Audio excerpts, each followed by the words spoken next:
What? Liao stammered again. How is the Covenant Alliance related to the God's Mausoleum? Opening the God's Mausoleum has been one of the Covenant Alliance's purposes since it was established. Li Linghai said, think about it.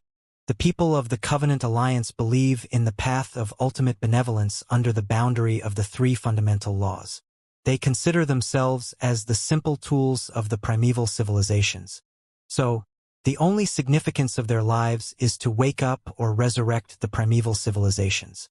The God's Mausoleum, on the other hand, is likely to be a shelter of the ultimate experts of the primeval age.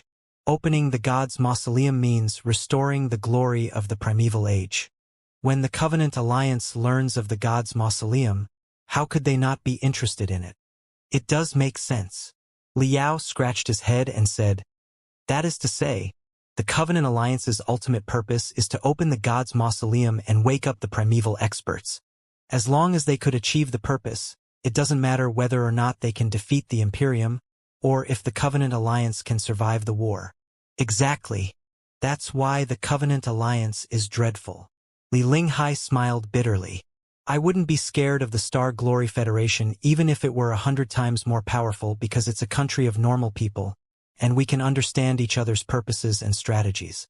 Both of us need territory, population, and development. However, the Covenant Alliance thinks entirely differently from us. They're even more zealous than the most extreme fundamentalists. They're willing to sacrifice billions of people to bring the primeval civilizations back to life without caring about their own future. How can you deal with such lunatics? Liao said in fear. Thankfully, the key to the God's Mausoleum is in our hands. Not necessarily. Li Linghai said, it might not be the only key to the God's Mausoleum, which could have more gates or ways to be opened. It's even possible that it will be opened automatically at a certain point. If the God's Mausoleum is not a tomb but a shelter, would the primeval experts have not set a timer to wake themselves up? Liao was greatly shocked.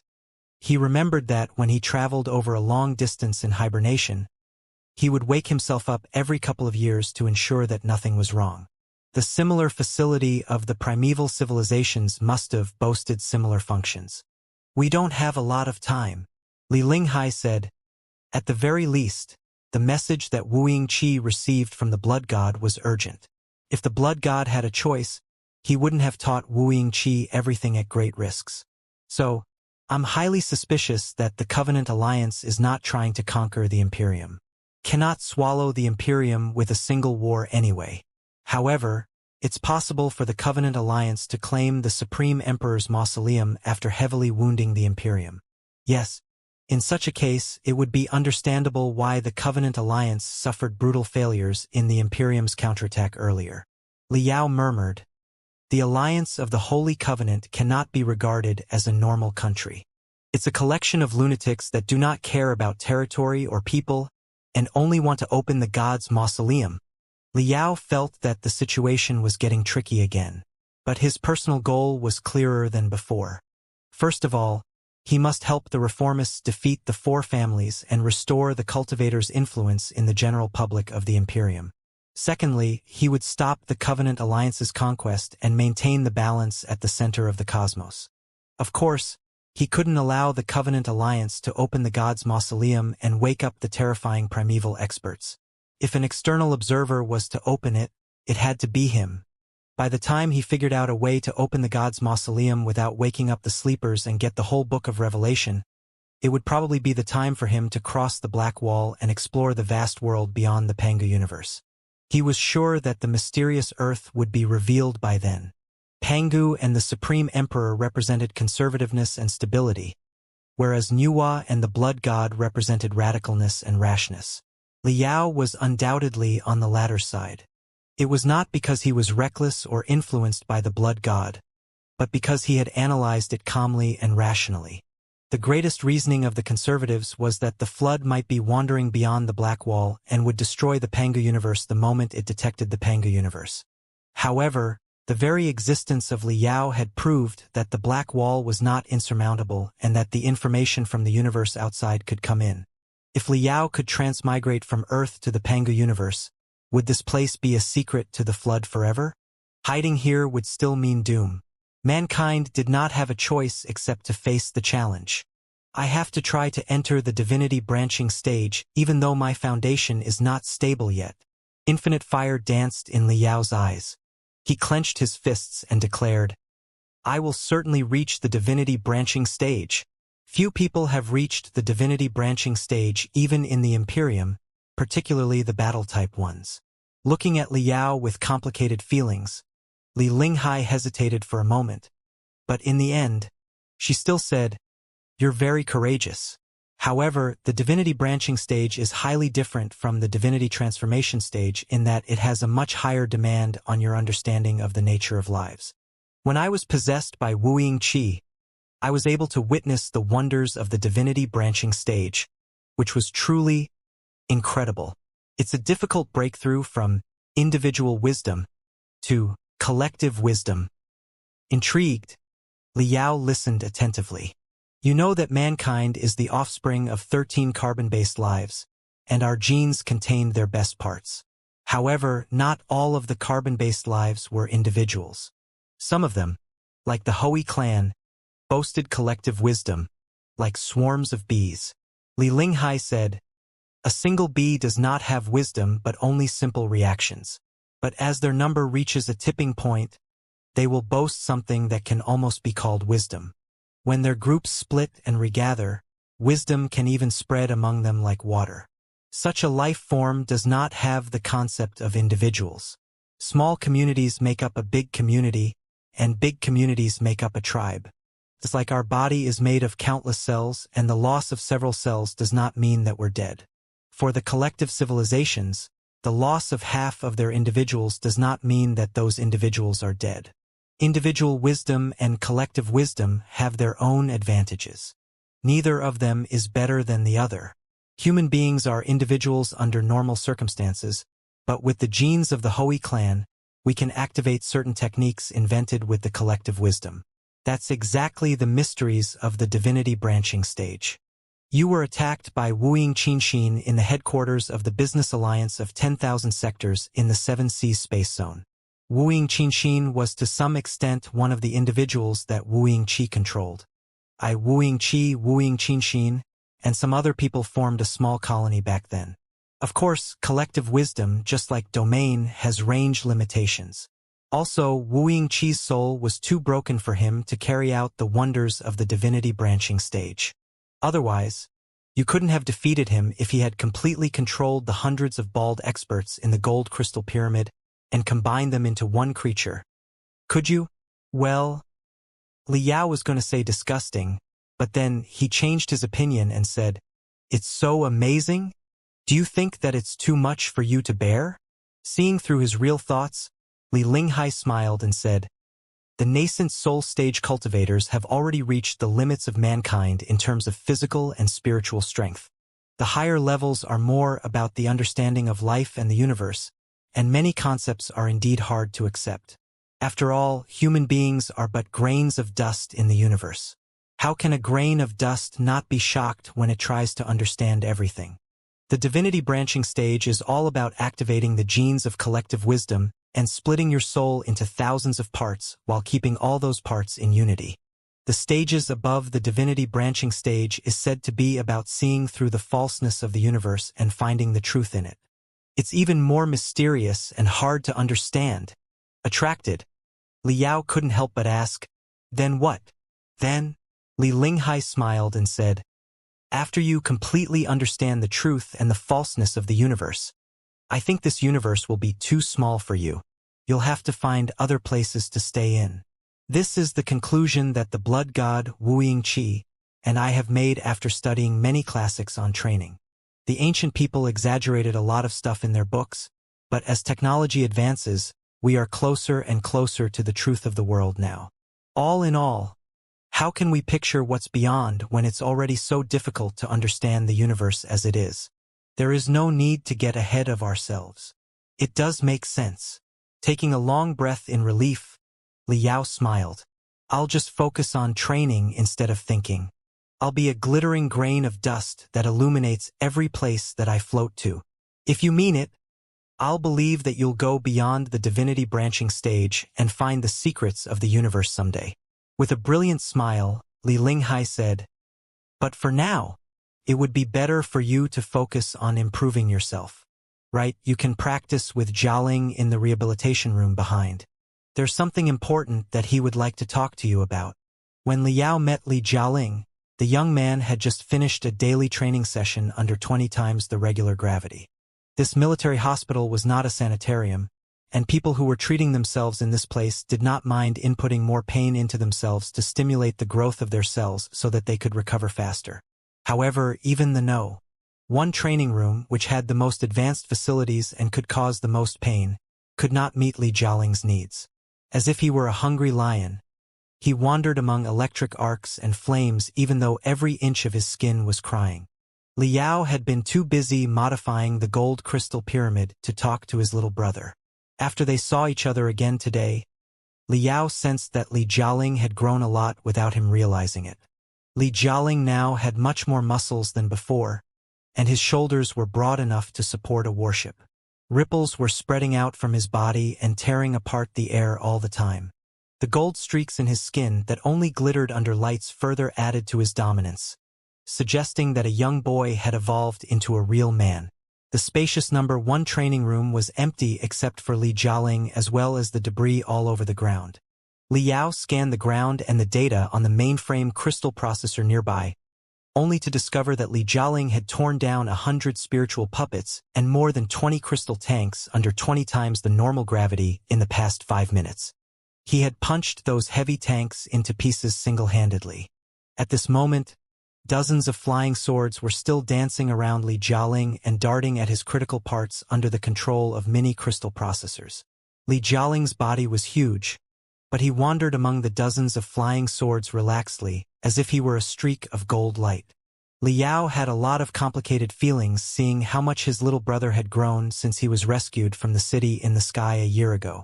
Liao had thought that his speed of advancement was astonishing enough, but Li Jialing had truly opened his eyes.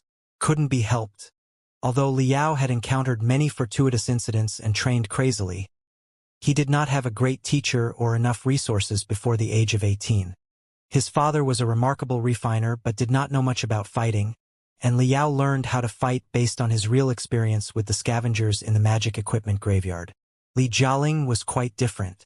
He had received Black Star the Great's attention before he was even born, and after he was born, Li Lingfeng and Wu Yinglan modified him without caring about the cost. Though their methods were cruel, they did inject unparalleled power into his cells.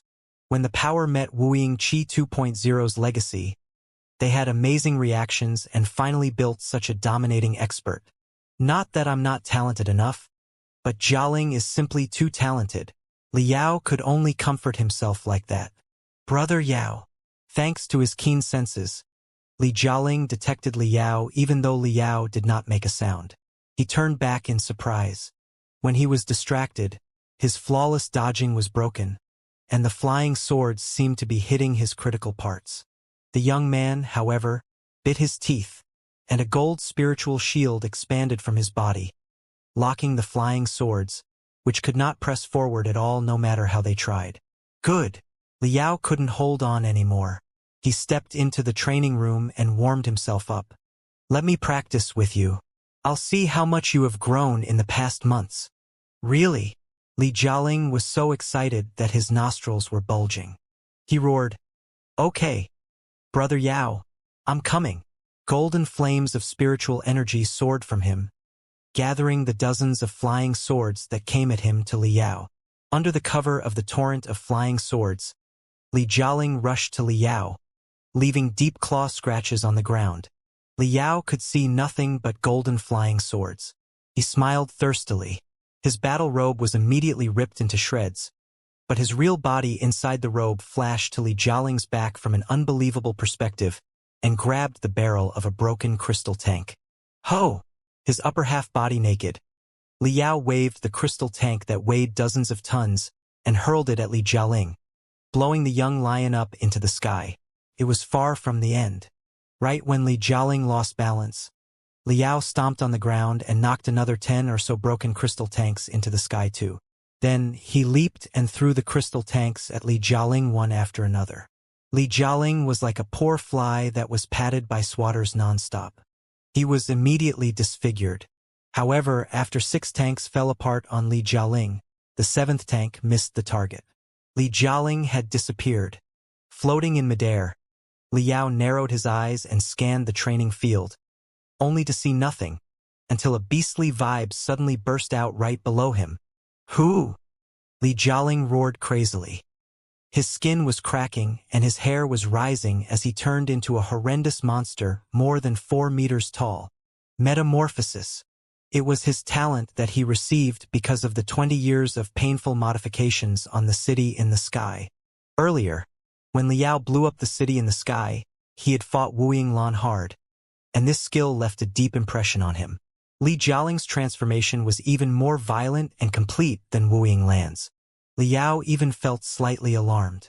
Li Jialing stomped on the ground, leaving cracks on it, before he charged at Liao like a cannonball. In the meantime, he threw out 2 pieces of burning debris, forcing Liao to take his attack the hard way instead of dodging it. Boom! After the collision, Liao was bounced high all the way into the dome by the force, and Li Jialing was hit into the ground and embedded into the floor that was made of superalloys. I didn't know that you were so strong already, Jialing. Wiping away the blood from his bleeding nose, Liao said in amazement. I'm bleeding. Few people in the whole Pangu universe can make me bleed now. You can definitely go anywhere you want in this universe with your strength. Though he had turned into a hideous monster, Li Jialing still felt like spitting at him. But before he spat out, Li Jialing suddenly had an ominous feeling. On the dome, Liao was gradually twisting and dispersing. Turned out to be only an illusion. The real Liao, on the other hand, had been hiding behind Li Jialing under the cover of the blast just now. When Li Jialing realized what was going on, it was too late. His left ankle was grabbed by Liao, and Liao smote him to the wall and the ground like a hammer for hundreds of times before he threw Li Jialing away. During the whole time, Liao had also penetrated threads of spiritual energy into Li Jialing's veins and bones so that he could not counterattack. I would be disappointed if this is what you've accomplished after months of training. Liao said casually, this can't be your ultimate form, is it? I remember that you can transform 3 times, right? Come on. Show me who you really are. Good. Li Jialing grimaced in agony, and his fighting will was soaring under the pain. Gold streaks popped up on his skin, and his enormous body was changing. Soft hair was growing out too. He changed from a hideous monster into a lion demon that was standing like a human. However, before he made his pose, infinite burning remnants and raging blasts were smashed at him. Let Brother Yao teach you another lesson. If you have to transform, make it fast. No idiots will wait for you to transform in a battlefield. Hooting, Liao threw all the remnants around that could be used as a weapon to Li Jialing while he secretly mumbled, I better enjoy myself while I still can. When he is stronger than me 2 years later, I'll never practice with him again. Very soon, the poor gold lion demon was submerged by the remnants. The remnants were then melted and quickly cooled down into an enormous metal cube. Li Jialing did not make any sound from inside. Even his vitality field could not be detected anymore. After having enjoyed himself, Liao began to worry. Really? The little young lion should be sturdier than this, right? Wu Yingqi 2.0's heritage can't be that unremarkable. Wait, this is... Boom! The metal garbage made of countless remnants suddenly exploded, and a brand new Li Jialing flew out. He had restored the appearance of a human, but he looked completely different from before. His hair became golden in color and extended all the way to his waist, and his eyes were filled with a gold ocean. The gold stripes all over him formed a flawless armor, with purple electric arcs dancing on it like dragons, making him look more magnificent than ever. Wow! Liao was dumbfounded and dazzled. How can you be so cool? Excuse me, Brother Yao. Li Jialing wiped off the dirt on him softly and said, after I digested Wu Yingqi 2.0's heritage in the past 3 months, I've developed a new shape. The lion demon form just now was only my transitional form, And this is my perfect ultimate form. What? Every inch of Li Yao's skin was under the bombardment of Li Jialing's storms, as if thousands of needles were poking him. His bloodshot eyes were filled with disbelief. This is so cool. Tell me exactly how you trained yourself to get it. Why could you have developed such a cool form? It's even more awesome than me in the peak of the divinity transformation stage. How can it happen? I won't allow it. Huh? Li Jialing thought for a moment and said in embarrassment. Actually, I didn't do anything on purpose. I just trained casually, and I became as handsome as this. Ah! Li Yao shrieked, and the bloodiness from his left eye surrounded him and picked up the remnants all over the ground, gathering them into an appalling, enormous saber. Boom! The saber of remains was slashed at Li Jialing, while Li Yao said in a heartfelt way, Jialing, you're on the wrong way. Such precious spiritual energy should be used to fulfill your cells and your soul, instead of making those cool sounds and visual effects. I don't want that either. Li Jialing crossed his arms, and the golden fire and the purple dragons entwined and protected his face, blocking Li Yao's unstoppable slash and even crushing the saber of remains into pieces again. The young man roared, I think this is too eye-catching too. I'll definitely be the center of attention if I transform in a battlefield. But I can't control myself. Whenever I upgrade myself to the ultimate form, some of my spiritual energy will flow out naturally and get me into this look. What can I do? It's all right. Let Brother Yao help you. Li Yao grinned hideously. His bulging veins circled before his chest like 9 bloody dragons and unfolded a pair of bloody wings on his back. 2 crystals the size of goose eggs appeared in his hands again, with dazzling electric arcs in them. Actually, Brother Yao was 10 times cooler than you before, but I've learned to abandon the superficial things.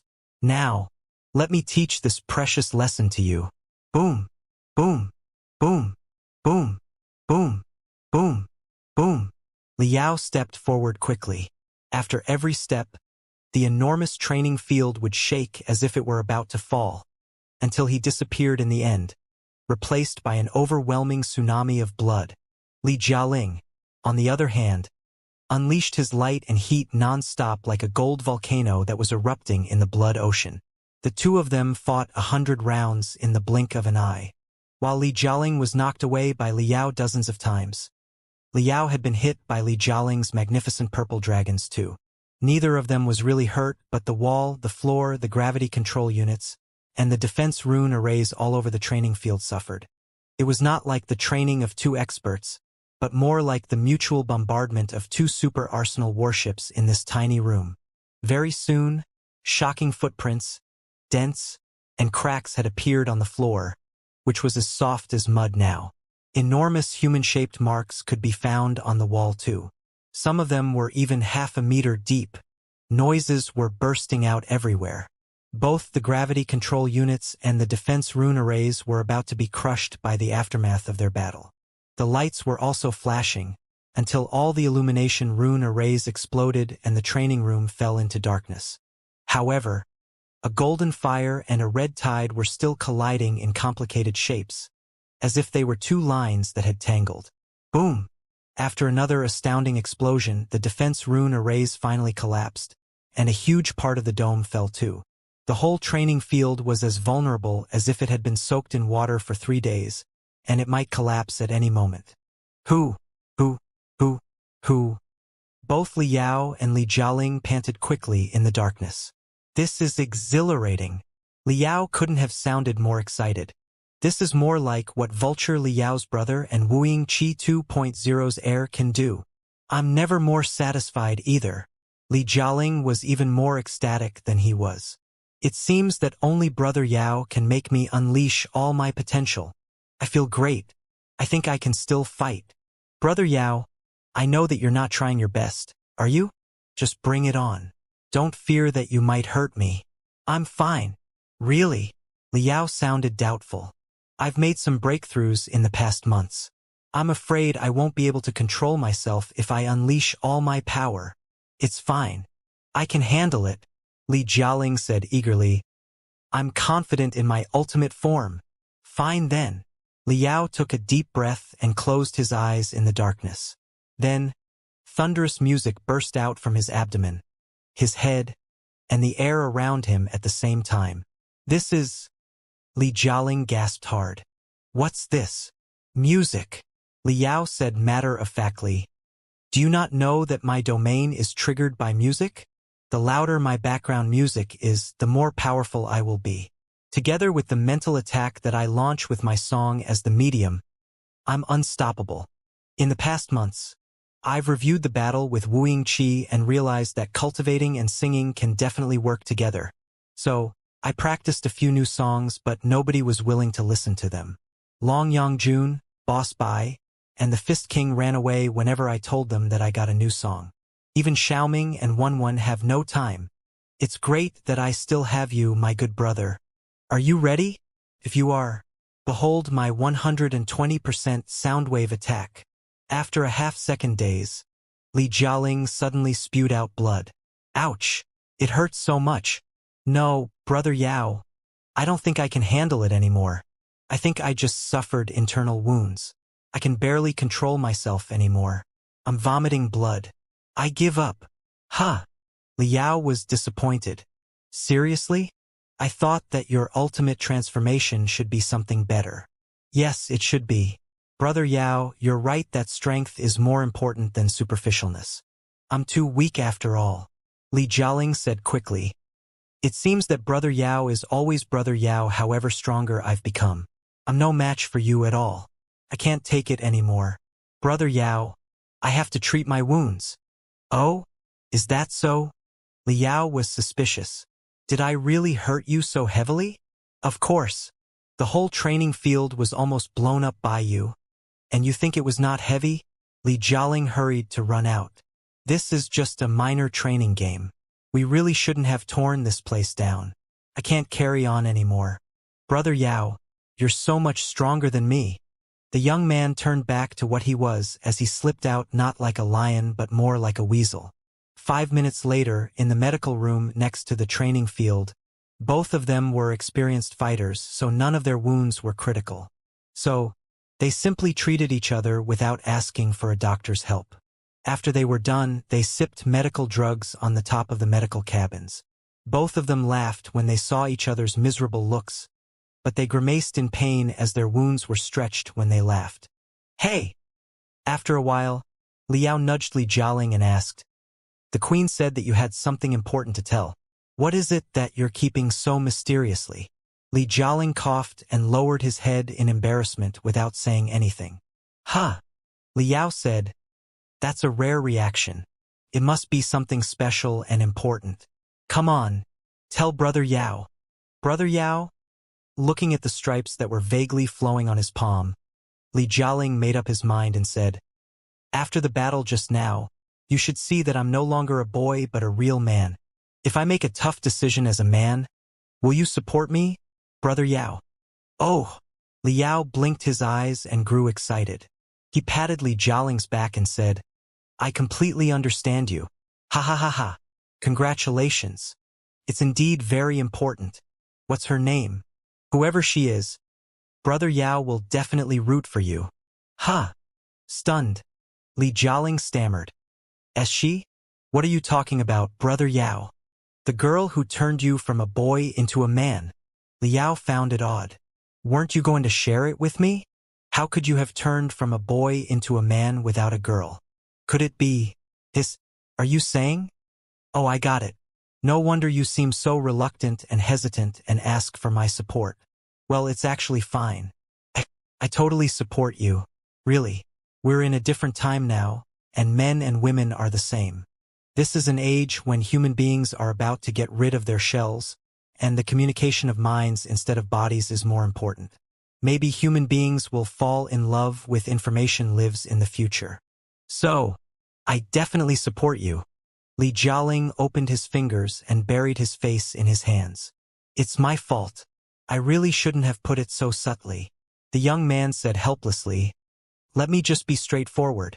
Do you know that Emperor Chenggu, the fake emperor that the four families elected, has been crowned on the Song family's base? The news of Emperor Chengwu's coronation came to the capital 3 days ago. Together with the news was a grand ceremony and parade. Under the fear of fall, the 4 Kurfürst families had invested whatever they had left and established a new army. Although it was not as astounding as the ace fleets that they had earlier, the new army did look rather powerful on the surface. This Emperor Chengwu was Emperor Shenwu's cousin. His bloodline was unquestionable, but he was utterly useless and was only the 4 families' puppet. The 4 families wished that they could reunite the Imperium under his name. They sent the message of the new emperor's coronation and the parade throughout the Imperium to expand their influence. People in the Imperium generally believed that a country needed a monarch. Even though they knew that Emperor Chengwu was only a puppet and the coronation ceremony was not even held in the capital, the emperor looked sacred and inviolable after he ascended to the throne, making the immortal cultivators have second thoughts. When the Imperium was so chaotic, the authority of an emperor could be a weapon more powerful than a fleet. I'm aware of that. Liao nodded his head. This Emperor Chengwu is nothing but a new puppet. A puppet he is, but convention is such a powerful thing. For 1,000 years, the people of the Imperium have been taught to be devoted to their emperor. Cannot be changed overnight. Li Jialing paused for a moment and said, "It's been almost a year since the late emperor's demise. Now, a fake emperor on the 4 family side is claiming the crown, but the reformists do not have an emperor to lead them when their slogan at the beginning was to respect the emperor and renew the Imperium. How can the reformists unite the Imperium without an emperor? That's indeed a headache. Hasn't General Lei Qinghu been looking for a new emperor? He even asked me to take part in the inspection several times, but the candidates were hardly satisfactory. Li Yao was one of the most powerful people in the Imperium. Leaving aside the backup from the Star Glory Federation, he was the legitimate king of Black Wind, had the support of the arsonist fleet, and was one of the strongest warriors in the Imperium. He was definitely among the most influential people in the Imperium, and Lei Qinghu was probably the only person who could compete with him. The smaller warlords in the Imperium were not a match for him at all.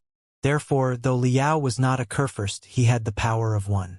Both Li Linghai and Lei Qinghu had to respect his opinion when they were electing a new emperor. However, the royal family had been turned into a wasteland by the generations of Kurfürsten who intentionally indulged them. The candidates in the royal family were hardly normal, much less competent enough for the title. Like I've told General Lei Qinghu many times, the election of a new emperor is an internal affair of the Imperium, and I shouldn't intervene much as an outsider. Li Yao sighed and frowned. However, those candidates are simply too unworthy. Some of them are greedy and ambitious, and some cannot think clearly at all. In short, they cannot contribute to our cause at all. Even a puppet should have some wisdom. I really don't care who's going to be the emperor, as long as he understands the simple idea that there are no eternal friends but only eternal interests, so that he can leave aside the differences between the cultivators and the immortal cultivators for now. However, none of the candidates can meet such a simple requirement. Li Jialing smiled. It seems that you're really angry with all those candidates, right? Angry? Liao said. I helped General Lei Qinghu devise a few tests, and those guys all revealed their ambitions. They hated cultivators so much that they wished they could swallow the arsonist fleet and the Star Glory Federation in the next second. I'm not saying that the Emperor of the Imperium can't be hostile to the Star Ocean Imperium, but you'd better figure out who's a greater threat first, all right? Now, the 4 families are not destroyed yet, and the Covenant Alliances hasn't revealed itself, but you're hoping to slaughter all the cultivators, devour the arsonist fleet, and march to the Star Glory Federation?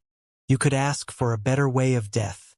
If they can slightly hold themselves back until we finish off the 4 families and the Covenant Alliance before they attack the cultivators, I would think more highly of them.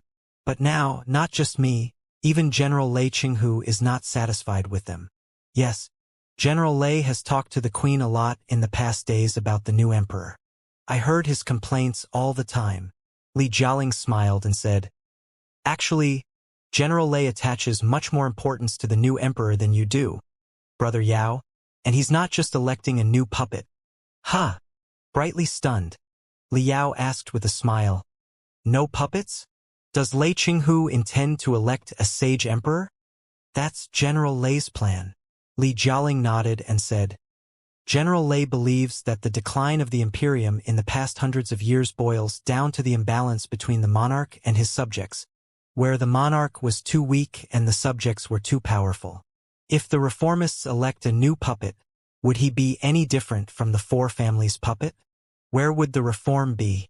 Yes, General Lei Qinghu and the Queen can ensure that the ideology of the reformists are unchanged with their prestige when they are alive, but General Lei is old and may die within 100 years. And it remains to be seen if the Queen can turn into a spectral cultivator. They can't protect the puppet forever. If one day both General Lei and the Queen perish, and the new generation warlords grow powerful, what can the puppet emperor do? Would the reformists not degenerate into the new generation for families by then? What Li Jialing said made Li Yao grow respectful for Lei Qinghu. That's quite right. General Lei Qinghu is quite a visionary. Even though we're on different sides, I have to admit that he's a pure soldier who's devoted to his country. However, although it's great to have a wise emperor instead of a puppet, how can you find a wise emperor so easily?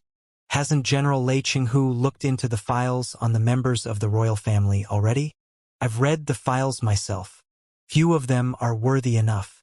It's not like we can find several toddlers and groom them into a wise emperor in the coming decades. Right? No, by General Lei Qinghu's rigorous standards. I'm afraid that a baby has to be groomed since when he was back in his mother's womb in order to meet his demands. Ha ha ha ha. Liao cackled, but Li Jialing did not respond. The atmosphere was weird and awkward. Wait, why are you talking to me about that? Feeling that Li Jialing's face was weird, Liao had a mouthful of the strengthening drug and said, Let the Queen and General Lei Qinghu worry about the election of the Emperor. What exactly do you want to talk to me and ask for my support? Brother Yao? After a long silence, Li Jialing made up his mind and took a deep breath before he said, If General Lei Qinghu and the Queen would like me to be the new Emperor of the Imperium, will you support me? Pooh! Liao spewed out the strengthening drug and coughed so hard that his tears were running out. Cough, cough, cough. You've got to be kidding me. Cough, cough, cough. Did my ears just deceive me? Or is something wrong with Li Linghai's and Lei Qinghu's heads? You, the new emperor? Your family name is not Wu Ying at all. That's not important. Li Jialing said casually. You wouldn't think that General Lei Qinghu is one of those stubborn men who have to kneel before the Wu Ying family, right? The Imperium does not belong to any family, and General Lei is loyal to the Imperium, not Wu Yingqi or his unworthy offspring. Of course, most people of the Imperium can't accept an emperor with a different last name, but it's fine because few people really know me. I'm the Queen's biological son.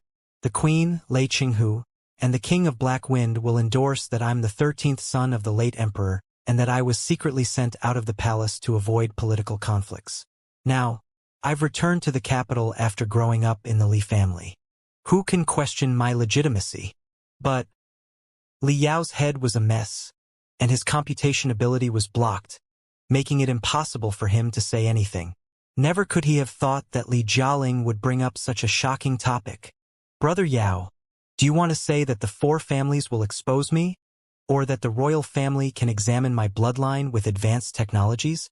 Li Jialing smiled and said, When Li Lingfeng brought me to the Li family, he changed my personal files, and the truth can never be found now that Li Lingfeng is dead. How can the four families find out my real identity? Even if they do, so what? It's only natural that they demean the emperor that their enemy elects as fake emperor. I know that the propaganda machines controlled by the reformists are about to attack Emperor Chenggu fiercely. The four families' attack on me will only be the same. Nobody will believe it. The bloodline test is even less of a problem. The Queen still has her influence. She and General Lei will definitely take charge of the bloodline test, and they can make up whatever result they want. Who will dare to object? In the Imperium of true human beings, strength is what matters most if you want to be the emperor. Now, General Lei, the Queen, Jin Yuyan, and Brother Yao all support me on the reformist side. Do you think any idiot would jump out and argue that I'm not qualified? Looking at Li Jialing's confident face, Li Yao tried to calm himself down. He asked solemnly, Tell me whose idea it is. Did Lei Qinghu come up with it? Why? Yes, it's indeed General Lei's proposal. Li Jialing said calmly. Brother Yao, have you not realized yet what kind of person General Lei is? He's an out-and-out immortal cultivator, the most stubborn militarist, and Wu Yingqi's greatest devotee. His admiration for Wu Yingqi is deep to his bones, and he dreams to restore the glory in Black Star the Great's age. But Wu Yingqi is dead, Li Yao said coldly. Also, what he worships is the Wu Yingqi in his imagination, which is nothing like the real Wu Yingqi. Yes, General Lei realized that too. That's why he worked with you and disrupted the Next Sun plan. Li Jialing said. However, joining hands with the cultivators does not mean giving up his faith. He still believes in Black Star the Great. Not the dead one, but a new, more perfect emperor who can 100% represent the true path of immortality. Do you see? General Lei believes that he can create another Black Star the Great, the most perfect sovereign that rules over mankind. Of course, that is on the premise that this sovereign has got the heritage of the old Wu Yingqi so that he can be approved by most immortal cultivators, including General Lei himself. I think I'm getting it. Liao murmured. Lei Qinghu always worshipped Black Star the Great as a god, but he discovered that the god he believed in was a devil. Other people would have given up their faith under such circumstances. But Lei Qinghu has crazily decided to create a true god and reshape the faith of all the immortal cultivators. Yes, it can't be helped. It was really sordid of you to play Wu Yingqi's porn videos to the whole Imperial Terminus sector, which shook the belief of too many immortal cultivators in the true path of immortality. They're even considering taking the cultivator's side. Li Jialing said, Do you really think General Lei, an unyielding immortal cultivator, will watch the immortal cultivators change sides without doing anything? While he would never admit that the devil who initiated the Next Sun plan was Wu Yingqi, it's not enough. He has to introduce a charismatic new emperor who's directly related to Wu Yingqi, so that the collapsing belief of all the immortal cultivators can be recovered. Got it. Now, Black Star the Great has two direct heirs in the Imperium, which are you who got 2.0 and me who got 3.0. Liao slapped his thigh and said, Damn it, but it doesn't mean that he has to go to you, right? You're too young for such complicated power struggles. Why didn't he come to me? I can also, well, I don't think I'm suitable to be the emperor of the Imperium, right? I'm afraid not. Li Jialing nodded slowly. General Lei is not the only one who needs a healthy, vigorous new emperor who boasts Wu Yingqi's heritage and infinite potential. The young officers in the army also need such an emperor, a person that they can understand and who can renew the Imperium. I'm the best candidate for that. Don't you think so, Brother Yao? Li Yao was briefly lost for words. Though his head went blank after Li Jialing's proposal, the more he thought about it, the more he realized that Li Jialing was the perfect choice. Although the reformists won the Battle of Seven Seas and the battle in the capital Wu Yingqi, as a traitor among the reformists, still caused huge losses. The reformists were now subtly changing from Li Linghai's age to Lei Qinghu's age, and the cultivators, led by Li Yao, had inevitably added to the complexity of the situation despite their help to the reformists. At a moment like this, it was hard to find a new emperor that everybody was satisfied with, and the reformists might fall apart with a bad choice. However, ignoring his bloodline, Li Jialing was a rarely seen candidate for the emperor that everybody could be satisfied with. For Lei Qinghu, a crazy admirer of Black Star the Great, it was his lifelong dream to groom a new generation Black Star, the Great that was more perfect. The Imperial Guards who were loyal to Wu Yingqi wouldn't object to the leadership of Wu Yingqi's heir either. For Li Linghai, as well as Li Linghai's subordinates who had been fretting that they might be kicked away, it would be most reassuring if Li Linghai's son became the emperor and Li Linghai turned from the queen to the empress dowager. The power succession of the reformists would be in order. As for the cultivators including Li Yao, it went without saying that nobody would be a better emperor than Li Jialing. However, what about it? Li Jialing stared at Li Yao. Will you support me, Brother Yao? From the perspective of returns, I will definitely support you. You would be so much better than those unworthy candidates as the emperor. Li Yao tried to hold it back, but he failed to. However, as your big brother, I have to remind you that it wouldn't feel great when you sit on the throne. I've never felt that you're a man who's passionate about power. Didn't you always crave for a free, unrestrained life? Let's leave aside General Lei and the Queen's attitudes and focus on you. What exactly do you think? Do you want to be the emperor? Li Jialing's eyelashes shivered, and he lowered his head. In the next second, his lips curved as he smiled from the bottom of his heart.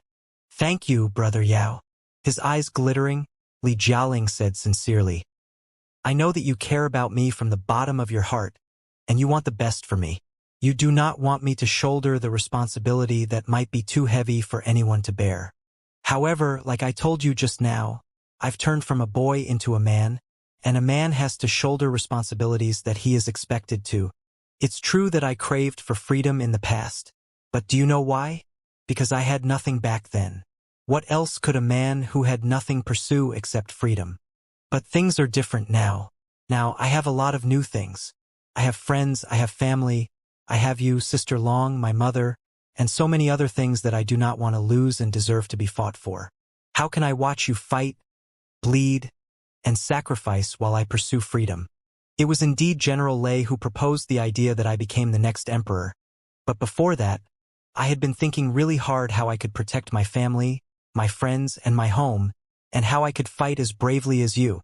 I couldn't have made the decision without your teaching. Do you remember what you said to me deep inside the great iron factory? With greater abilities come greater responsibilities.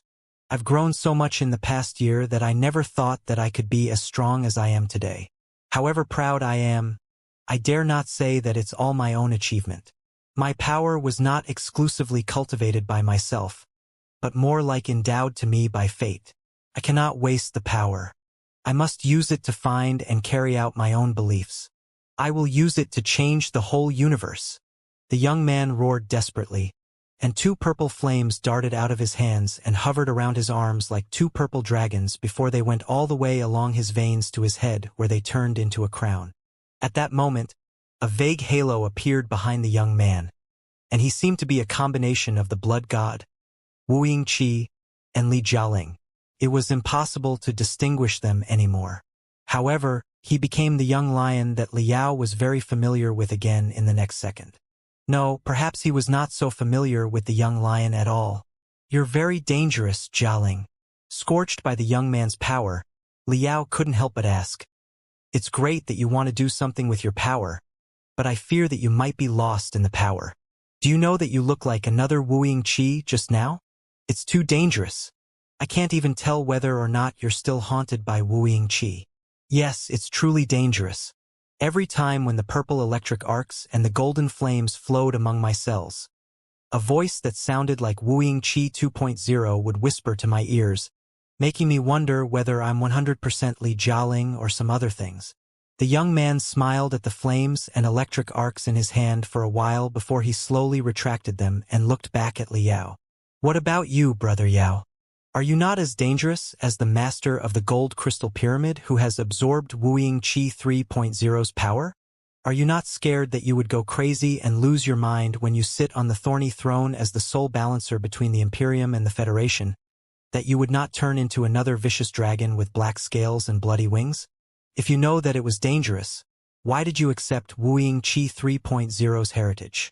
Because I didn't have a choice, Liao said solemnly. Nobody except me can be the master of the gold crystal pyramid.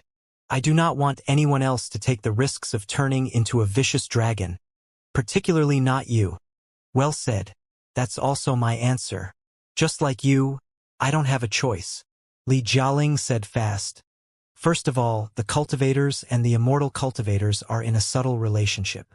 You said yourself that every candidate for the new emperor was eager to swallow the cultivators and the Federation. Even General Lei Qinghu wouldn't work with you forever, would he? No.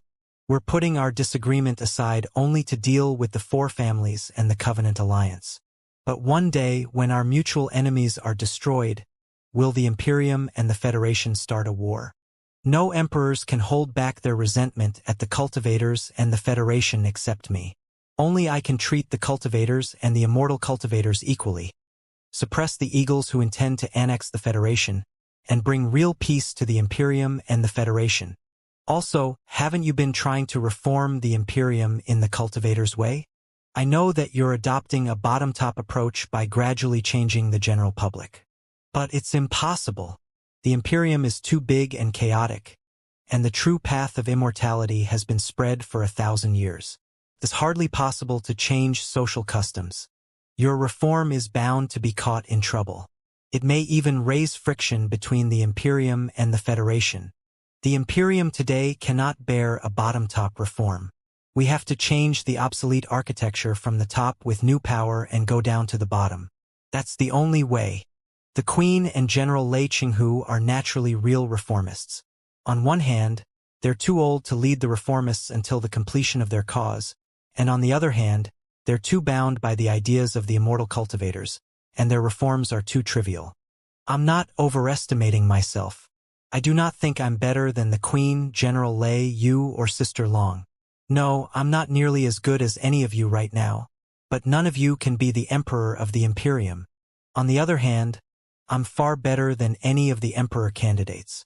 If any of those pieces of garbage becomes the Emperor of the Imperium, what do you think they will do? How will they treat the cultivators and the Federation? How will they face you as the deterrent in the gold crystal pyramid? Will you carry on the reforms instead of being swallowed by their great ambitions? No, they won't. You know very well the catastrophic consequences if they become the Emperor. It's why you and General Lei have never selected one of them yet. So, I cannot watch those pieces of garbage become the Emperor of the Imperium only to ruin the Imperium, the Federation, and everything I've finally got. Lastly, there's a small but not unimportant reason. The Queen, controlled by Wu Yingqi, almost caused a disaster in the next Sun Plan. Although she was stopped by Brother Yao in time, severe losses were caused, and too many people lost their lives.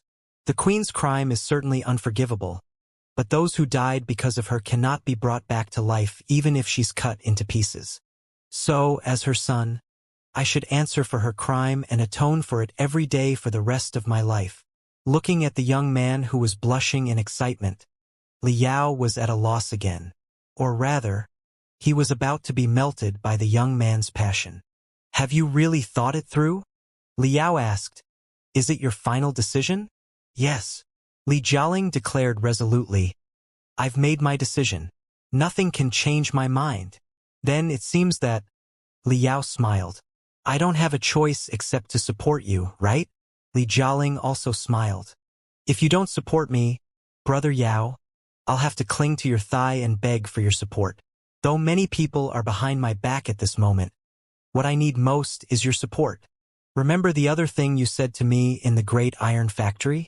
You said that even a tiny butterfly might raise a destructive tornado with a flicker of its wings.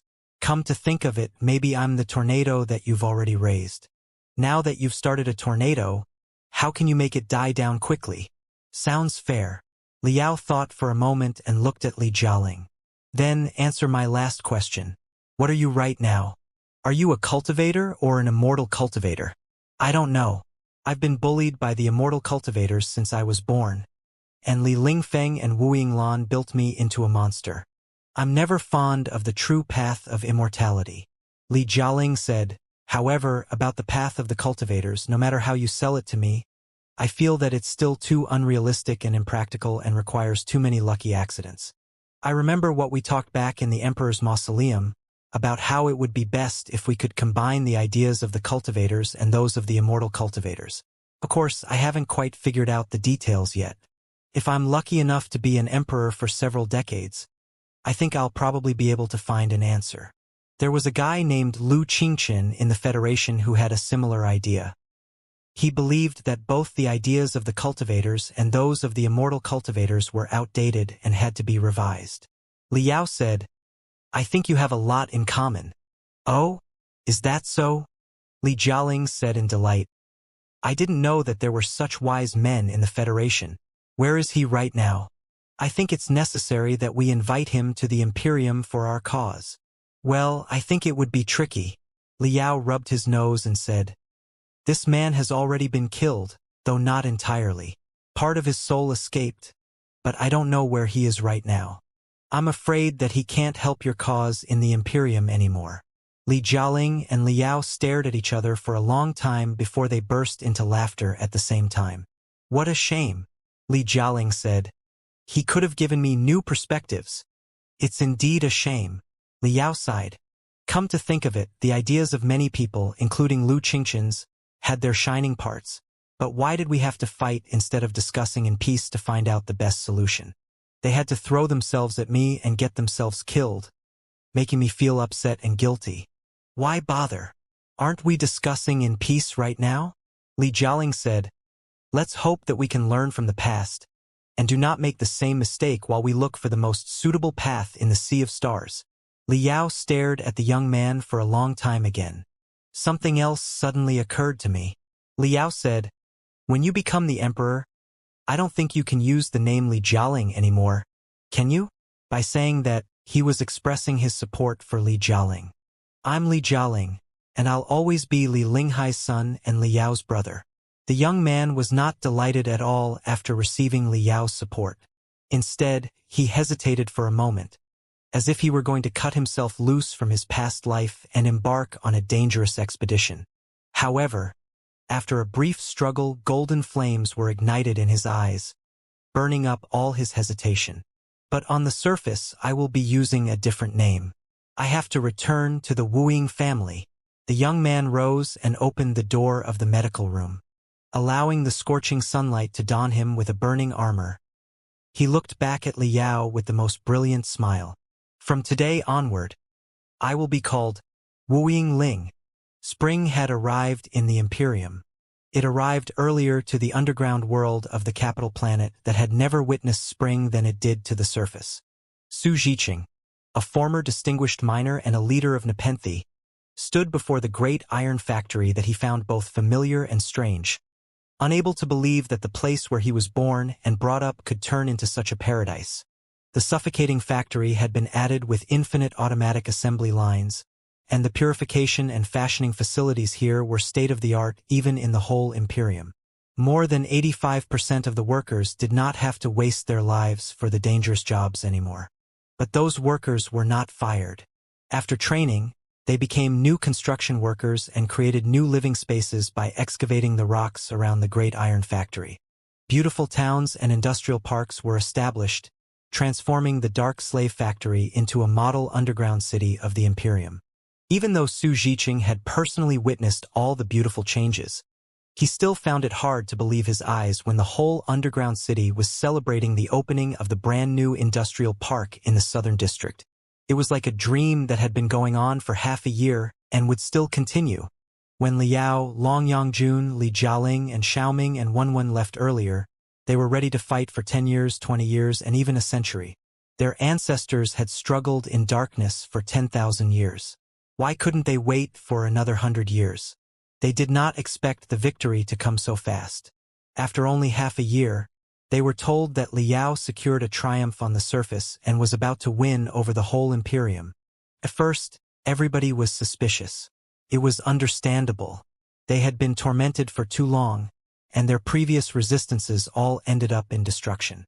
They dare not ask for good news because they did not want to be disappointed. However, the precious resources in cabinets shipped from the surface made them realize that the victory was real. When teams of cold, iron-boned spiritual puppets came to the underground town, they panicked for a moment, thinking that the machines were ordered to slaughter them. However, the spiritual puppets were holding not swords but spades. They were not here to kill, but to help repair the shelters, expand the towns, and establish roads among the towns. Ever since then, the lives of the underground people got better and better. Su Zhiqing, as the leader of the Nepenthe believers and Liao's old friend, naturally took the responsibility of leading the renewal of the underground world. Through Su Zhiqing, Liao hired a bunch of healthy men as the guards of the Gold Crystal Pyramid. Since the Gold Crystal Pyramid was a demilitarized area, neither the Arsonist Fleet nor the Astounding Thunder Fleet was stationed in the area, and the underground people were the best guards. It was not just a job for the underground people, but also an eye-opener for the excellent young men from the underground world, who would soon return to their hometown and bring more light to their compatriots. As for the other Nepenthe believers, they returned to the great iron factory and devoted themselves to reconstruction works. According to the plan, they would work with Xiaoming and Wenwen, as well as their puppets, to build the great iron factory into a beautiful, futuristic city. It was not just part of the reform in general but also a powerful weapon. The modification of the great iron factory was made into videos and sent to the areas that were still under the control of the four families, showing the hominoids what the future Imperium would look like and what good lives they could live. Now, while part of the Nepenthe believers took part in the construction of the city, other Nepenthe believers were building roads among the shelters and the underground cities with their mining skills. Then, as census enumerators, they helped the Imperium get the data of the underground people who had always been ignored so that those people's lives could be improved with aid. As a result, more and more underground people were joining the work to make their lives better. There was no shortage of resources for now. The four families had plenty of industries in the Imperial Terminus sector, and their ace fleets had carried a lot of resources during the invasion. Those were now the reformists' trophies. The sailing route between the capital and the Seven Seas Space Zone was dredged again, allowing resources to be shipped to support the reconstruction. The only problem was how to distribute the resources from the ground into the hands of those who were really in need. Xiaoming and Wenwen, as information lives, made great contributions to that. They were building a new, unbelievable world of information below the ground. On the surface, it was impossible for Xiaoming and Wenwen to disrupt the reign of the immortal cultivators completely, and they had to be careful all the time. But the underground people, who could barely survive, certainly would not care whether or not the crystal processors would control human beings someday. They could do whatever they wanted to survive. Faced with unseen technologies, the less developed areas were more likely to absorb and apply them than the more developed areas were. It was not unusual in the history of mankind. It was exactly the case for the people living below the ground of the capital planet. They had skipped the age of the magic equipment industry and jumped into the brand new age of ultra-information. They became accustomed to Xiaoming and Wenwen very quickly, and they were used to working with iron puppets. Even the toddlers were following the puppets and learning how to control them. Watching the innocent kids play with the metal pets in the beautiful gardens, Su Zhiqing felt that his heart was melting in the intoxicating spring breeze. He felt that he was dozens of years younger and back to the days when his wife and his children were alive. The underground people were no fools. Su Zhiqing, as a leader of Nepenthe, knew the concerns for the development of crystal processor technologies. In the past, they had shuddered in fear when faced with the cold and ruthless slaughter machines and gnashed their teeth, hoping to smash all those iron puppets into smithereens. However, the spiritual puppets were only as evil as those who controlled them. Even if the underground people were reigned by crystal processors someday, so what? Would it be any worse than the darkness in the past 10,000 years? Those from the new generation who grow up with crystal processors and spiritual puppets will definitely be different from the people on the ground after they grow up. Su Zhiqing thought to himself. But so what? We're never the same as the people on the ground. The immortal cultivators despise us and do not even treat us as their own kind. So why don't we consider the cold machines as our compatriots? After all, in the eyes of the immortal cultivators, we're just machines that have body temperatures. Uncle Su. Uncle Su. While Su Zhiqing was thinking, a girl hopped at him on the top of a red lizard. Su Zhiqing recognized her as Bing Bing, formerly a resident of the 10,084th shelter, and now a messenger of the underground towns who would deliver them things that could not be delivered by the spiritual nexus. Bing Bing. Su Zhiqing grinned and stopped Bing Bing's red lizard. What have you brought to me this time? It's an invitation. It's an invitation to the coronation ceremony. Bing Bing blushed in excitement and could barely catch her breath. She said, "We're going to the royal palace, Uncle Su. Do you hear me? We're going to the royal palace. A new emperor is to be crowned?" Su Zhiqing was not as excited as the girl. He was not interested in who would become the head of the immortal cultivators. After all, they were all just as wicked. However, it was still a surprise for him that even hominoids like them would be qualified to attend the coronation. Time had truly changed. Yes, exactly. Bing Bing nodded quickly and asked, her eyes glowing, "Uncle Su, do you know who the new emperor is?" "How would I know?" Su Zhiqing was amused. We're just underground wildlings. How can we speculate who the new emperor will be? No, it's been announced. I'm sure it will be all over the spiritual nexus soon. But I've received the message sooner with the Black Wind King's personal invitation card. Bing Bing almost jumped to her feet. The new emperor is Brother Jialing, whom we fought alongside earlier. Oh, Li Jialing is his fake name. His real name turns out to be Wu Yingling. He's Emperor Xinwu's 13th son and the most loved one. However, he was sent out of the palace to avoid the hunting of the four families, and he only met us by accident. What? Su Zhiqing was dumbfounded for a moment. 7 days later, it was a sunny and cloudless day. Though they had been on the ground for a week and were no longer surprised at the blue sky or the scorching sun, the representatives of the underground people, including Su Zhiqing and Bing Bing, were still overwhelmed by the boundless square that had been jam-packed with people. The huge square that boasted infinite space was something that they could never imagine below the ground. All the underground representatives felt that they had been reborn into a whole new world. Other than the spaciousness, they were also amazed by the millions of people here. The place was spacious enough, but there seemed to be more people in the capital than the capacity of any place. The streets, the towers, the square, and the auditorium that was floating with anti-gravity units had all been crowded. Even the sky was occupied by warships. The delegation of the underground people walked for more than 3 hours from dawn to morning before they finally found their designated location. They were like a tiny spot that was embedded into an array of infinite spots. Standing on tiptoe, they saw that the ocean of people stretched all the way to the horizon. Glamorously decorated loudspeakers were floating in the sky and roaring, now playing exciting songs and now announcing new orders and policies. Their noises crashed each other like torrents, making it impossible for the underground people to know what was going on at all. They only felt that they were dizzy. Su Zhiqing craned his head to look at the royal palace, but he could not see the new emperor on the high platform at all. So he simply browsed through the few flyers and leaflets in his hands. Though the news of the new emperor's coronation had been spread throughout the spiritual nexus, some places, such as the remote resource planets or the territory of the four families, might not receive the message in time. The flyers were officially printed to make up for that, so that the participants of the ceremony could disseminate the message with the flyers to every corner of the Imperium. The flyers included an introduction to the new emperor and Emperor Xinwu's remark on him, which said that his son took after him and would certainly carry on his cause. The emperors of the Imperium of true human beings were different from those of ancient times anyway. The succession of the emperors in ancient times did not need to care about social influence. All they needed to do was to win the approval of the nobles and the powerful warlords. However, the Imperium of true human beings was a modern country anyway, and the emperor was a representative of the country instead of a simple dictator. In particular, the new emperor elected by the reformists had to compete with Emperor Qinggu, which was selected by the four families.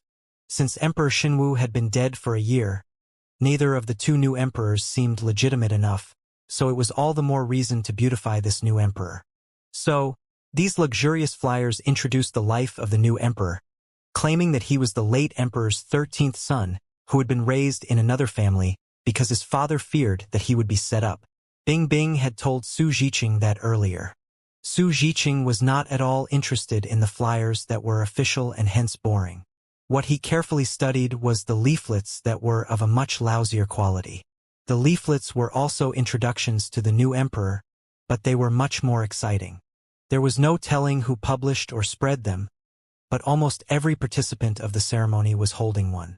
According to the leaflets, the late emperor once fell asleep when he was too tired from working before his demise, and he saw a golden lion with wings flying into his palace and circling around him.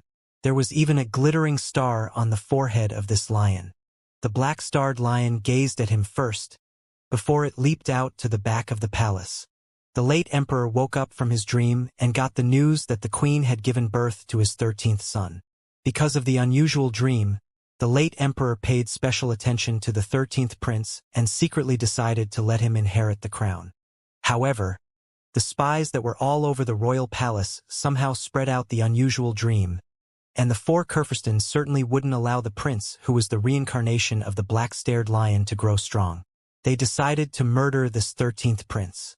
But fortunately for the Imperium of true human beings, one of the assassins found his conscience. He secretly replaced the 13th prince with another baby and carried him out of the royal palace into the Li family boldly. After that, the 13th prince gradually grew up, and he realized his bloodline and his identity at a critical moment. Under the support of his most loyal subjects, the Black Wind King and Dongfang Mingyue, he left the Li family for the Seven Seas Space Zone, before he marched back to the capital, vanquished the four families, and secured a glorious victory as well as the crown that belonged to him. Su Zhiqing had no idea who wrote such a leaflet, whose language was simply bordering on vulgar and whose content was hard to believe. However, it was indeed exciting to read the leaflet. Everybody would feel that the new emperor was a young hero who was destined to lead them after reading it. The leaflets, naturally, were not official. But Su Zhiqing was not a fool. If the authorities really disagreed with it, they would have censored those leaflets. Yet the fact was that almost every participant of the ceremony was holding on to one of the leaflets, which showed the authorities' indirect support. While Su Zhiqing was considering the matter, the noises above his head turned 10 times louder. He raised his head, only to see that the blue sky had turned into a golden ocean as thousands of starships had arrived over the capital. Thousands of starships would be a grain of sand in space. But within the atmosphere, when they were only several hundred meters from the ground, their overwhelming exhaust flames seemed to be tearing everything apart. The sun was completely eclipsed by the fire from the starships. When the sunlight passed through the gravity fields of the starships, it turned into colorful fragments that added to the magnificence of the ceremony, as if it were fireworks for the coronation of the new emperor. Ah! Su Zhiqing could not breathe anymore. He cheered with the millions of other people around him. As an underground rebel, he was never proud of his identity as a member of the Imperium. But when he saw the grand scene of thousands of starships, he suddenly had an uncanny urge. If the new emperor was really the young man he knew, with the support of Liao and Dongfang Mingyue, the underground people might really have a chance to melt into this unparalleled power and become part of the Imperium, right? Boom! Boom! Boom! Boom! Boom! Boom! Boom! The unexpected shots of cannons nearly made Su Zhiqing jump to his feet. Thankfully, he remembered what he was repetitively taught a few days previously. It was said that cannons would be fired during the coronation. As he expected, the deafening explosions did not cause any damage. The cannons from the thousands of starships launched the most dazzling flames of light, paving a golden path from the sky to the ground, as if they were delivering a certain power from the universe to the high platform before the royal palace. Shwa! Shwa! Shwa! Shwa! Shwa! Thousands of light beams were unfolded in the sky, displaying the picture where the new emperor was slowly setting foot on the high platform so that the participants of the ceremony and all the people in the Imperium could see him clearly. The new emperor turned out to be a tall and vigorous young man. He was wearing golden formal clothes that extended to a dozen meters away. The gold scales stitched to his clothes made him look like a golden dragon that was slowly stretching out. Holding the sword that represented royal power, he slowly stepped on the platform. His black hair, mixed with some golden strands, was dancing as if it were alive. Deep in his eyes, golden light and purple light were fighting with sparks bursting out. After his every step, a footprint was left where he set his foot on. He looked much more majestic than Emperor Chenggu that was elected by the four families. Many people who learned of his background from the flyers and the leaflets were growing more and more respectful of him, vaguely realizing that this new emperor was different from any of the puppets in the past hundreds of years. Wow! In the delegation of the underground people, Bing Bing and the other young people who met Li Jialing before exclaimed, "Is he our new emperor? Why does he look completely different from the past?" The new generation underground people were completely fascinated by the charm of Li Jialing, or Wu Yingling. Su Zhiqing put on a bitter smile, as those little guys had acknowledged a new emperor when he had taught them to be independent and unyielding for such a long time. However, it was not entirely their fault. Even Su Zhiqing himself could barely control himself in the passionate atmosphere. At the center of attention, the new emperor finally stepped on the platform. On the platform, several officials and members of the royal family in formal clothes had been waiting respectfully, with the seal that allegedly had been passed on from the Star Ocean Imperium. Having been taught with the procedure of the ceremony many times, Su Zhiqing knew that the officials had to make a long and tedious announcement and put the crown that represented royal power on the head of the new emperor before the members of the royal family gave the seal that represented the country to the new emperor. However, this new emperor did something unexpected at this point. One of the officials coughed and was about to start his speech, and Su Zhiqing was ready to be bored for the next hour, when the new emperor stepped forward, grabbed the crown from the officials, and put it on his own head. To echo with the rumor that he was the reincarnation of the black-starred lion, the newly made crown was like a lion that was opening its bloody mouth. There were also 2 dragons on its 2 sides that were holding a glittering pearl, making the new emperor seem more domineering than ever. For a moment, the whole royal palace was silent. Everybody was too shocked by the new emperor's move to say anything. The new emperor, however, did not stop there.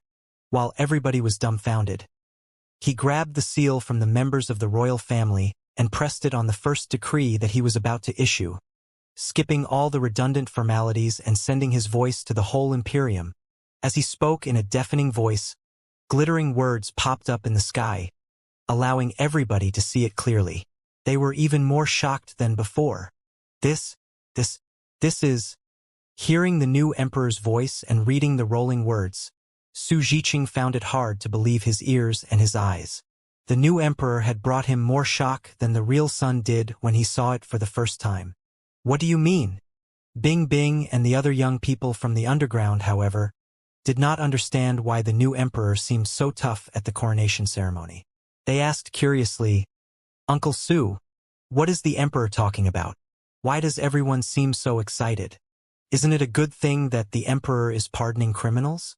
I'm told that all the emperors did the same thing when they were crowned. Is it any different this time?" "Of course it is."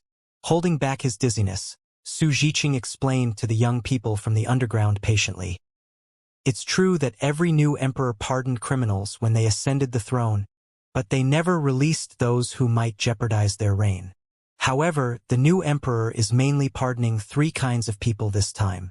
Firstly, the immortal cultivators within the Imperium, whom the new emperor said to be terrible but understandable.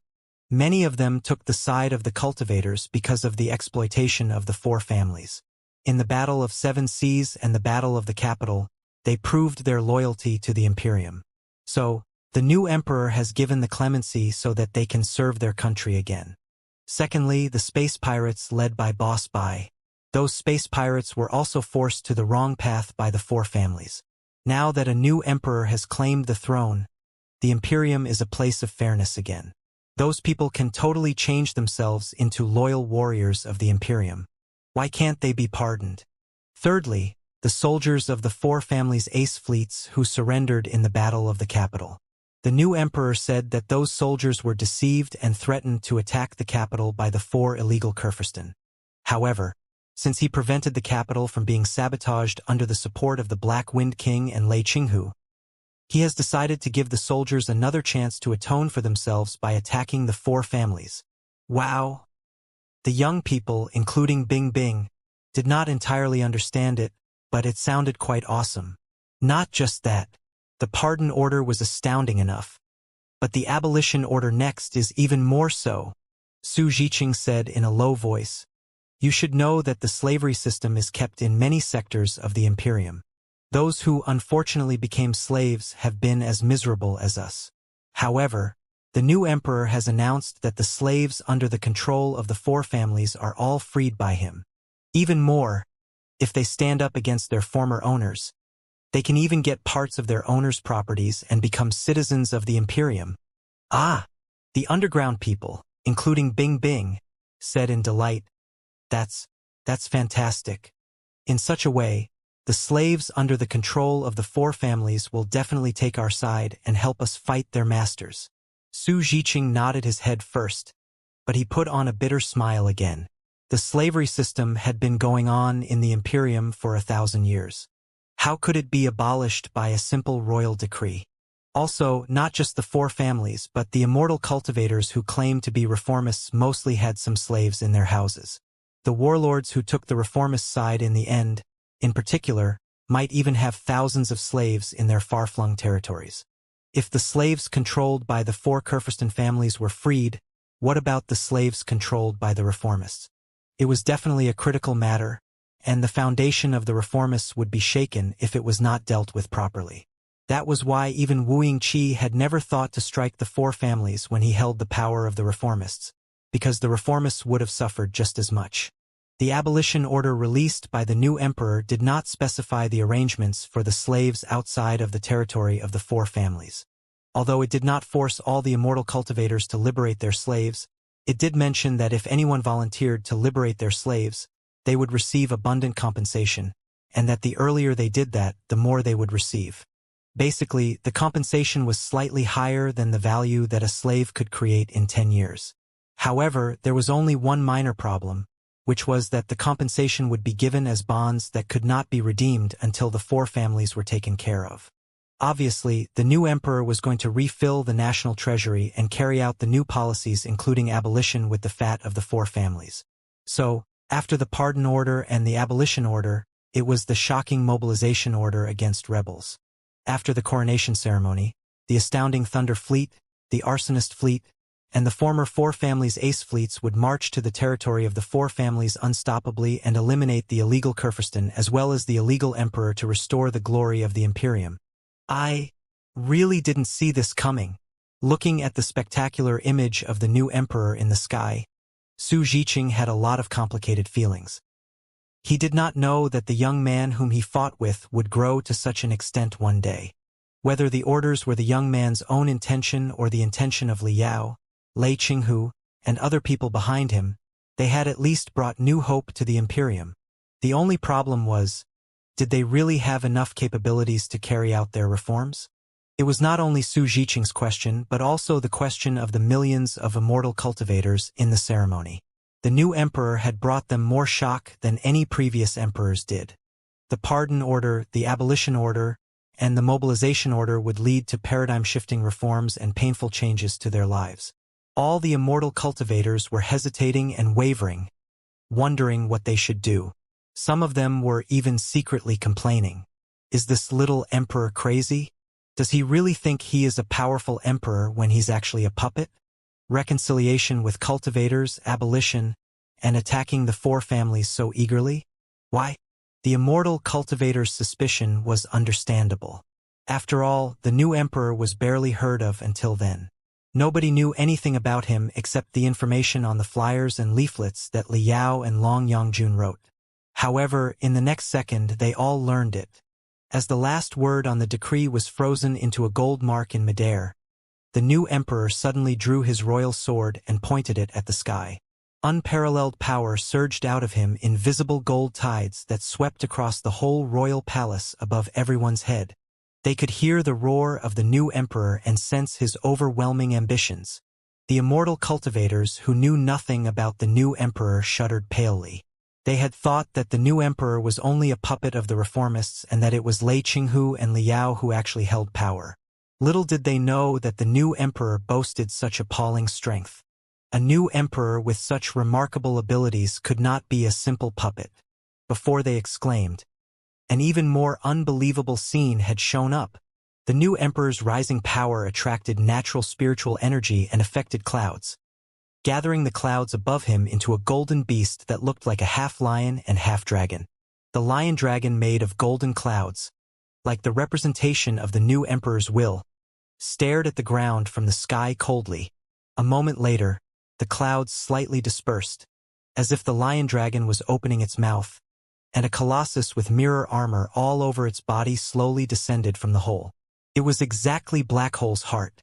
Black Hole's heart, known as the most powerful colossus of the Imperium, boasted the most advanced interference force fields and stealth techniques. It had twisted the rays of light around it and covered itself with the most spectacular colors. The sky had turned into a stage for Black Hole's heart. This is... Many senior immortal cultivators gasped hard. They vaguely guessed the Colossus' identity from its vibe. Before the ceremony, they were suspicious about Li Yao's leaflets and would not believe that the new emperor was the reincarnation of the black-starred lion. However, after the new emperor unleashed dragon over the sky and Black Hole's heart, they had to admit that the new emperor had indeed got Blackstar the Great's heritage, since Black Hole's heart, which had been gone for 1,000 years, had reappeared. Boom! Boom!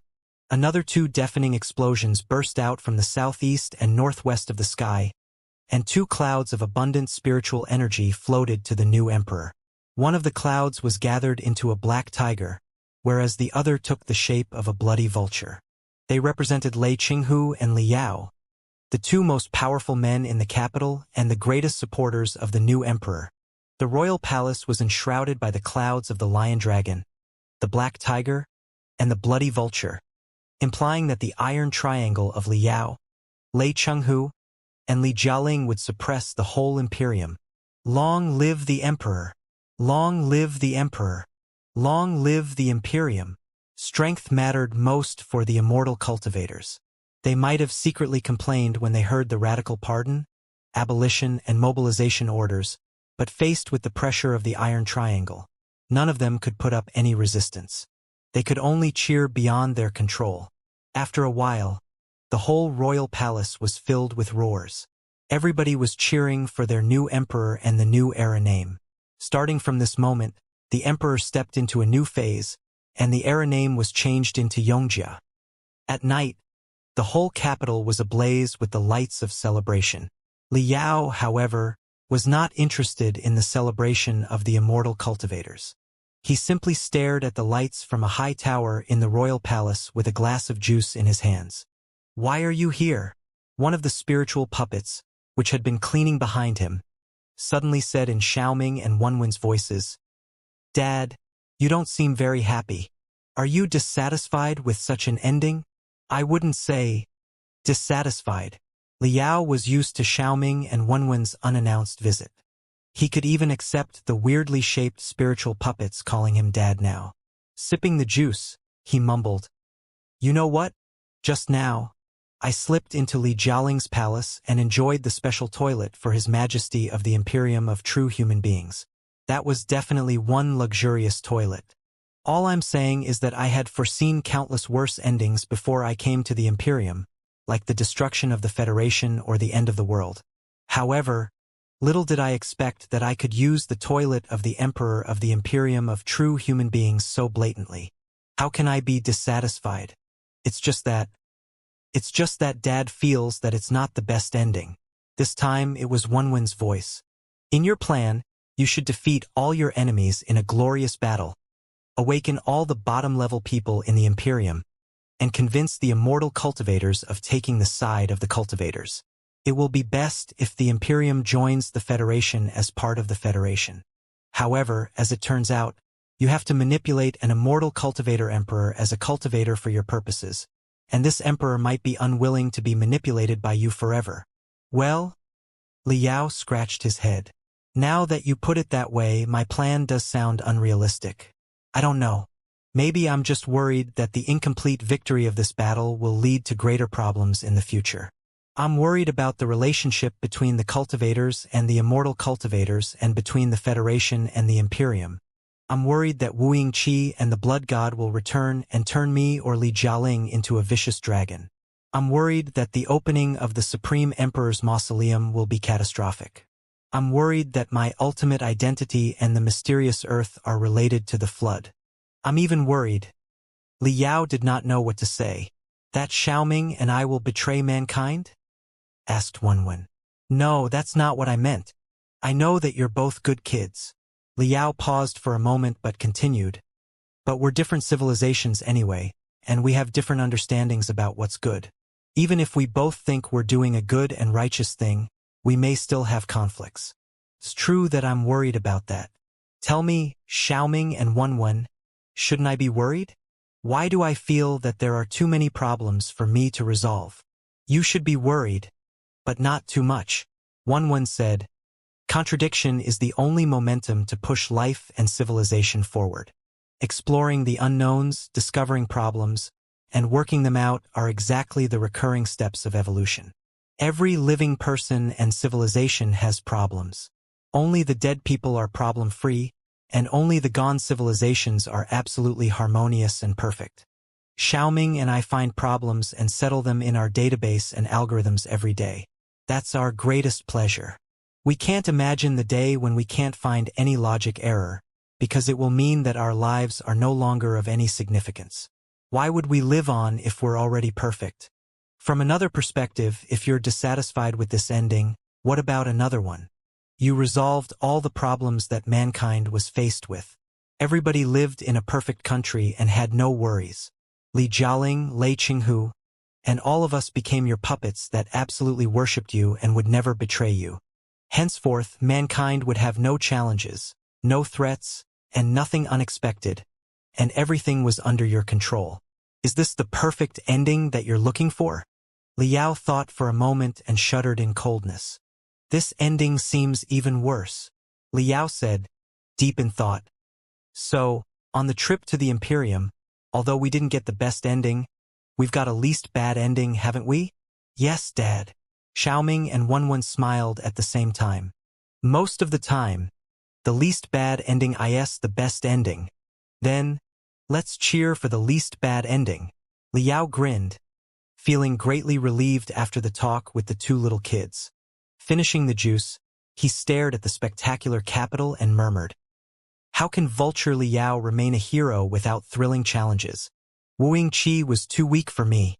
I do wonder who's going to be killed by my fists next. Weird. I haven't rested for a few days yet, but my bones are itchy again. How I look forward to new challenges. Thud, thud, thud, thud. Heavy footsteps interrupted Liao's murmur. Lei Qinghu reached Liao gravely. Huh. Why are you here instead of celebrating with His Majesty and the other immortal cultivators? Liao grimaced. Your troop will set off to attack the rebels of the four families in 3 days. You wouldn't have a lot of time to drink by then. Lei Qinghu's face was so awful as if it had just been bombarded by a warship. Without saying anything, he tossed a jade chip that stored the latest report to Liao. According to the urgent report sent by the Expedition Army, a fleet of the Covenant Alliance, whose scale is unknown, broke into the thick soil sector, which is at a critical part of our supply line, a day ago. Lei Qinghu said solemnly. The guards of the thick soil sector were wiped out, suggesting that the enemy was very strong. It seems that the main forces of the Covenant Alliance that we've been worried about have finally emerged. 3 days earlier, in the camp of the 4th Regiment of the garrison of the thick soil sector, Gao Huan tried to control his muscles and stand up, only to fall into his vomit yet again.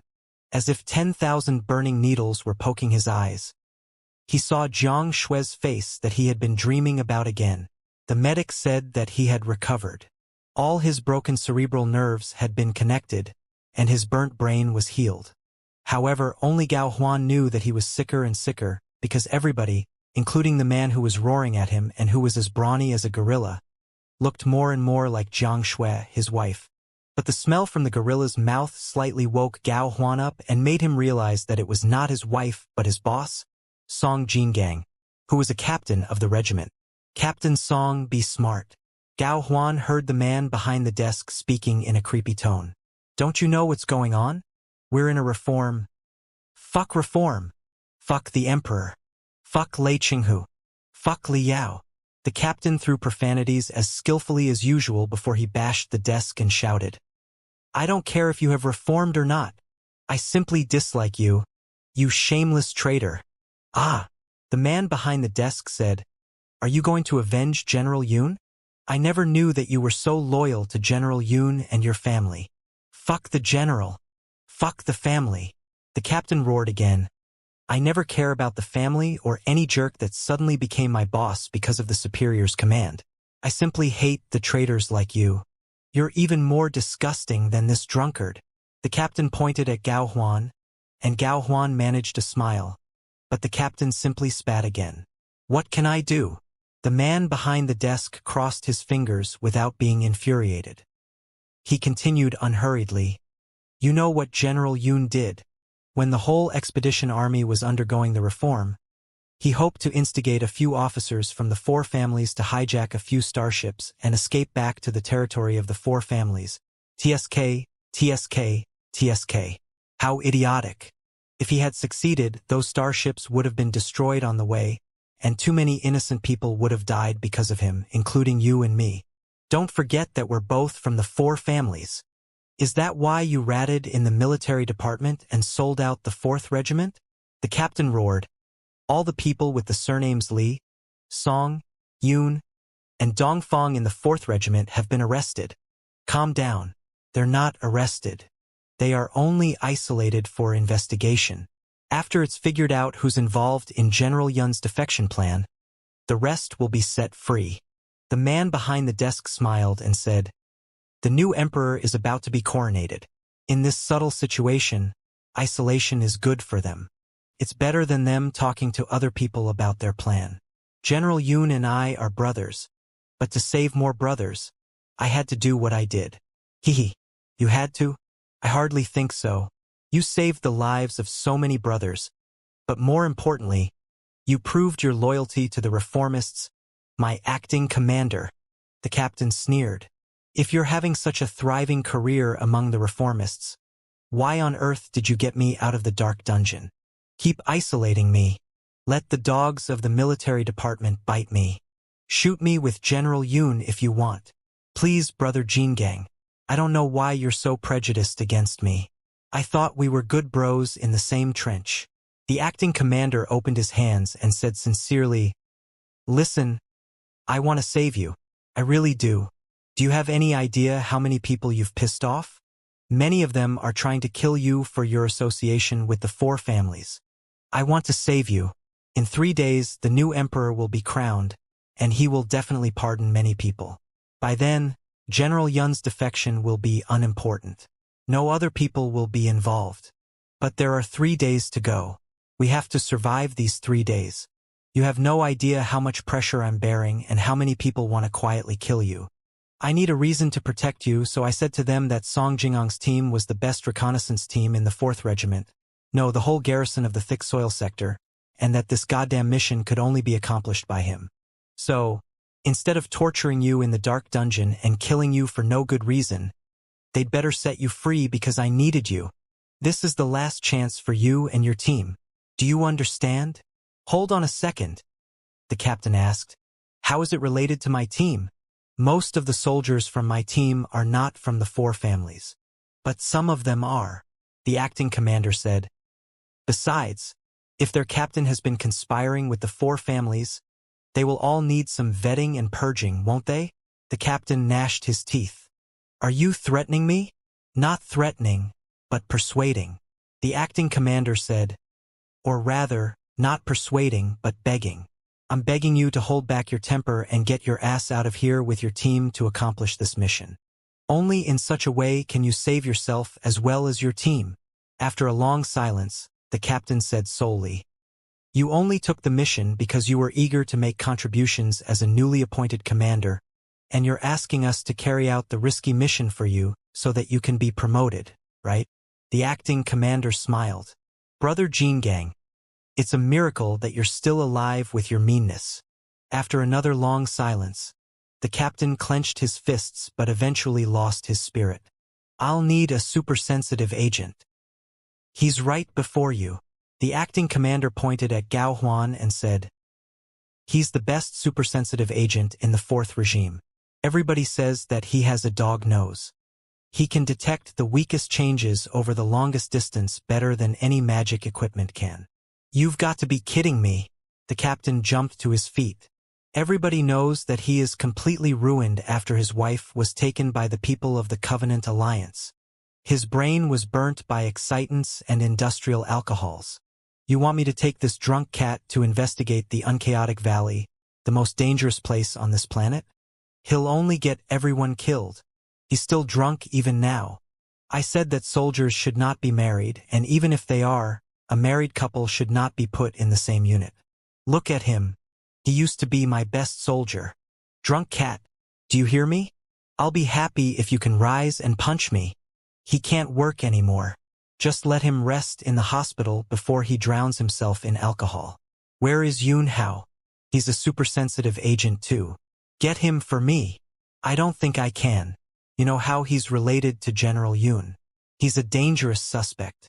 Pausing for a moment, the acting commander said, "Also, he tried to escape during the isolation, and he cursed even more badly than you did. So, his interrogators... Anyway, he's not dead yet, but he'll probably be in the ICU for half a month." The captain's eyes bulged. "You son of a bitch?" "Calm down, brother Jean Gang. The lives of many people, including Yun Hao's, is in your hands. Think before you do anything." The acting commander said, "Also, Gao Huan is not as unworthy as you describe. He has recovered, and the medic proves that he can return to work now. Also, he's not drunk. It's just the side effects of the drugs. He'll be used to it soon." "Oh? Is that so?" The captain was suspicious. "Drunk cat, do you know who you are and who I am?" "Yes, boss." Gao Huan finally struggled back to his feet from his vomit. He stood at attention and saluted. I'm Gao Huan, and your Song Jin Gang my boss." "Ha!" The captain grew excited. "This is the only good news that I have today. Gao Huan, you're finally sober. Like I said, women are just like clothes, and you can always get a new one if you lost her. You've been drunk for half a year. That was really embarrassing." Bam! When the captain said, "If you lost her," Gao Huan's pupils constricted, feeling that the nerves in his head had broken again. He could not control himself at all when he lunged at the captain. Then, he heard the sound of his fist smashing the captain's face and almost breaking his bones. The captain then roared desperately, "Fuck!" When Gao Huan woke up again, he found himself in a light tank, which was crowded with smelly soldiers, making the cabin smell like a can that had been sour for half a month in a hot summer. His itching skin reminded him of what happened just now. Infuriated, the captain shot him with a water gun for half an hour and finally washed the filth and the drunkenness off from him. Gao Huan was finally back to himself now, and he could more or less distinguish the fuzzy faces of the companions next to him now. Bug, Leech, Black Leopard, One-Eyed Tiger, all of them were his comrades who had been fighting with him. Their clothes were ragged and sloppy, making them look more like beggars than the elite soldiers of the 4th Regiment. But the same tattoos on their chests spoke of their toughness in silence. It was a burning saber that pierced through a black heart, with "Never to Forgive" engraved on the saber. It was the emblem of their battle unit. Gao Huan had the same emblem imprinted on his chest too. Of course, there was also their beloved boss, Song Jin Gang, the captain of the team who had been secretly addressed as Gorilla King. "Cheer up, you assholes. Where's your spirit? Now, listen to me," the captain roared. As a matter of fact, occasions were rare when the Gorilla King did not roar. The Unchaotic Valley used to be the largest city on this planet hundreds of years ago. It was razed to the ground last time the Covenant Alliance invaded, and when we reclaimed the thick soil sector, it was sabotaged and completely ruined by the Covenant Alliance again. Not only has the Covenant Alliance destroyed everything in the Unchaotic Valley, but they also planted infinite landmines and automatic defense rune arrays in the place. There might even be the remaining soldiers of the Covenant Alliance in the city. Can't be helped. We've been marching too fast to examine every inch of land on every planet. God knows if the lunatics of the Covenant Alliance are still active in some of their hideouts. Anyway, the Unchaotic Valley is the most dangerous place on this planet. The military department had been ignoring the place until a fog rose there a week ago. The uncanny fog covers hundreds of square kilometers and blocks all kinds of probe magic equipment. Cannot be driven apart with weather weapons. The military department suspects that someone is behind it. Given that the garrison of the thick soil sector is short of hands, and they're busy in political struggles, no large starships can be deployed to investigate the fog. So, they can only send a team of unlucky bastards to figure out the cause of the fog. Yes, bingo. We're exactly those unlucky bastards. It's us again. It's always us. I believe that you're all used to it. So, no more complaints. Just shut up. Right, there's a piece of good news. Oh, maybe it's a bad one. Anyway, the drunk cat is back. Are you sober? Drunk cat. Yes, boss. Gao Huan said. I'm wide awake. What about you? Is your nose still at the right place? Oh, the soldiers chuckled. Some raised their thumbs at Gao Huan, and some whistled at him. Welcome home, drunk cat. Hitting the Gorilla King the moment you're back. You do have balls. Even Song Jingang laughed at him. You fucking, forget it. You can read the details of the mission on the report. All in all, don't play a hero and don't do anything stupid. Nothing is worth dying for. Do you understand? Got it. The soldiers of the team roared crazily. Smelling the stink, Gao Huan felt that his every cell was waking up. For a moment, he did forget his wife's face. He put on a smile while he took the blocking agent. Drunk cat, what are you taking? Shit. Is it medical alcohol? Flea, his life and death brother, approached him and smelled the blocking agent in his hand. His eyes bulged. You're still drinking? It's fine. The medic gave it to me. The Gorilla King knows it too. Gao Huan said, You know my conditions. The stimulation of such an extent cannot affect my brain at all right now. It will only keep me refreshed so that I can carry out my talents as a supersensitive agent. After a brief silence, Flea asked prudently, Drunk cat, you still haven't forgotten Jiang Shui yet? Gao Huan grinned. How could I? I can accept if she were killed on the battlefield, but she was captured by the Covenant Alliance. She must be alive. I have to save her. I will save her. But Flea couldn't help but suggest, You know what will happen to the prisoners of the Covenant Alliance. She must have been deprived of her humanity even if she's alive. That's fine. I'll remind her of everything. Drinking up the medical alcohol, Gao Huan leaned against the cold wall and mumbled, I'll save her and help her remember everything. Flea sighed and smiled bitterly. You should be called Love God instead of Drunk Cat. I finally understand why Jiang Shui fell in love with you, of all people in this team. Gao Huan smiled. Unwilling to continue the topic, he asked, What has happened outside when I was in the hospital? Our brother troops seem to be in a low morale. That's right. Too many things happened in the past year. Flea said, The reformists and the four families have been fighting vehemently, and the situation is capricious. Today, the people from the four families may get control of supplies and try to starve the troops that are not loyal to them, but the next day, the reformists may defeat them and decide to purge all the officers that are from the four families. A week ago, our captain joined a defection group of the four families in his stupidity, hoping to escape back to his hometown with his trusted subordinates and the military secrets of the thick soil sector, only to be caught by the reformists right on the spot.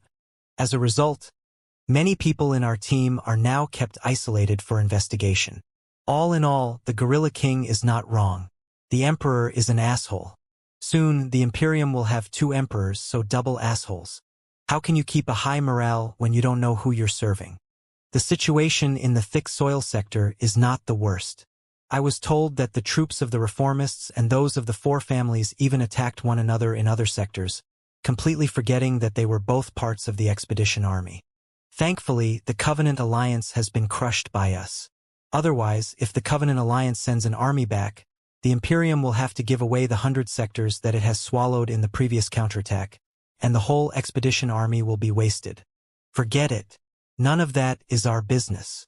For the soldiers like us, we better seize the day while we're still alive and make sure that we kill at least one enemy before we die. Flea laughed innocently, and so did Gao Huan. He did not really care about bullshit like morale, reform, Kurfürst, or the Emperor. He was just making a conversation with Flea. He wasn't scared of death either. Having been in the expedition army for so many years, he had already turned numb. The only thing that he cared about was Jiang Shui, his wife. Jiang Shui must be alive, whatever she had turned into. So he could not die. He must rescue Jiang Shui, or die together with her. Wait for me, Jiang Shui. I'm sober now. I'll get you out soon. Gao Huan rubbed the mini jade chip on his neck that stored the videos and photos of him and his wife. If possible, he really wanted to implant the jade chip into his flesh. Boom! The dull noises of air currents came from the outside. Gao Huan finally realized that the light tank they were on was actually loaded on a flying carrier. Hurry up, you gutless maggots. Inject buffer gel to your butts. The captain roared. We've arrived at our destination, and we'll land for reconnaissance in 10 seconds. Crack, crack, crack, crack. The deck of the carrier was slowly opened, and 15 light tanks fell like dumplings. The dazzling exhaust flames that they spurted out tore the intense fog apart and lowered their speed, until they landed in the hazy, unchaotic valley. Without any instruction from their captain, the lazy soldiers suddenly turned into the most vigilant wolves and tigers. They put on crystal suits the moment they jumped out of their tank as they protected the tank and pressed into the fog. The unchaotic valley in the fog was like a physics nightmare. Pale flames flickered in the debris that collapsed hundreds of years earlier, staring at the scouts as if the eyes of countless ghosts that were still alive. The remains of battle puppets, crystal tanks, and starships were all over the place. Most of them were left hundreds of years previously and therefore were rusty and moldy. At first look, they looked like the rotting internal organs of a behemoth that were emitting a disgusting spell. Even crystal tanks and crystal suits could not prevent the smell. Or maybe that was fear. Sitting at the center of a reconnaissance car, Gao Huan put a dark cold cover on his head and detected the unusual changes deep inside the fog with the talents of a supersensitive agent. "How about it, drunk cat?" Surprisingly, the captain did not roar but asked in a low voice, "Is the dog nose in your head as sharp as before?" "Of course." Narrowing his eyes, Gao Huan mumbled as if he were in a different place. "Something is seriously wrong with this place. There's a regular burst of magnetic waves every once in a while. It does not seem natural but more like some kind of signal, and the fog around is meant to cover it. That's weird. This signal is too powerful. It's like a pillar rising to the sky in my senses. Even the fog is covering it. The fleets on the orbit of the planet should have detected it a long time ago." "Ha! What a coincidence." The captain said, "The commander of the orbit troops happens to be a rebel from the Four Families. He was arrested a week ago, and a purge was conducted within the orbit troops. Who has the time to study some insignificant signals when their own life is at risk? Forget it. None of it helps right now. Tell me, where is the source of the signal? It should be..." Holding back the excruciating pain in his head, Gao Huan tried to locate the source of the signal. Right before he found it out, somebody suddenly said in the communication channel, "Boss, Black Freckle stepped on a landmine." When the captain and Gao Huan reached the front of the team, the atmosphere was still quite relaxed. Black Freckle, the poor victim, was still smiling and mocking back at his companions. Every part of the planet had been planted with landmines before the Covenant Alliance retreated, but the landmines were not very powerful. Besides, the soldiers of this team had the protection of crystal suits and enough experience in dealing with landmines. They could dismantle 99% of the landmines safely. Even if they couldn't, they would not wail as if it were the end of the world, since they would only lose a foot or a leg. At this moment, a soldier was studying the landmine below Black Freckle's foot. He prudently dug the ground, revealing the rusty shell of the landmine. It seemed to be an old heavenly rainbow eye, which was powerful but not difficult to be removed. However, as a supersensitive agent, Gao Huan smelled something unusual. It was also the reason why the captain brought him here. "Wait, this landmine does not smell right." Gao Huan stopped the soldier's work. "It looks like the components of Heavenly Rainbow 3 in the shell of Heavenly Rainbow Eye." Everybody gasped hard and stepped back, activating their spiritual shields to the highest intensity. Black Freckle, who had been grimacing, was dumbfounded as if he had been hit by lightning. It's really Heavenly Rainbow 3. Reminded by Gao Huan, the soldier carefully examined the landmine. His face turned pale as he declared Black Freckle's death sentence. Heavenly Rainbow 3 was an anti-infantry landmine, or rather, it was designed to deal with crystal suits. Once it was detonated, an area of 100 meters around it would be destroyed, and the standard crystal suits of the bottom-level infantrymen of the Imperium could not resist the storm of shards at all. "Soldier, come back. Black Freckle, stay there." The captain couldn't have looked more awful. Staring at Black Freckle, he gritted his teeth. "You've hit the jackpot. You know the power of Heavenly Rainbow 3 very well. We don't have enough technologies or tools to remove the landmine. But as long as your heartbeat changes slightly, the landmine will explode. There's nothing we can do." "Fuck!" The muscles on Black Freckles' face were twitching. Fuck. Fuck. Fuck. Fuck. Fuck. Fuck. Unfortunately, you have to die before us. But not now. The captain said, you have to wait until your brothers are safe and away from you, and you must die a hero's death. Do you understand? I. Black Freckles' face was twisted. Look at me and listen to me. It's hopeless now. We all know it very well. But you have your wife and children in your hometown. You have to leave something for them. I can delete some of the battle videos that are Crystal Suit's record, but I cannot fabricate any because it will be detected. The captain said patiently, so, you have to die heroically. The new emperor is about to be coronated. He's going to need war heroes, and he will be generous with their families. If you become a war hero, your wife and your children will live a better life. Won't they? Fuck war hero. Fuck the emperor. Black Freckle was shivering. How would I look like a hero? Fuck. Don't shiver. And don't wail like a wuss. The captain roared. Hold your head high and say something like long live his majesty. No, don't say long live the reformists. We don't know yet if they will win in the end. If you dare not do it, I can give you a hand. Rest assured, I'll help you. On the count of 3, all right? There won't be any pain. Promise. Come on, 1. What is this shit all about? Black Freckle said, his voice shivering. Long live his majesty. Long live the Imperium. Is that?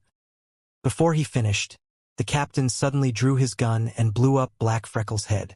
Hardly had the headless body fallen when a spring of colorful light dashed from his foot and covered hundreds of square meters nearby. Thankfully, all the soldiers had retreated 100 meters away and protected themselves. They suffered no greater losses except their weakened spiritual shields. Black Freckle was completely gone. Only the spots of blood on the ground proved that he was once alive. It was painless, was it not? Gloomily, the captain asked the soldiers around him. Yes, it was. The soldiers all nodded their heads after a brief silence. It seems that we've found the right place. The captain looked at Gao Huan and said, Heaven Rainbow 3 is too advanced to be planted for common soldiers like us. Something of paramount importance must have been hidden behind the landmines. Let's remove the landmines and be ready for battle. Boom, boom, boom, boom, boom, boom, boom. The tanks rained a storm of bullets on the landmines, triggering them and raising a splendid fireworks show. Before the fire above the landmines died down yet, the team had started pressing deeper. The loss of their companion did not depress them but made the soldiers even angrier than before. After half a year's rest, Gao Huan seemed to have found the instincts of a supersensitive agent again. He keenly sensed the unusual waves in the air and adjusted their directions accordingly, locking onto the source of the signal at the center of the fog. At this moment, strong signals were still being released from there like a burning torch. Gao Huan even felt that the source of the signal was so blatant that it did not care about being noticed anymore. Navigated by him, the team finally arrived at their destination, only to be shocked by what they saw. Deep inside the valley was a narrow, long chasm. A certain type of piton-shaped magic equipment was protruding into the sky from 100 meters deep in the chasm. The 4 pitons on the magic equipment formed an array, with dazzling electric arcs dancing among them.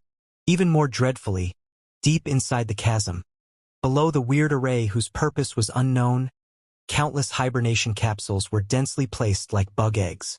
Inside each hibernation capsule was a person of the Covenant Alliance. Many of them had been woken up, and the rest were also opening their emotionless eyes under the glass cover. A secret base of the Covenant Alliance had been buried on the planet that the Imperium had reclaimed and occupied for 3 years.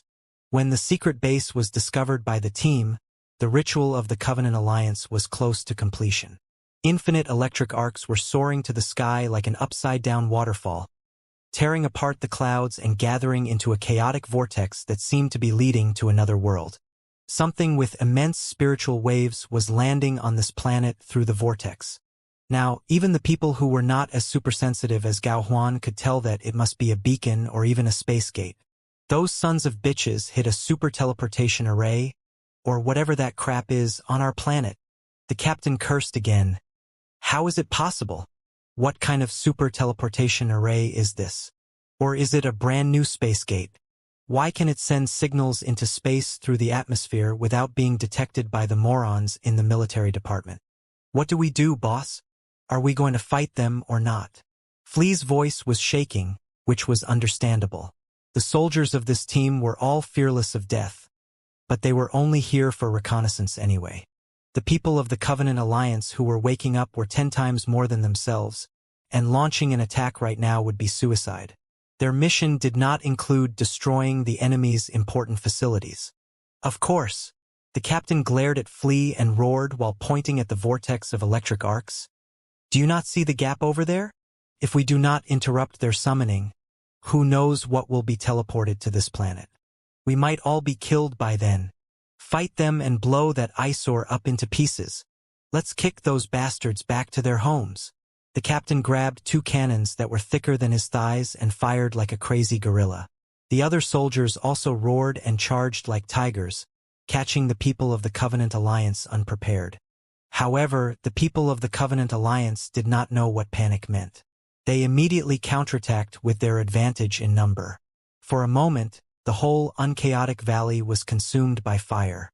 For a supersensitive agent like Gao Huan, keen senses were both a gift and a burden.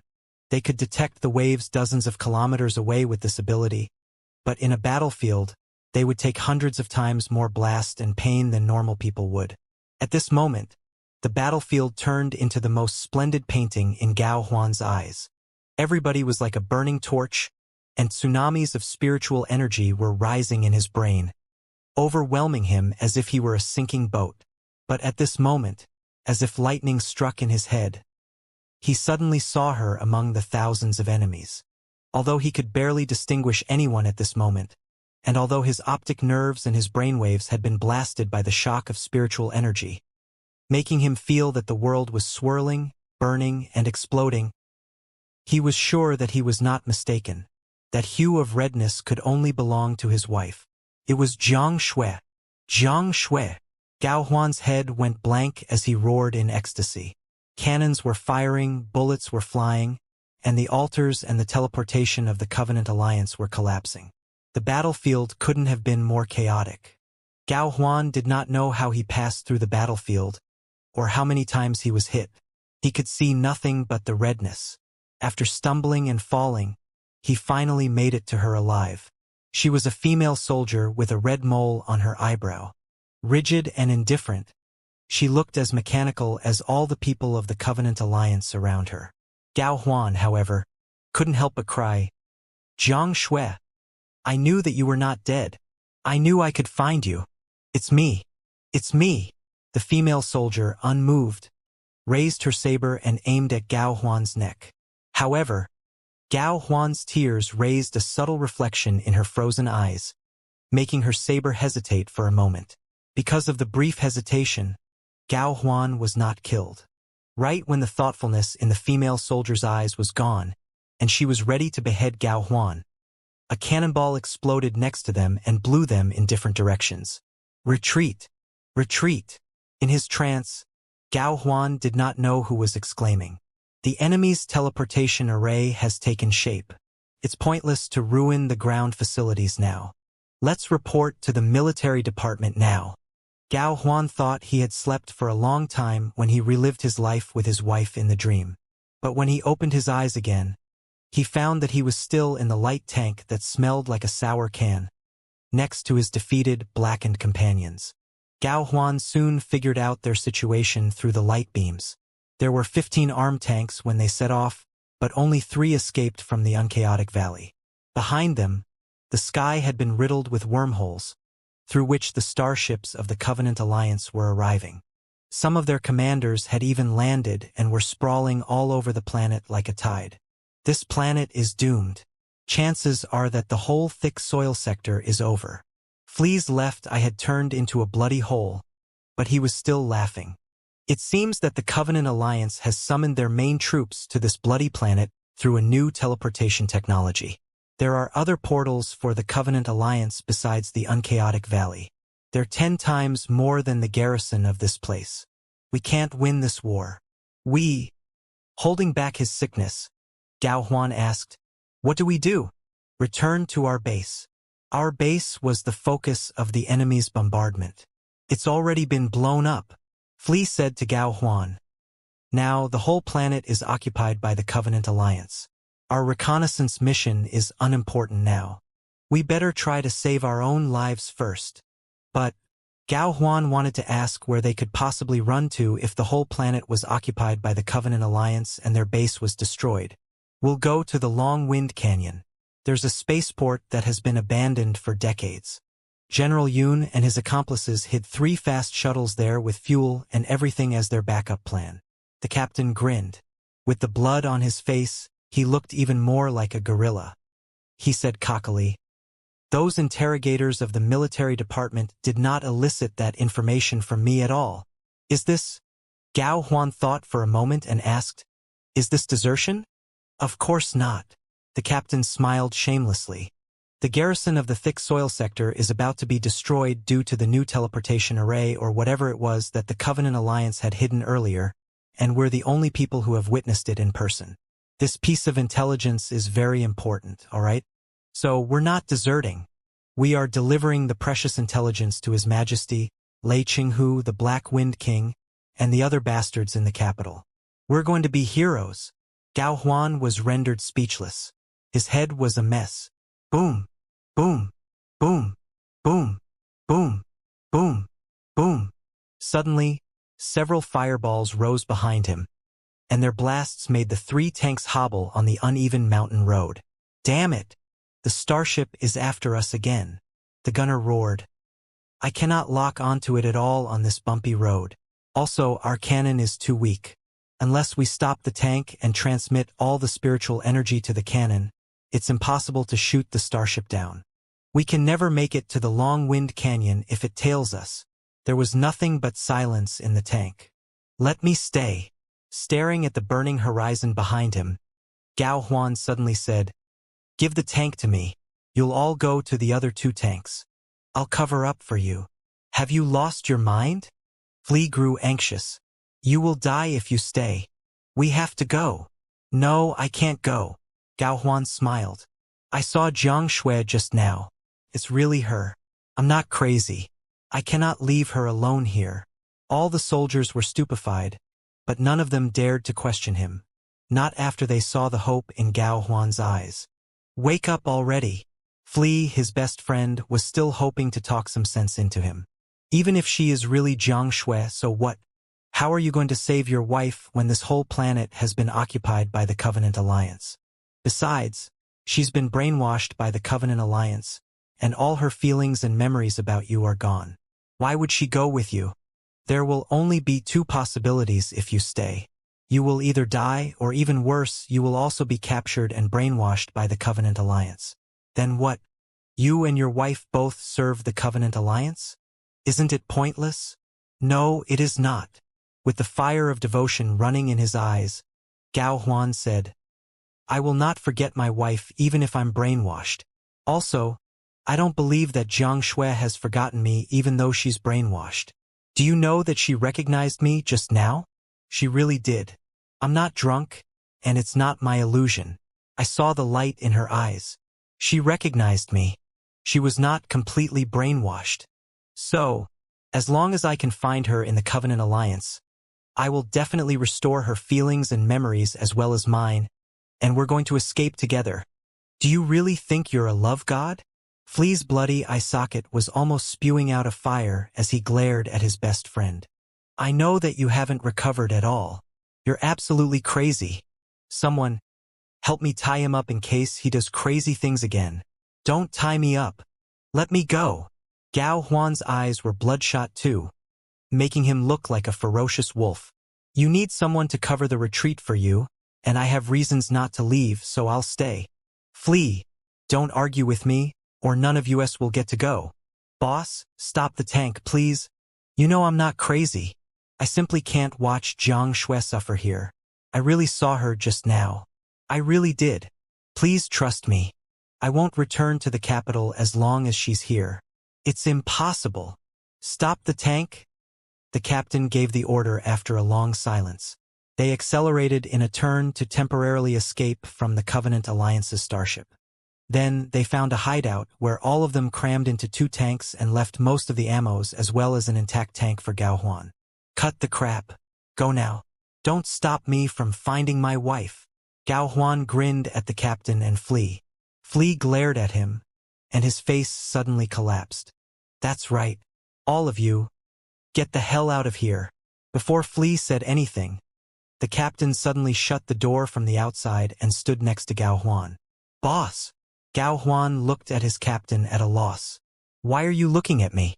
You think you can shoot down the enemy's starship when you can barely walk straight? The captain said casually, Besides, I don't want to go to the capital either. I'm from the 4 families, and I'm among the few survivors who weren't killed in the thick soil sector. I would only be executed as a deserter or a traitor if I go to the capital, wouldn't I? But, Gao Huan stammered, you'll be a hero. You're not among the leaders of the 4 families anyway, and you've done something wrong to the Imperium. Maybe you'll become an awesome war hero after some simple vetting. Like you said just now, we're not deserters but deliverers of important intelligence. Some simple vetting? The captain laughed and spat a mouthful of blood-stained saliva before he opened his fingers and said, Do you see my hands?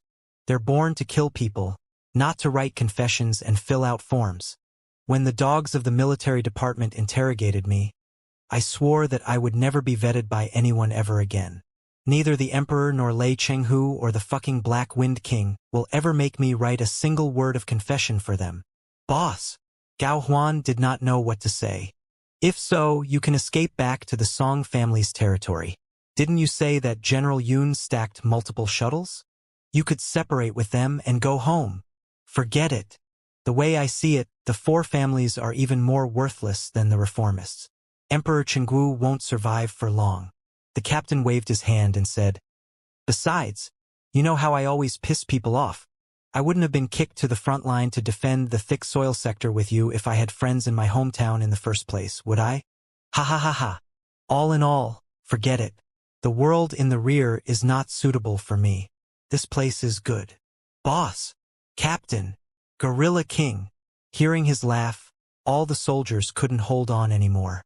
Their eyes turned red. Stop! Please don't be so emotional. I'm having goosebumps all over my body. The captain cursed and smashed the soldiers' heads back into the tank with his gun. Do you know what you look like right now? Those ass-kicking cultivators. All in all, get the hell out of here in 3 seconds, go to the Long Wind Canyon, escape from this goddamn planet, report what happened here to the capital, and ask the Emperor for rewards. If I'm rewarded too, you'll split up my share and help me fuck a couple of bitches. Are we clear? Now, carry out my order. The captain smashed the last head back into the tank. The noises of the starship came again from the mountains not far away. The soldiers cried from the 2 tanks before they left unwillingly. The captain was finally relieved when both of the tanks disappeared. He turned around and adjusted the turret on the last tank with Gao Huan. They dismantled the protection devices of the turret and focused all the spiritual energy in the tank on it so that it could fire astoundingly for once. The 2 of them worked in silence without saying anything. When the noises were louder and louder and the crazy wind from the enemy's starship was about to blow away their disguise, Gao Huan suddenly asked, Boss, do you think I really saw Xianxia just now? The captain looked at him thoughtfully, as if he were going to say something, but he paused for a moment before he continued, Well, I think I saw her too. Really? Gao Huan almost burst into tears of joy. You saw her too? Is it really her? I think so, the captain said. How could I be certain when the whole battlefield was on fire? But I think it was her. Then, did you see her movement? Gao Huan asked excitedly. She hesitated when she attacked me, right? It means that she still has some feelings that aren't washed off, right? Huh, the captain said.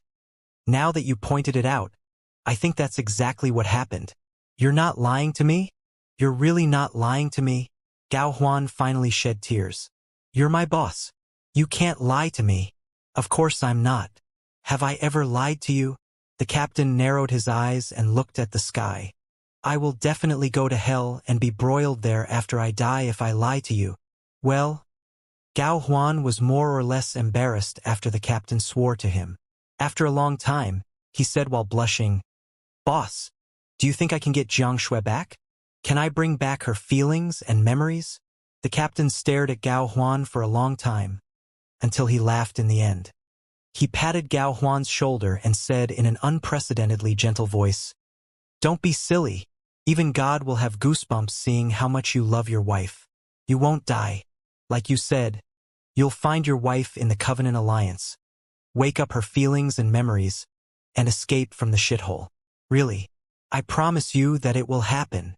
Gao Huan looked at his captain's uneven and hideous face and smiled like a fool. Beep, beep, beep, beep. The cannon on the tank beeped when the starship had entered their best shooting range. "Boss!" Gao Huan licked his lips and said, "Should we say something heroic now? Like what we're fighting for?" "Forget it." The captain couldn't help but laugh. "There's no chance for us to upload our battle videos. What are we fighting for? We're immortal cultivators. Do immortal cultivators need a reason to fight? Forget those assholes and scumbags. For once, we're completely fighting for ourselves. Are you ready? On the count of 3. 3, 2, 1. Boom! The cannon was fired, and Gao Huan was blown away by the blast that almost tore the tank apart. He was dizzy again. In his trance, he saw a hideous fireball rising in the front of the shark-like starship, which consumed the front part of the starship and destroyed its anti-gravity system, making the starship fall as if it had been bitten by an invisible beast. He saw that his captain laughed and grabbed another 2 portable cannons that were thicker than his thighs. Opening fire at the people of the Covenant Alliance and pressing forward, the captain truly looked like an unbroken gorilla, until he ran out of ammunitions and was swallowed by fire. Hearing the familiar cries of his brothers from his back, Gao Huan turned around, only to see Flea and the other soldiers marching back in the second tank. Flea was dancing up and down on the top of the tank with crystal bombs all over his body. He was truly like a vigorous flea at this moment. "Drunk cat! Drunk cat!" Flea shouted delightedly. "Don't forget that your wife was the goddess of everybody in this team. How can we watch her be taken by those bastards of the Covenant Alliance? Come on. We'll help you get her out together." Together with Flea, Leech, Black Leopard, and their brothers, Gao Huan charged at the enemy's formation following their captain's footprints. When he was hit by that scorching bullet, he was still wearing a casual and confident smile. "Wait for me, honey." Gao Huan thought, "Boss promised me, and my brothers are so loyal. So I can't die. I will find you, think of you, and take you back home." One day later, in the capital, the news that the thick soil sector had fallen again had been spread to the capital. The devastating outcome that the garrison of the thick soil sector was entirely wiped out and shrouded the capital with blood and gloom. It was like a bad joke when the new emperor was faced with attacks from the rebels of the Four Families and the Covenant Alliance after he just ascended to the throne and made bold declarations. Before the party was over, an emergence and confidential meeting began. The participants of the meeting included the new emperor, as well as Li Yao, Lei Qinghu, Li Linghai, Boss Bai, Jin Yuyan, Long Yangjun, the Fist King, and some other people. Those were not necessarily the most powerful people in the Imperium. Many big shots in the expedition army had high titles and forces comparable to theirs. However, they were the only people that the new emperor could really trust and rely on. The Covenant Alliance's attack began 2 to 3 days ago. They made thorough preparations for the attack. Before the battle, they blocked all the signals that the thick soil sector sent out and simulated peacefulness with fake signals, buying them a crucial day. Gloomily, Lei Qinghu introduced to Li Yao and the rest of them with an enormous light beam on his back. The expedition army had been scattered on the hundreds of planets in the 100 sectors that we occupied in the first place. Many of them were recalled to take part in the battle against the Four Families. So, there were not enough soldiers in the thick soil sector, and the invaders were dozens of times more than them. They tried to resist, but it was impossible for them to win. Supposedly, we couldn't have learned the loss of the thick soil sector yet, in which case the few sectors near it might have fallen too, but thankfully, Some of the soldiers who belonged to a special reconnaissance team miraculously stole a high-speed shuttle and escaped from the Covenant Alliance's siege. Not only have they brought us the message that the Covenant Alliance has returned, but they also presented first-hand files on how the Covenant Alliance jumped to the main planet of the thick soil sector so precisely. Please take a look. Battle videos appeared on the light beam behind Lei Qinghu, displaying the Covenant Alliance's secret base, as well as the super teleportation array that the soldiers of the reconnaissance team captured. Everybody was attracted to the magic equipment that looked like a spire. They were also disgusted by the hibernation capsules of the Covenant Alliance. As the best refiner here, Liao was obliged to speak first. He narrowed his eyes and studied for a long time before he said, "It seems like some sort of super teleportation array or a powerful signal launcher. It's in the vintage style of the primeval age. Judging from the runes and the dazzling electric arcs, it was trying to tear apart the three-dimension, create mini wormholes and send special signals to somewhere else. In other words, it can partly replace the space gate. It's even an advanced and secret space gate itself that can summon the main forces of the Covenant Alliance from thousands of light years away. How's it possible?" Li Jialing, Liao still preferred his old name, found it hard to believe. How can a space gate be constructed within the atmosphere? Its signals will be warped when they pass the atmosphere. About that, the Covenant Alliance might have improved their space gate with the new technologies that they excavated. Or maybe they hid a space gate in the thick soil sector, and this facility on the ground was only meant to activate it. Liao opened his hands and said, "There are many ways to do that. The only problem is that the garrison should have discovered the intense space ripples and spiritual energy when the space gate was opened. Why was the garrison of the thick soil sector so sluggish? Because..." Lei Qinghu paused for a moment, and he couldn't have looked more awful. A while back, the garrison of the thick soil sector initiated an operation codenamed Absolute Loyalty. Many traitors from the four families who opposed the reform were found. Unfortunately, the commanders of the orbit troops were from the four families and were arrested, which resulted in the flaws in the defense. Silently, Liao stared at Lei Qinghu with his eyes bulging. Lei Qinghu could hardly confront his burning eyes. Out of his usual behavior, he turned his head aside. Seriously. Liao, however, did not let him go. He gnashed his teeth and asked, "You're doing a purge at the front line at such a critical moment when the Covenant Alliance may attack anytime? What choices do I have?" Veins jutted out on Lei Qinghu's neck as he bashed the table and roared. Since their failure in the Seven Seas sector and the capital, the four families have been trying to win the expedition army over. They know that they're losing, so they're investing tremendous money to attract the soldiers in the expedition army who belong to the four families and instigate them to rebel. Nobody wants to treat their comrades so cruelly. I do not want the soldiers to be killed by their own men either. However, vetting and loyal education are necessary, or the whole expedition army might pledge loyalty to Emperor Qinggu overnight. Yes, the garrisons of different sectors have different ways of investigation, and some of them are radical, but what can I do? Can I split myself into thousands of parts and supervise the investigation in every sector like a kindergarten teacher? Don't say that it's cruel. How can we ensure the expedition army's loyalty to the new emperor, to the reform, and to the new imperium? By asking a cultivator to make a speech to them or to play porn videos for them again? You! Liao was so angry that he did not know what to say. How can you do that? All right, you two. Li Jialing was new to being an emperor. His performance during the coronation ceremony was good enough, but he lost the manners of an emperor under the emergency. He could only say, "What happened has happened. We better figure out a solution instead of fighting among ourselves." Lei Qinghu, how are things going on in other sectors? Has the Covenant Alliance attacked them? Not for now. Taking a deep breath, Lei Qinghu managed to calm himself down. He displayed the map of the newly recovered area on the light beam behind him before he said hoarsely, "However, the loss of the thick soil sector is already very severe, if not critical. Please take a look."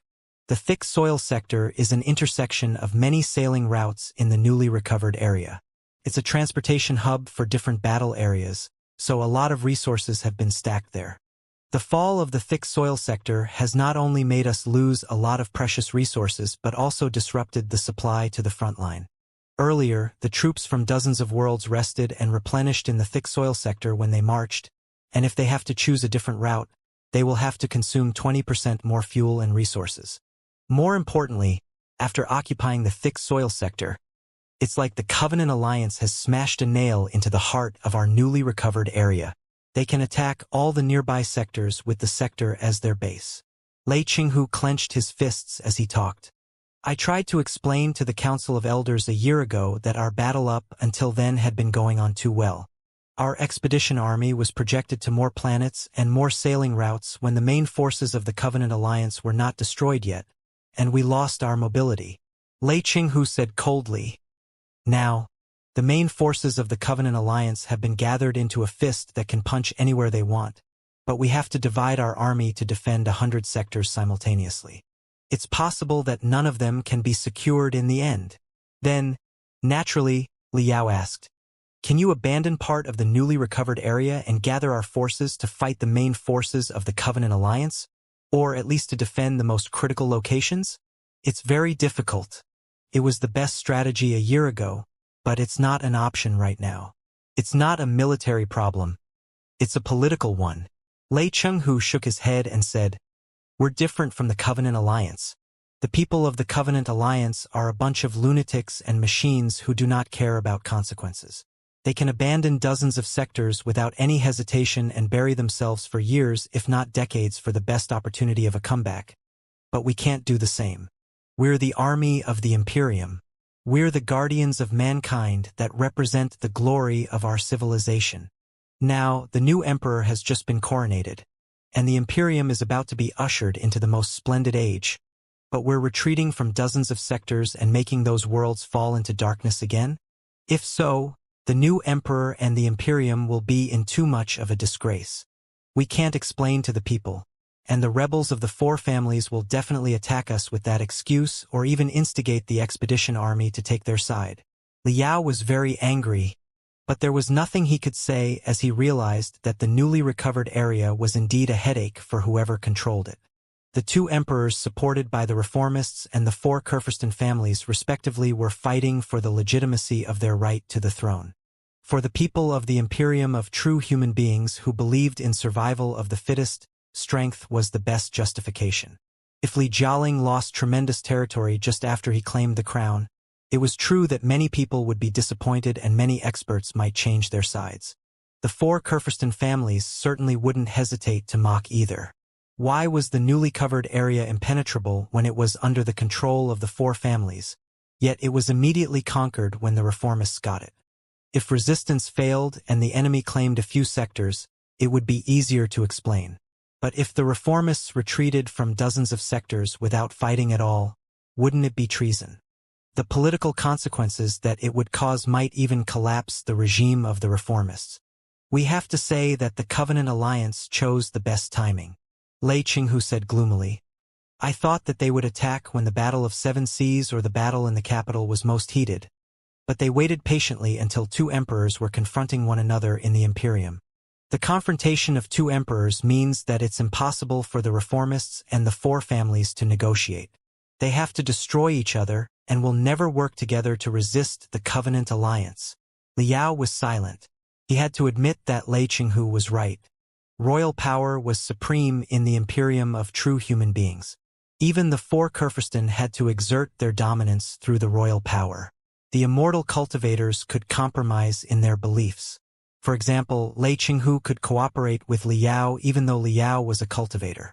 After all, Liao represented the Star Glory Federation, which did not have an emperor but only a speaker, which was not competitive with the crown and would not jeopardize the brilliance of the royal power. During the Battle of the Capital and the Battle of Seven Seas, the reformists and the four families hadn't elected their emperor yet, and there was still room for negotiation. If the Covenant Alliance had attacked back then, chances were that the reformists and the four families would have reached a truce and fought the common foe first. It was definitely the last thing that the Covenant Alliance would like to see. But now that both parties had elected their emperors, They could only fight each other until they destroyed their enemies, even though they knew that the Covenant Alliance was coveting them. The Covenant Alliance certainly knows the best timing because the whole Imperium has been compromised by them. The intelligence on the military, politics, and economy of the Imperium is delivered to the Covenant Alliance on a daily basis. "There are too many spies for the Association of Demon Hunters to catch," said Long Yangjun. Since she had helped the new emperor ascend the throne, her job as the president of the Association of Demon Hunters had been restored.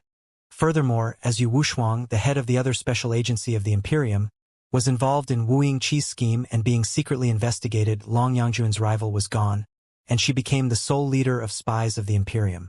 She did not need her fake name, Dongfang Mingyue, anymore. After all, Dongfang was not a popular name among the reformists. She was described to be the reformists' agent that was sent to the Dongfang family for special missions, and now that her missions were done, she had picked up her old name. Now, Long Yangjun's main job was to deal with the spies that the Covenant Alliance had sent to the Imperium. She was doing quite a good job. Li Yao had seen the spies of the Covenant Alliance on Kunlun more than 100 years ago. Those spies were emotionless but could simulate the feelings of human beings, and they managed to pass the Imperium's tests again and again. The corruption and darkness of the Imperium created the best environment for the spies of the Covenant Alliance. For the people of the Imperium mired in blood at the bottom of the Imperium, it was not the worst option to join the Covenant Alliance. Therefore, the spies of the Covenant Alliance had never been cleared, and they caused severe harm. On the other hand, because of the social structure of the Covenant Alliance and the path of ultimate benevolence, it was barely possible for the agents of the Imperium to sneak into the Covenant Alliance. Previously, the military of the Imperium had sent many strong and determined agents into the Covenant Alliance, but few of them could stand the Covenant Alliance's repetitive brainwashing. They all ended up as real members of the Covenant Alliance and confessed a lot of secrets of the Imperium. As a result, the Imperium did not know the Covenant Alliance much, even though they had been at war for 1,000 years. It was also an important reason as to why the Covenant Alliance remained undefeated after 1,000 years when it was in remote worlds and had few resources. All in all, it's impossible for us to negotiate with the four families in this competition of legitimacy. No matter how aggressive the Covenant Alliance, we have to carry on our previous plan. Lei Chenghu bashed the table and declared, "His Majesty has personally announced the mobilization order against rebels. He would be a joke if it's never carried out. Also, our army has been making military preparations since half a year ago, and there is no way to stop right now." Liao was silent. He also knew that the war between the reformists and the four families was inevitable. It was not just about the authority of the emperor but also about the implementation of the new policies. On one hand, the four families were not dead yet, and they were trying to heal their wounds. They were getting stronger each day. When they were healed, it would be very tricky to deal with them. On the other hand, the pardon order, the abolition order, and the reformists' other policies had to be carried out with the fat from the bodies of the four families. Abolition was more difficult than it sounded. Liberating and educating the people required money. The city that Liao, Xiaoming, and Wenwen established in the Great Iron Factory below the ground of the capital planet consumed astronomical investments, and there were too many hominoids and more Great Iron Factories all over the Imperium that were in dire need of help. As a cultivator, Liao definitely supported the reform of the Imperium.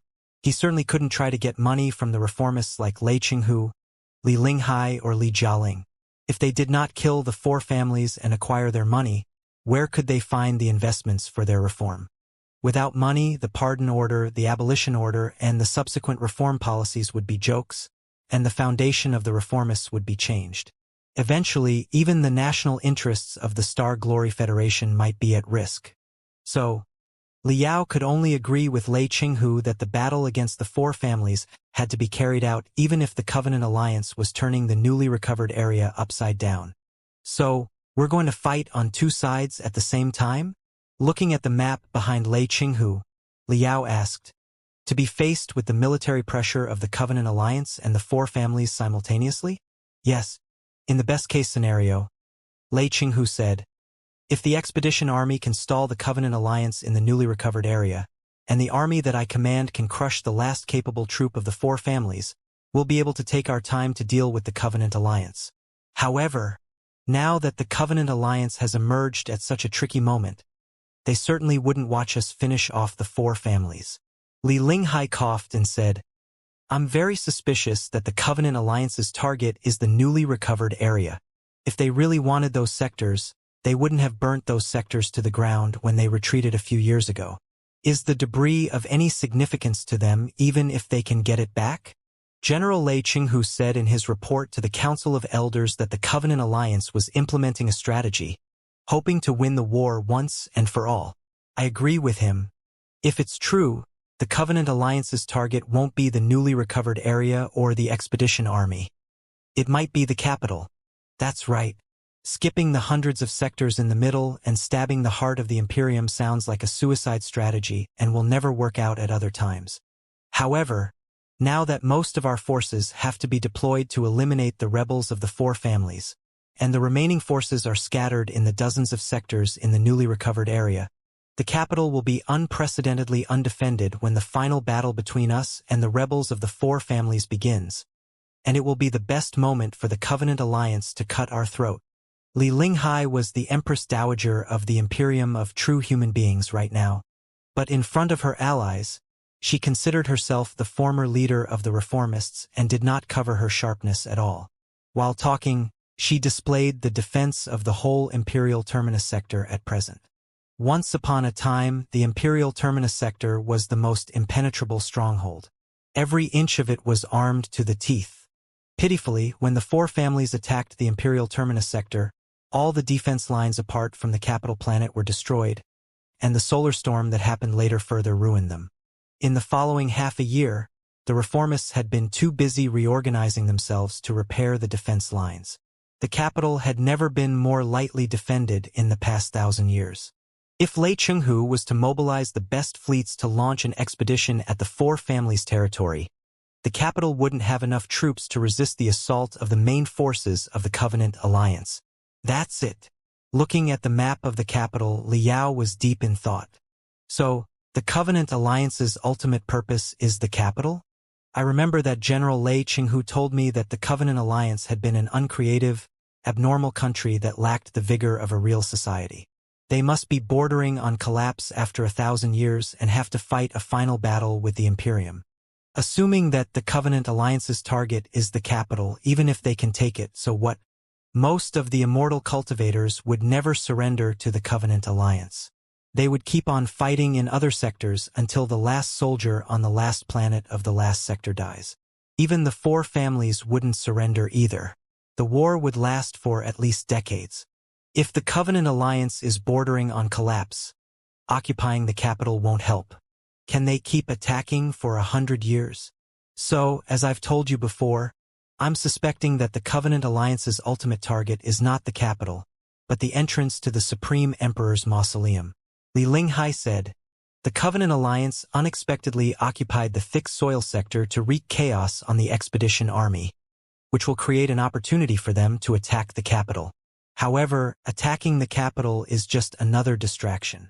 Their real purpose is to occupy the space zone where the entrance to the Supreme Emperor's mausoleum is located. It's somewhere around here. Several strange maps appeared on the light beam. Among the sparse stars were several dot lines and blips. The entrance to the Supreme Emperor's mausoleum is like a ghost island that surfaces in the ocean regularly. It has been 1.5 years since the mausoleum last showed up. If my calculation is correct, it will appear again 3 months to half a year later. Li Linghai said, based on the previous experience, the entrance will be steady for a long time.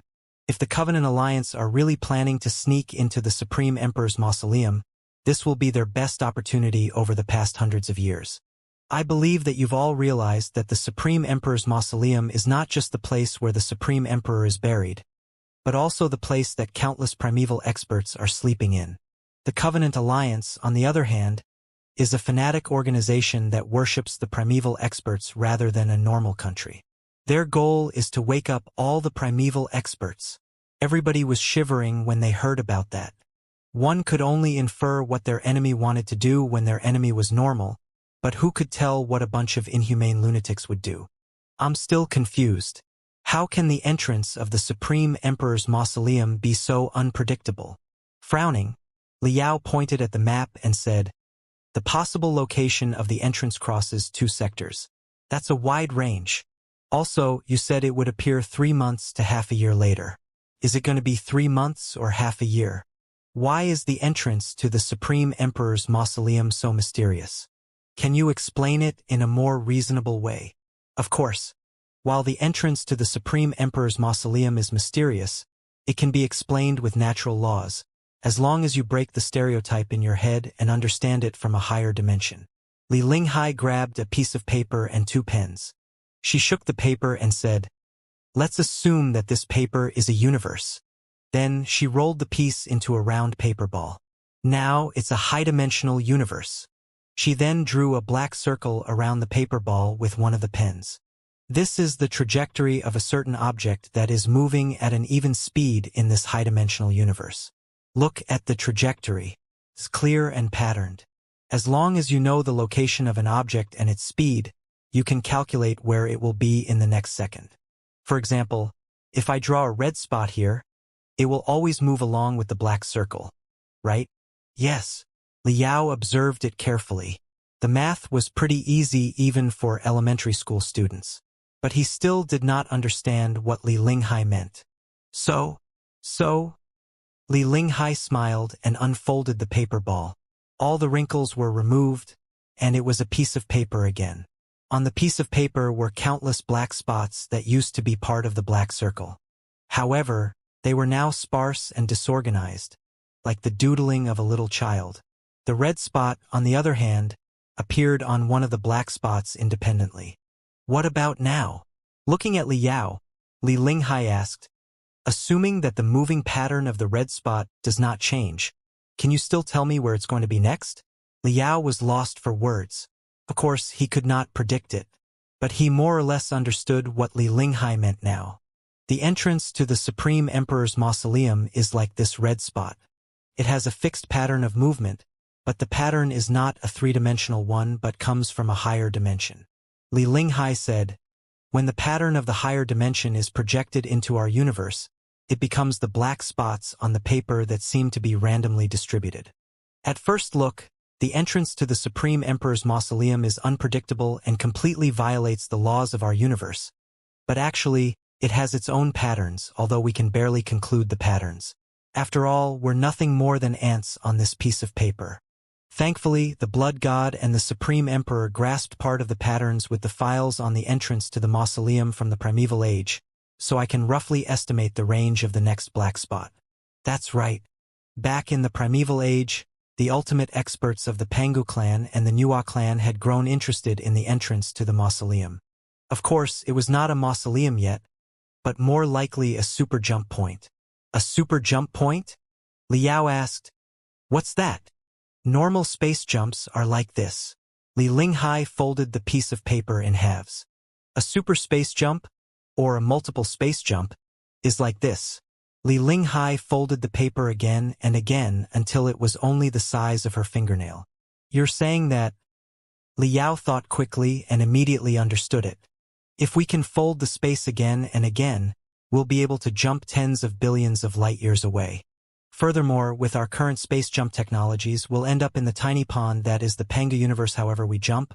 But if we find the super jump point, we might be able to jump over the goddamn black wall into the multiverse outside. Everybody was shocked to hear that. Maybe, Li Linghai said. All in all, the mausoleum must have been unimaginably mysterious even for the primeval civilizations. That's why the primeval experts chose to bury themselves there. If your guess is correct, their decision would be reasonable. Because the mausoleum is a super jump point to the multiverse outside of the black wall, the ultimate experts of the primeval era had to defend it and would never allow anyone to jump out from there. Everybody was frightened as they listened to Liao and Li Linghai's conversation. Everything so far is just your speculation. It would be best if your theory could be confirmed by the intelligence from the Covenant Alliance.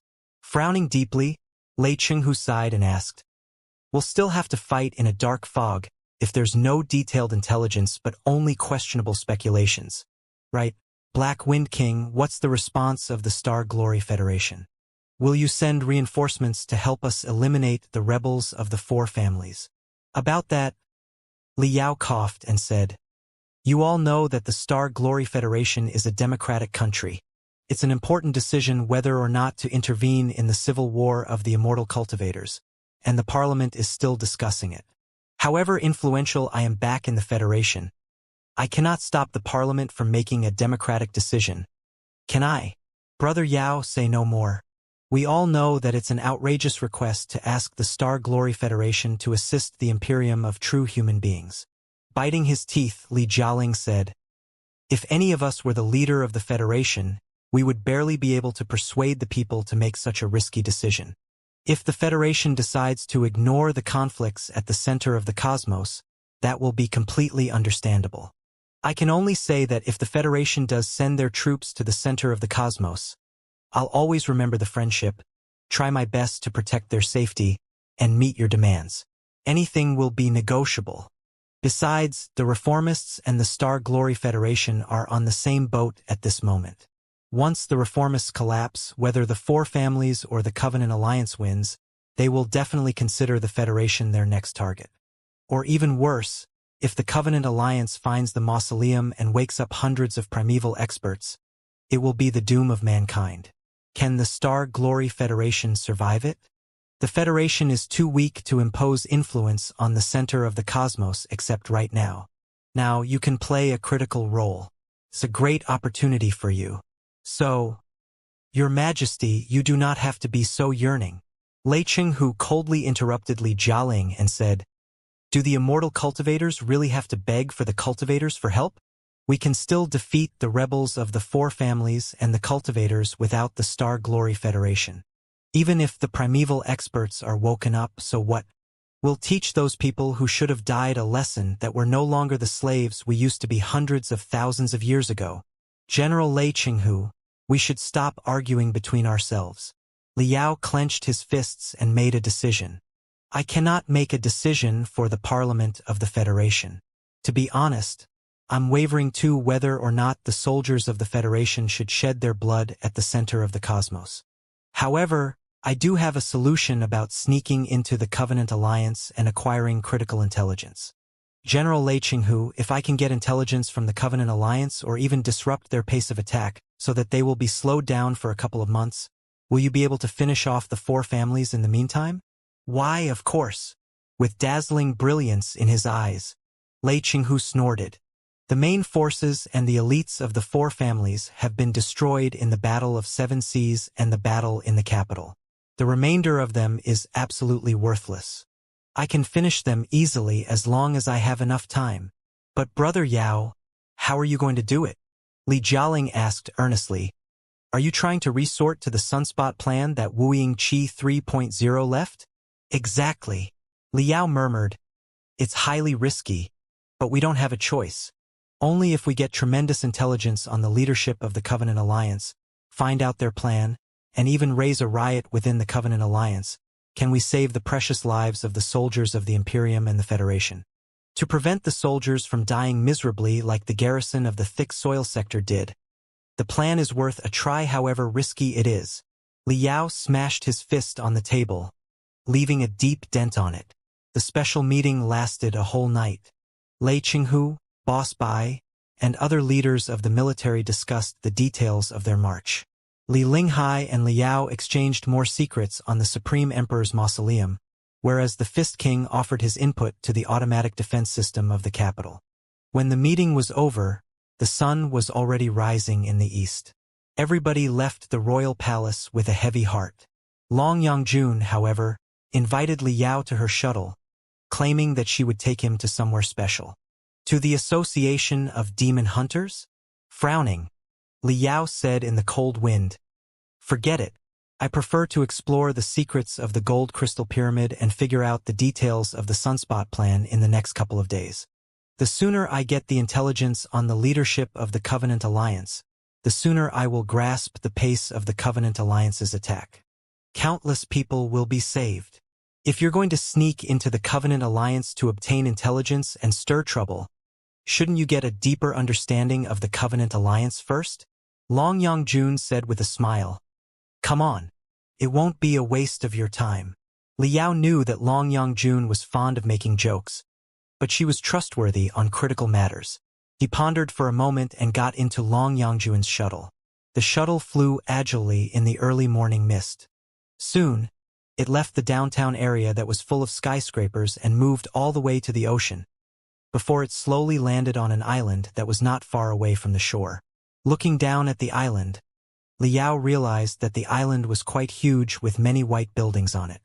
Liao had thought that it was some sort of oceanography institute, but when he noticed the high-voltage defense towers and the barbed wire fences, he thought it was a prison. However, when the shuttle finally landed, he saw the Third Research Institute of the No. 7 Hospital of Imperial Medical University. Liao knew that the Third Research Institute of the No. 7 Hospital of Imperial Medical University was one of the best hospitals in the country specializing in mental diseases. Why had Long Yangjun brought him here? You know the No. 7 hospital, right? Noticing his confusion, Long Yangjun smiled and said, "The Third Research Institute is a place that studies violent patients, but since 100 years ago, it has also been studying the people of the Covenant Alliance. This is one of the best research centers on Covenant Alliance. You've seen a lot of people in Godly Might Prison, but they were all common people who were not worth studying. The senior commanders of the Covenant Alliance, as well as the captives whose brains are abnormal, have all been sent to places like the Third Research Institute. Actually, the Association of Demon Hunters has a similar research center, but our research level is not high, and we do not have the best specimen. So, I often come to the Third Research Institute to discuss with the specialists here and to elicit intelligence from the Covenant Alliance captives. Zhuge Jingluan, the director of this place, is my old friend. He's not only one of the best specialists on mental diseases in the Imperium but also an awesome meditation healer. Besides, he's a legitimate heir of the Ring 2 school. You can ask him anything about the Covenant Alliance." An awesome meditation healer? Liao was briefly stunned. He knew about the Ring 2 school, which was an organization of scholars who came up with a test to distinguish the people of the Covenant Alliance from normal people. He still lives in the capital? Why was he not captured by Wu Yingqi as fuel for the next Sun plan? Ha ha ha ha. Wu Yingqi was not crazy. He did not catch all the meditation healers. Long Yangjun said with a smile, "Director Zhuge is a pure scholar, and his research is of paramount importance. Think about it, whoever assumes the power, Wu Yingqi, the Four Families, the Reformists, or even the Cultivators, has to deal with the Cultivators next, don't they? Specialists like Director Zhuge are indispensable in the war against the Cultivator. So no matter what happens in the capital, he's always safe. Even Wu Yingqi never thought to harm him. It does make sense." Liao thought for a moment and remarked, "You do have a lot of connections. Such a specialist is your old friend?" Well, Director Zhuge's research institute has been half official and half private. It couldn't have been sustained without the donations from the Four Families. Long Yangjun explained, Dongfang Renxin, the former prime minister's elder brother, was interested in Director Zhuge's research. He even became a great sponsor for Director Zhuge after their academic discussion. At that time, I was appointed as the president of the Association of Demon Hunters, and I got to know Director Zhuge. A lot of violent patients were kept in Director Zhuge's place. Many of them had strong desires to kill because of their active demonic genes. In other words, the targets of the Association of Demon Hunters were the objects that Director Zhuge studied. Therefore, we communicated a lot. Also, I was personally interested in Director Zhuge's studies too. You know that I'm from the primeval age. Maybe Director Zhuge's studies on the Covenant Alliance will unravel more secrets in my brain? For that purpose, I maintained my contact with him and even advised him on the side he should take in the political conflicts in the capital. Otherwise, an unworldly scholar like him could have been killed. As time went on, Director Zhuge and I became good friends, and he always shared with me the results of his latest studies. Of course, most of them are purely academic and cannot be applied to real battles. But I think they might come in handy for your sunspot plan. So let's go. I'll introduce you to Director Zhuge. They passed a square that was blocked by barbed wires. In the square, many patients wearing gowns of blue stripes were enjoying the sunlight. They all had metal rings on their ankles and their necks. There were also sensors on their heads that outputted the data on their brainwaves all the time. Most of the patients were calm. Basked in the warm sunlight, they stared at the ocean far away. But some of the patients, whose eyes were hollow and bloodshot, paced back and forth and looked at the people around them maliciously. Such patients were all separated by barbed wires so that they would be alone in their space. When Liao and Long Yongjun passed by, some patients kept watching the ocean. Some mumbled something to the strangers, and some were laughing and howling at them while crouching next to the barbed wires like beasts. Liao and Long Yongjun seemed to be passing through a discredited zoo that was full of hungry beasts. Are they all from the Covenant Alliance? Liao asked Long Yongjun in a low voice. Not really. Those are regular psychopaths. Long Yongjun was amused by what she said. However, the psychopaths that have been sent to Director Zhuge are hardly regular. They are mostly nefarious criminals and murderers. Only those who murdered dozens of people consecutively, killed their whole families, or poisoned all the children in a school without feeling guilty are qualified to be caged here. They are the real scumbags, demons in human skin, and more like apes than humans. All in all, don't feel sorry for them at all. If you have read the files on the crimes that they committed, you would treat them 10 times more cruelly than Director Zhuge does. Speaking of which, I kind of like those psychopaths. Normal people, bound by morals and society, often have to hide and even twist their real selves. The cultivators have the cultivators' morals, and the immortal cultivators have their own. Everybody's heart wears a mask, although the masks might have different appearances. Only those psychopaths, whose brains have been corrupted by extraterritorial devils and whose hearts have been liberated, can unleash their purest side without caring about anything. If cultivation means finding out one's real self, those people would probably be great cultivators.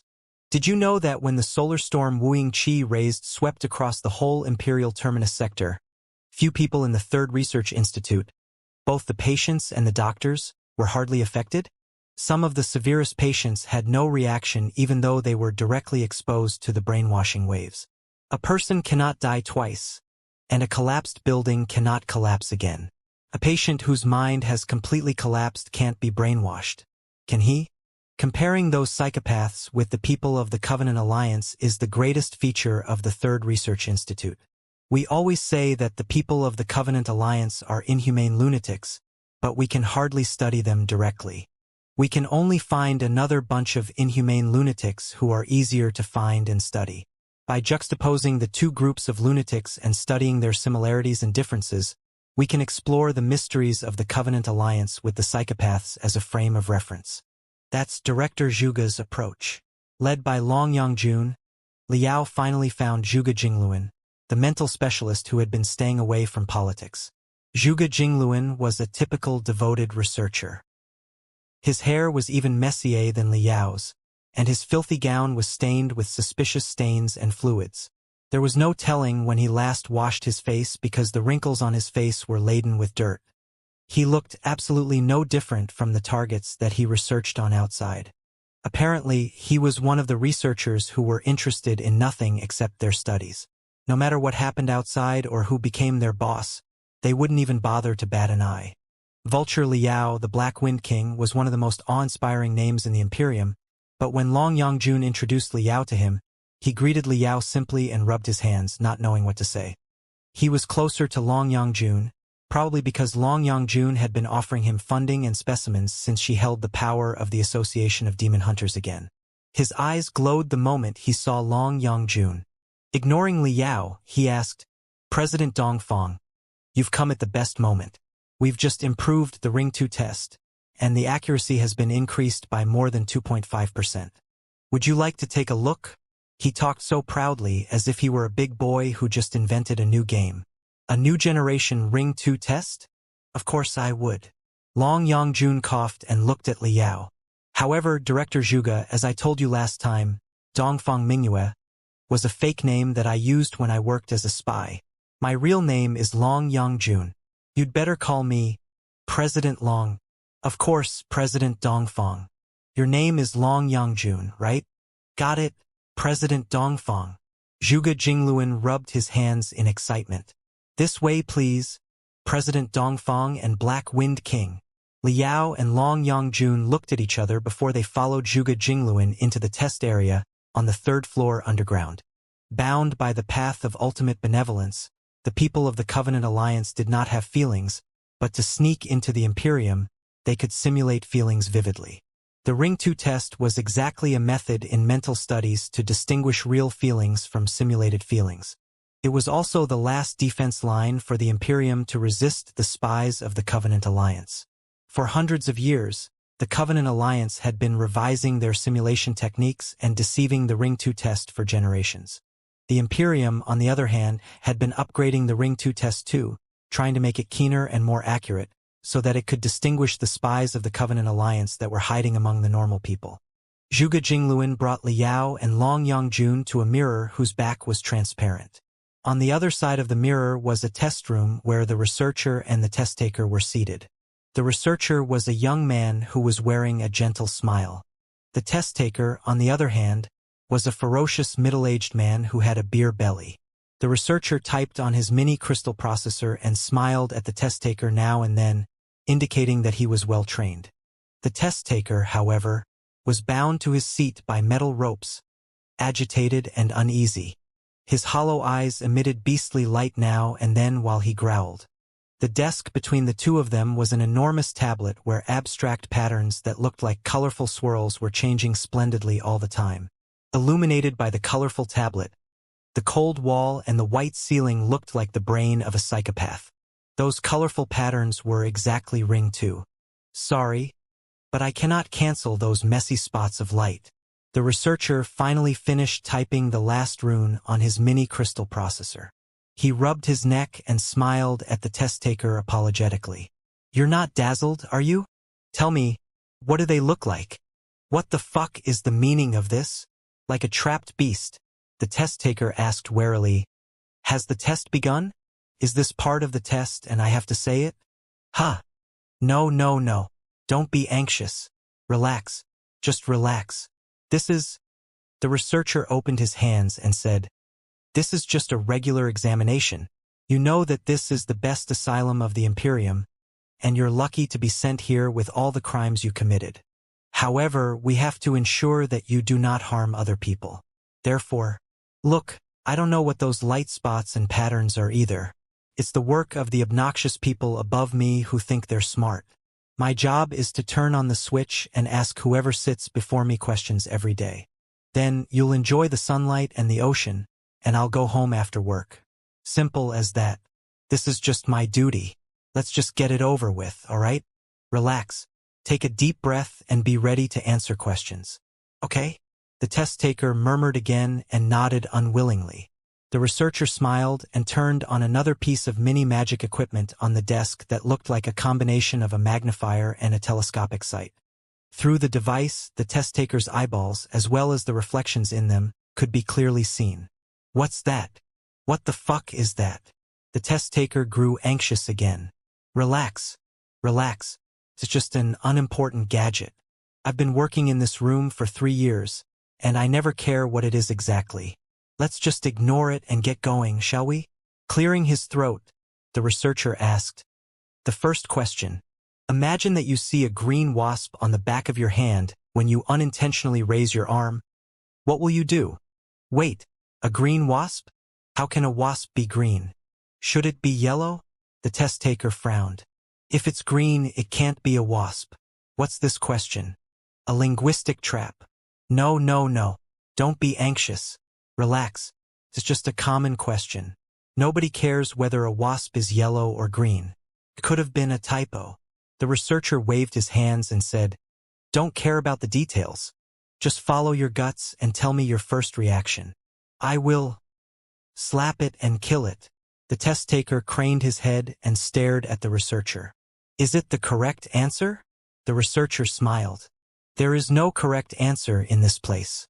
You can answer however you want to. The researcher said, It's just a routine personality test so that the doctors and nurses will know what kind of person you are, how to take care of you, and what roommates you should have. All right, the second question. Imagine that you find yourself on a desolate and deserted planet after you wake up. What tool do you hope you will be holding in your hand? A weapon? A spade? A piece of magic equipment that can detect water sources? Or, which deserted planet? The test taker interrupted the researcher and asked back with his swollen eyes. What? The researcher was more or less stunned. You said that I found myself on a deserted planet after I woke up. So I'm asking you which deserted planet it is. The test taker asked. There are 100 deserted planets in the Imperium. Which one are you talking about? It's just a hypothetical question. The researcher said with a rigid smile. Does it matter which deserted planet it is? Of course. If I'm dying on one of those bloody deserted planets, I should at least know its name. Narrowing his eyes, the test taker suddenly changed the topic. Your hand. What's your hand doing?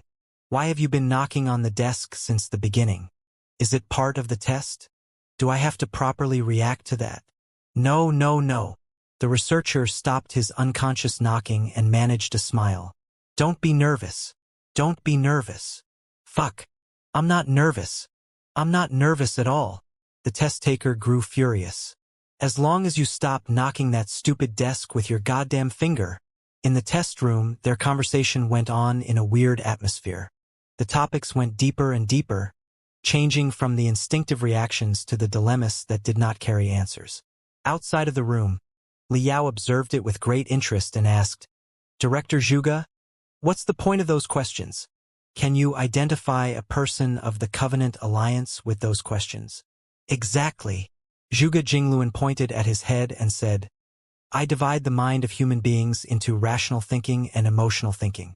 For example, children love their mothers, which is emotional thinking. That's natural born, instinctive, and unconditional. So, when asked about their mothers, the children would react with their emotional thinking ability instinctively without any consideration, like a conditional reflex. However, for some of the heartless criminals and the people of the Covenant Alliance, their rational thinking and their emotional thinking are cut apart, if they have emotional thinking at all. Maybe they love their mothers, but their logic is that they have to love their mothers because their mothers bring food and warmth and resist enemies for them. Do you see what I mean? The love of normal people is direct and unconditional, but their love is indirect and the result of rational thinking. So, faced with carefully devised questions, those inhumane criminals or people of the Covenant Alliance have to simulate emotional thinking with rational thinking, which will result in a tiny lag. After hundreds of years, we've stacked the data and the tomography of the normal people answering the same questions. By comparing them with the reaction of the test takers, we'll be able to tell if the test takers' reactions are slow and if the active areas of their brains are different. That explains a lot. Liao was deep in thought. But what if the test taker is an expert who has remarkable computation ability? Couldn't they finish the simulation of emotional thinking with rational thinking instantly? That's indeed possible. This is where Ring 2 becomes useful. Zhuge Jingluan explained proudly. Black Wind King, please focus your attention on Ring 2 in the test room. Do you find it capricious as if it contains infinite information? That's right. Those patterns have been illustrated with the computational ability of 10 supercrystal processors. Not only do they boast astronomical information, but they could also attract the observer's attention without them realizing it. The stronger an observer is, the more likely they will notice the information it contains, and the more distracted they will be from dealing with the questions. If the observer is an ordinary person who cannot sense the charm of Ring 2, they will not be affected by it. In other words, Ring 2 is a special device that can significantly reduce the computational abilities of the experts so that the experts and the ordinary people can receive the test from the same starting point. As more and more data have been accumulated over the past 100 years, the accuracy of this test is higher and higher. Liao nodded his head.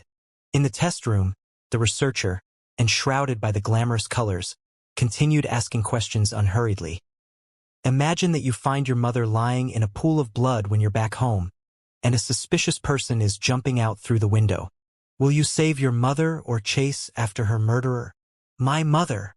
Tiny red spots popped up in the test taker's eyes.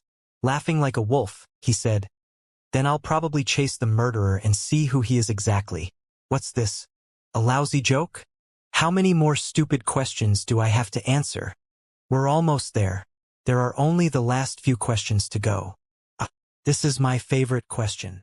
Smiling warmly, the researcher crossed his fingers and said, "Do you remember how you got in here? Do you feel that your memory is blurry, and the past decades are like a dream? What if I tell you that your memories are fake? The world you're familiar with does not exist, and you were not a human but a wiseware 3 years ago. How would you feel?" A wiseware? The test taker blinked his eyes, trying to show confusion and anger. What's that? What's that supposed to mean? Wiseware, intelligent machines, and a civilization of crystal processors. The researcher said coldly, "Do you recall your real identity and the truth of the world?" That's right. Crystal processors grew self-conscious, machines became lives, and puppets rose against mankind. Only a few human beings survived. But you're not one of them. Instead, you are but a wiseware. If I cut your skull right now, you'll see a glittering crystal processor. So, what's your choice? With all the fake memories and simulated personalities in you, what do you regard yourself as, a human being or a wiseware? Will you take our side or theirs? This is... The test taker burst into rage. What kind of question is that? I refuse to answer such a boring question. Dumbfounded, Liao moved his eyes from Zhuge Jingluan to Long Yongjun. It's a coincidence, Long Yongjun said in a low voice, but she laughed and raised her hands in the next second. Fine, it's not a coincidence. I devised the question when I was bored, and Director Zhuge found it interesting and added it to the database of questions. Do you not find it intriguing? Liao glared at her. In the test room, the last question was asked. All right, that's about all of our questions. My last question is, do you want us to get you out of here? The researcher knocked on the desk and asked with a smile. Before you answer the question, let me explain your situation first. Yes, the world around you is fake, and you're not the person you think you are. However, you aren't really a wiseware either. Actually, this is just your subconsciousness, and both yourself and I are just part of you. I'm sorry, but in the real world, you are a poor little girl who was sold to a brothel when you were little. You were tortured and abused by those animals, to the point that you created such a world of subconsciousness as a sanctuary for your mind. Yes, your real self is a suffering little girl, and your brawny look right now is just a disguise and a fake guardian god that you've imagined. I am imagined by you too. I'm just a trigger that can wake you up and help you go back to reality. The questions I asked were the preparations for your return. Now, tell me, would you rather stay forever in this world of subconsciousness and live a carefree life on this peaceful, sunny island, even though it's fake and only your imagination? Or would you return to reality and face your rotting body? The question struck the test taker like a bolt of lightning, and he was stunned for a long time. Then he burst out like a crystal bomb and dashed, pulling the whole metal seat. I'm going to kill you. I'm going to kill you. I'll kill you. Changing into a different person, he lunged at the researcher like a crazy fiend. Ha! Outside of the room, Zhuge Jingluan snapped his fingers proudly. Pointing at the data and the tomography on the light beam, he hooted and said, Gotcha! Well, frowning, Liao watched as the beastly man attacked ferociously in the test room, whereas the researcher could only dodge quickly while the man smashed at him. He glanced at the tomography in Zhuge Jingluan's hand and asked, What does it indicate? Look at here. He's really a great pretender, but he exposed himself in the last few questions. Pointing at the spots on the tomography and magnifying them, Zhuge Jingluan then displayed the tomographies of the normal people. He asked, Do you see any difference between them?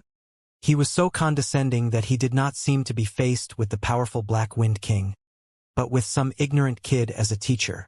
The spots on the tomography of regular brains are dense, but those in the tomography taken just now are sparse and have an obvious boundary in the middle. Thankfully, Liao was not a person who paid much attention to his identity either. Studying it for a long time, he replied dutifully, Then what? What does it represent? In medical jargon, we divide the brain into 3 parts: cerebral nuclei, the limbic system, and the cerebral cortex. Among them, the cerebral nucleus is responsible for basic biophysical activities such as breathing, heartbeat, sleeping, or balancing. It's not important for our studies. The limbic system is responsible for the emotional thinking that I just described, and the cerebral cortex is responsible for rational thinking and advanced senses. When the brains of normal people become active, the connection between their three sections, particularly that between the limbic system and the cerebral cortex, is very close. Black Wind King, please take a look. This is the tomography when a normal person burst into fury. Look, there are spots of light all the way from the limbic system to the cerebral cortex without any boundary. We can even say that his brain was on fire. But look at the tomographies we just got.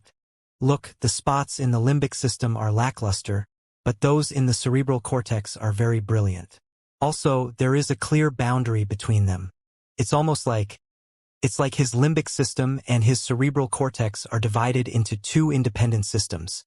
Liao said, the man mostly used his cerebral cortex or rational thinking when he thought and acted, but he barely used the limbic system or emotional thinking. That's exactly the case. Zhuge Jingluan grimaced.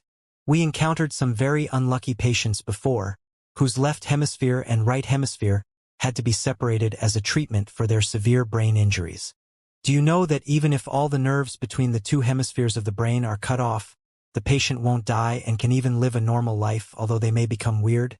Those people are the same. You can understand that a minor surgery was conducted in their brain to cut off the nervous connections between their limbic system and their cerebral cortex, as well as that between emotion and ration. Only two kinds of people have such brains: the cold-blooded murderers and the people of the Covenant Alliance. Do you know the consequences of such cerebral mutation? Liao asked. What are the consequences? Lack of empathy. Zhuge Jingluan said, empathy is a natural-born ability for almost every human. I'm a human and you're also a human. I do not want to be harmed, so I would not harm you. Everybody has a childhood and maybe their own children that they cherish, so they love other kids too. The closer something is to us, the more empathic we will be toward them. Such an instinct is the foundation of a society and cannot be erased by training. That's why even some of the strong immortal cultivators are reluctant to kill the ordinary people. Why do the immortal cultivators describe ordinary people as hominoids and inferior subhuman creatures? Exactly because the immortal cultivators have empathy and will feel guilty when they slaughter their own kind. So, we label ordinary people as subhuman or non-human, so that we will feel more justified to kill them. In other words, it's not easy for even the cruelest immortal cultivator to remain unaffected after killing their own kind. However, for those who lack empathy, they do not care at all. They do not care what other people feel. They do not care about the death of an innocent, lovely girl. They do not care about their families. They do not even care about their own lives. Some serial killers killed people for only several bucks, or for no reasons at all. They do not have guilt or fear. They do not care what will happen to them when they're caught. Life, including their own, is just an object in their eyes. They're not necessarily ignorant beasts. Actually, many serial killers received high education and were successful men with honorable identities.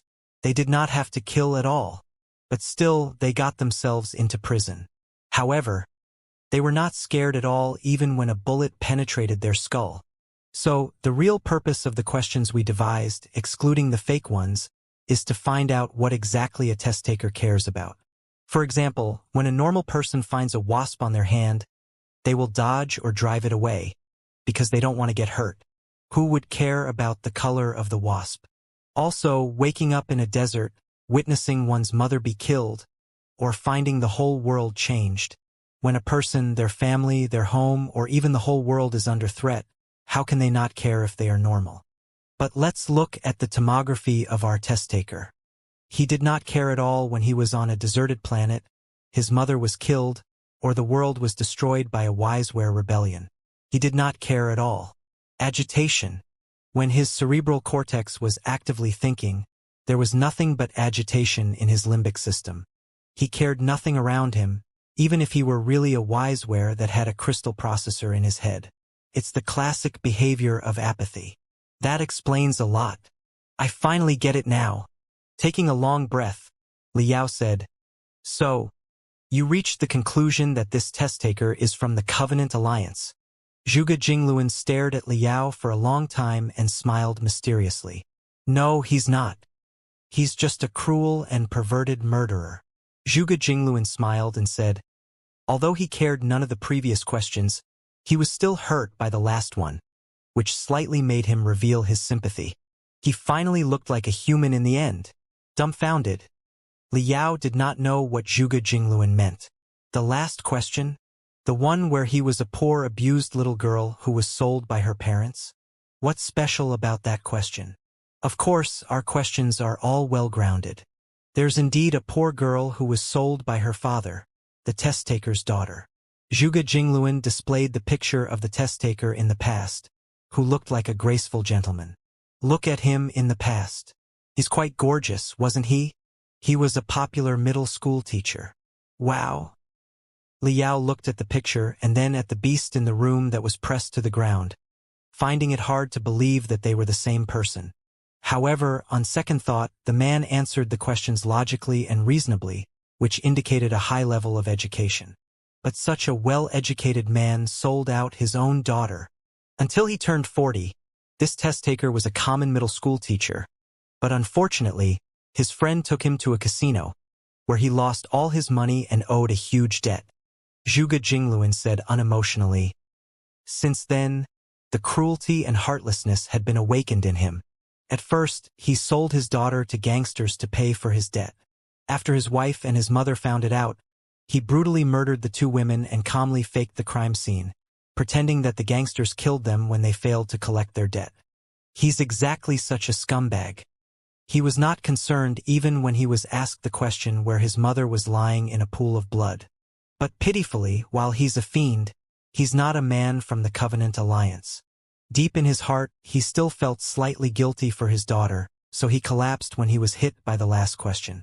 Both the tomography and the brainwave data suggested that it's really a meltdown instead of a show. Liao did not know what to say. He simply felt that whoever invented the Ring 2 test was a lunatic himself. If he's not from the Covenant Alliance, Long Yangjun suddenly asked, "Why did you say gotcha just now, Director Zhuge?" At this moment, a door was opened, and the bruised researcher walked out while cursing. He complained to Zhuge Jingluan when he saw him, "Director Zhuge, we should upgrade our safety measures. At the very least, you should get better seats. Those lunatics seem to have infinite strength. How unlucky. I was beaten up for nothing, and nobody from the Covenant Alliance is caught." Ouch! The researcher grimaced angrily. "No problem. When we interrogate you later," Zhuge Jingluan smiled at the researcher. "We'll definitely prepare the hardest chair for you." The researcher was stunned. Then, confusion, hesitation, panic, and anger flashed on his face so vividly that Liao couldn't tell anything wrong. "Director, what's the meaning of this?" The researcher stepped back and roared desperately. "You're suspecting that I'm from the Covenant Alliance? I'm not suspecting. I'm quite sure you are. Look at your tomography and compare it with that of the cold-blooded killer." Zhuge Jingluan displayed a few new tomographies and compared them with the old ones. Everybody craned their head, but then they frowned. "They're absolutely different," the researcher roared. "Even a blind person can tell that my tomographies are different from the killer's. My reaction is normal. The activities of my brain are standard. Yes, they are. They are perfect and even unimaginably standard." Zhuge Jingluan said, "I almost forgot to tell you that these are not your tomographies from today, but an overlap of all your tomographies in the past 27 tests. Do you see the problem? Your reaction is too perfect. It's almost identical in the past 27 tests. Normal people will think and react slightly differently when they're faced with the same question, so their tomographies should be blurry when overlapped. What kind of people will react to the same question in exactly the same way for 27 times in a row, as if it were not his real reaction but some sort of pre-installed program?" Astounded, the researcher did not know what to say when he looked at his brain tomographies. "Rest assured, I wouldn't jump to a conclusion so quickly, as that would be an insult to my professionalism." Zhuge Jingluan displayed another tomography. "Different from the previous 26 tests, we added a new question today, which is the choice to be a human or a machine in a Wiseware rebellion. You had never seen the question until the database was unlocked. Had you?" "No, But so what? The researcher said quickly. My reaction was normal. Just like I said, it's too normal. Zhuge Jingluan said. As the control group, 1,000 ordinary people were asked the same question. When we told them that their memories were faked, they were not real human beings, and the world out there had been deformed by the wisewares, they all hesitated and considered. Some of them even had self-doubts, wondering whether or not they were humans at all. Both the askers and the answerers had doubts. Many of them even needed therapy. But your brainwaves were the steadiest when you were faced with the question for the first time. They were 30% steadier than those of the people far stronger than you. You did not waver. You did not believe the bullshit of wiseware rebellion at all. You never considered whether you were a human or a machine. Why? Because you knew very well that you were some sort of wiseware, except that you are made of flesh and blood instead of metals. Lying. You're lying. I'm not from the Covenant Alliance. Stunned for a long time, the researcher suddenly shrieked hysterically and even lunged at Zhuge Jingluan. You can't jump to any conclusion so hastily.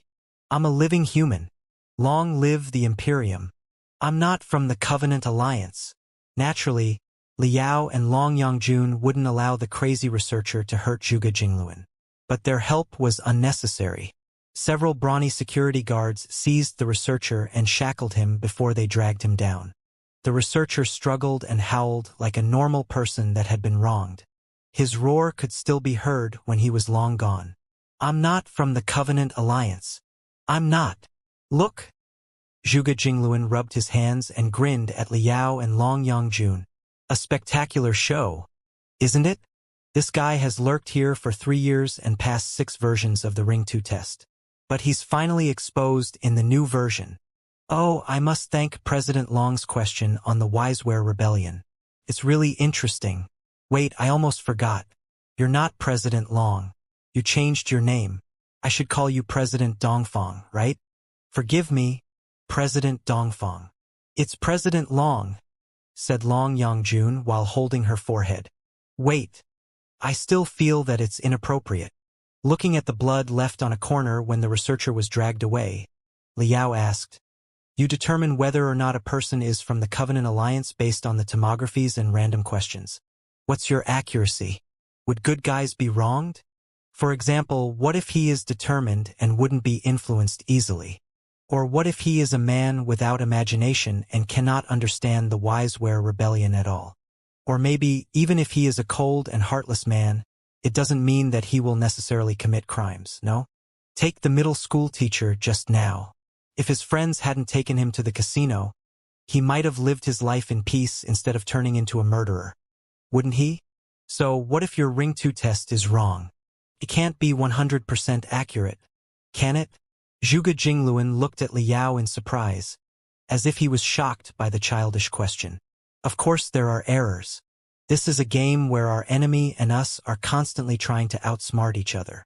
Zhuge Jingluan said, However, when we're talking about accuracy, it's not about the good guys that we wronged, but about the bad guys that we let go.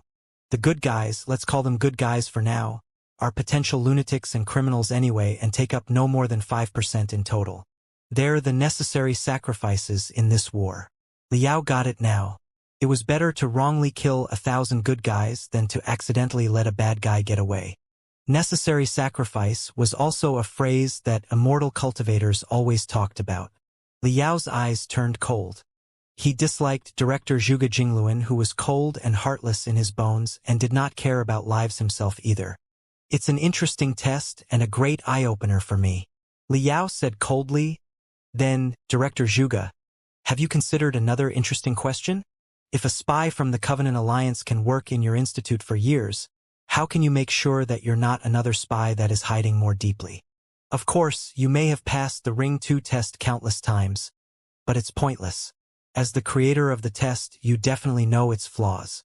So, how can you prove your innocence so that other people will not suspect you?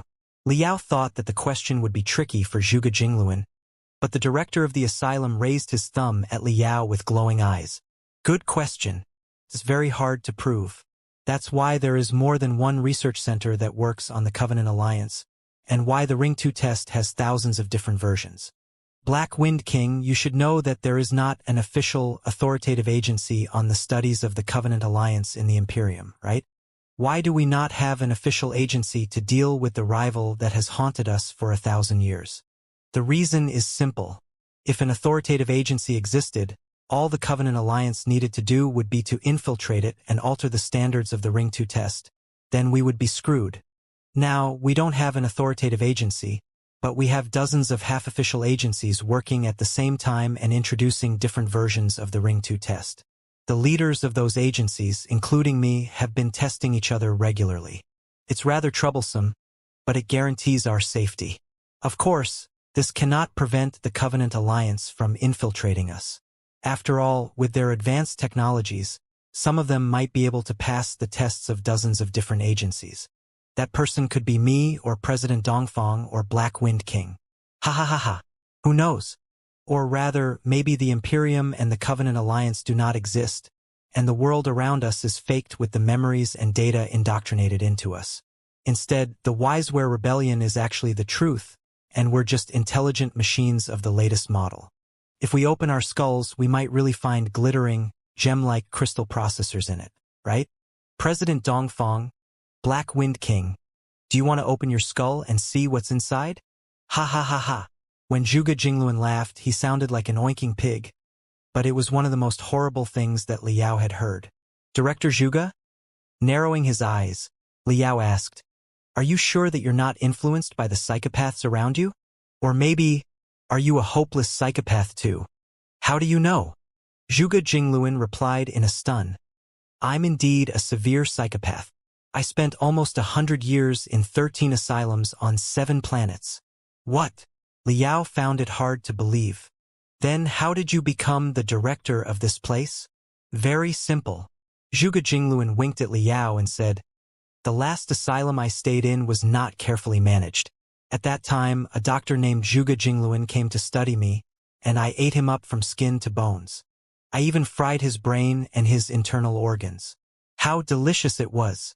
After I was full, I left in Zhuge Jingluan's name. In honor of my old days and my old friends, I regarded the studies of mental diseases as my lifelong career. Hush! This is my little secret. Black Wind King, please keep it between us and don't let them catch me. Please. Ha ha ha ha. Looking at Zhuge Jingluan, who was licking his lips and drooling, Liao couldn't have been more disgusted. Hey! What's with your old friend? While walking behind Zhuge Jingluan, Liao pulled Long Yongjun and whispered, that's really a bad joke. Is he really nuts? Don't be so serious.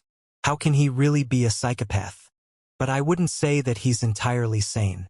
He's one of the weirdest meditation healers in the Imperium, which was one of the reasons why Wu Yingqi did not take him away as fuel, worrying that he might corrupt other fuel with his crazy thinking. Long Yongjun said in a low voice, but don't you find him interesting? What's more suitable to deal with the Covenant Alliance than a lunatic? He's not interesting at all. Liao was lost for words. He realized that Long Yongjun seemed to be fond of making friends with crazy people. Wasn't Yen Liren, her only friend back in the ancient sages sector, a lunatic too? Wait, something is not right. As her best friend, am I the same kind of person as Yen Liren and Zhuge Jingluan in Long Yongjun's eyes? Before Liao had the chance to ask, Long Yongjun had stepped further and walked into an elevator with Zhuge Jingluan. Now, we'll bring you to Director Zhuge's favorite experimental land. Long Yongjun smiled at Liao. It will be a great eye-opener for you. The elevator slowly descended for at least hundreds of meters below sea level. When the elevator passed through the dark floors and appeared in a vertical transparent tube, Liao was greatly shocked by everything he saw. Little did he expect to see such a beautiful town so deeply below the island. It was indeed a common and peaceful town, which was not large in size but had a blue sky, white clouds, and blue waters that were simulated with light beams. There were also fertile lands where farmers were working hard. At the center of the town were rows of bungalows that were shabby but clean. However, the residents of this place were indifferently focused on their work. They barely talked, and even fewer people sang or laughed. They seemed like some kind of machines in human skin that were simply carrying out the instructions of a program. There were other residents who were seated at the empty ground at the center of the town and staring at the virtual sun on the dome. It was impossible to tell whether they had accomplished their tasks or that they weren't given any task at all. Their vibes and behaviors were totally different from what Liao had seen from the psychopaths. Thinking quickly, he asked, "Are they captives from the Covenant Alliance?" "Yes, there are 1,225 of them. All were captured in the Imperium's counterattack earlier," Zhuge Jingluan bragged. A moment later, he explained, "They're mostly common soldiers and civilians who did not receive special training and hence do not know how to simulate feelings. So, it's very easy to distinguish them. As a matter of fact, they're the most docile and diligent people. You can get along with them easily as long as you know how." Seriously, Liao found it hard to believe. Would they roar and swear to kill you like the zealots? If a higher-level command inputs the instruction into their heads, yes. Zhuge Jingluan said. However, the 1,225 people from the Covenant Alliance in this town are all executables at the bottom level. They obey commands, but they cannot create any command. Since nobody orders them to attack and kill, they certainly wouldn't do that but would follow their instincts. Deep in thought, Liao nodded his head and asked again, "Even if they're not aggressive, why would they construct such a town and work in it busily? I think I just saw a magic equipment repair store. They can do such complicated jobs. Like I said, they follow their instincts here. If the Covenant Alliance is compared to an enormous beehive, they would be the worker bees that are born to work." Zhuge Jingluan said, "Work is irresistibly attractive to them like any beautiful woman is to a normal man. When a man is bored, they're likely to go out for fun, and when the people of the Covenant Alliance are caged here, they can't help but want to work. All I need to do is to provide them with space and enough materials, and they will take care of the rest." "This is amazing," Liao mumbled. "To think that those people can establish a huge farm and their own town in such an unfavorable environment. Each of them seems to have their own duty." Yes, the people of the Covenant Alliance can be roughly divided into 5 groups: water, wood, metal, fire, and soil. Different groups have different talents. Pointing at the silent workers of the Covenant Alliance, Zhuge Jingluan explained to Liao, "Those farmers belong to wood. They're good at farming, herding, and they have all the knowledge of agriculture. They're the food suppliers of the Covenant Alliance. Those who are plowing the land belong to soil. They're the prospectors, architects, and miners in the Covenant Alliance. When they reach a certain level, they can modify a planet so that the wood people would have more places to grow crops on. They can even explore relics to retrieve more primeval technologies for the Covenant Alliance. Those who are repairing magic equipment and farm tools belong to metal. They're best at refined work, maintenance work, and magic equipment creation.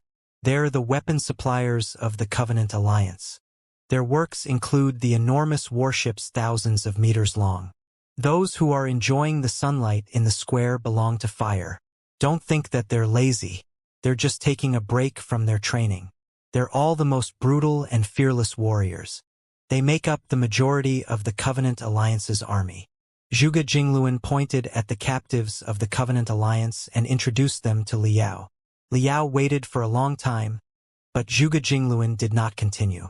He couldn't help but ask, "What about water?" "There are no water people here." "There can't be," Zhuge Jingluan said. "The water people are a group within the Covenant Alliance that is responsible for communication, telepathy, commanding, and higher thinking. The typical professions for the water people include commanders and spies. The researcher we just exposed, for example, might belong to water. Do you get it now? With their abilities in logical thinking and telepathy, the water people are the key class. They connect metal, wood, fire, and soil like flowing water and gather them into the Covenant Alliance. Those metal, wood, fire, and soil people are obedient only because no water people are here. If a water person is delivered here, chances are that they will start a riot tomorrow." Recalling the riot of the Covenant Alliance captives he experienced in Godly Might Prison, Liao couldn't have agreed more. Then, how exactly are the groups of the Covenant Alliance divided? How can you decide which group a Covenant Alliance person belongs to? Thinking quickly, Liao asked. Is it possible that some of them are in both groups, making them talented in both fighting and refining, like the hybrid-type cultivators? Of course it's possible. Many spies are talented in both telepathy and fighting, Zhuge Jingluan said. As for the worker bees, we have special rituals and tests to find out what kinds of talents were awakened in them and which part of genes were activated. Awakened talents? Activated genes? Liao asked. The files I read on the Covenant Alliance said that most Covenant Alliance people got their abilities congenitally, not through learning. I find it hard to understand. Director Zhuge, can you explain? How can the complicated skills like refining or farming be inherited? Of course they can. Zhuge Jingluan smiled and said, a baby zebra can run half an hour after it's born, and kittens are naturally capable of climbing trees. If most animals can pass on their survival instincts to their offspring, so can the Covenant Alliance people pass on their primeval technologies and knowledge. Isn't it easy to understand? Hold on a second. Liao frowned. We're the successors of the primeval civilizations too. We're not biologically different from the people of the Covenant Alliance. Why can they easily awaken their naturally endowed techniques but we can't? Because our earliest ancestors are different. Zhuge Jingluan said, our earliest ancestors were the mature works of the Nuwa clan, and their earliest ancestors were the experimental products that the Nuwa clan created at the beginning, which is known as the Mud Men. Mud Men, Liao said. I know the myth of Nuwa creating mankind. It's said that Nuwa sprinkled muddy water with a willow twig, and when the muddy water fell on the ground, every spot of mud became a tiny human being. That's right. It's a poetic and abstract way of saying it. However, myths are often reflections of reality. The first batch of human beings is indeed related to mud. Zhuge Jingluan said, many of the 13 carbon-based species called early human beings, Nidoran, which literally translates to gray muddy men. Now that you mentioned it, Liao thought for a moment and said, I remember that many archaeologists have indeed excavated the skulls of ancient human beings that are not the same as ours. They're mud men, the rivals of our ancestors, and they were much taller and stronger than our ancestors. That's right. The advantages of the mud men were not just their height and their strength, but more importantly, their brains and their genes.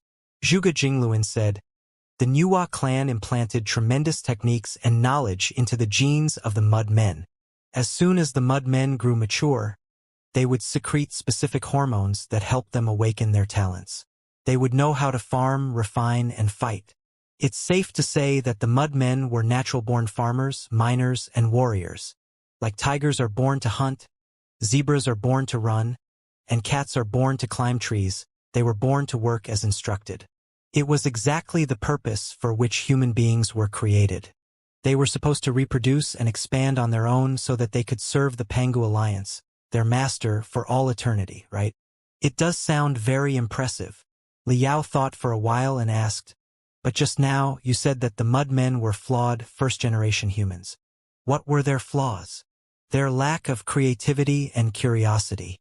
Zhuge Jingluan smiled and said, look, the Nuwa clan had imprinted all knowledge into their genes.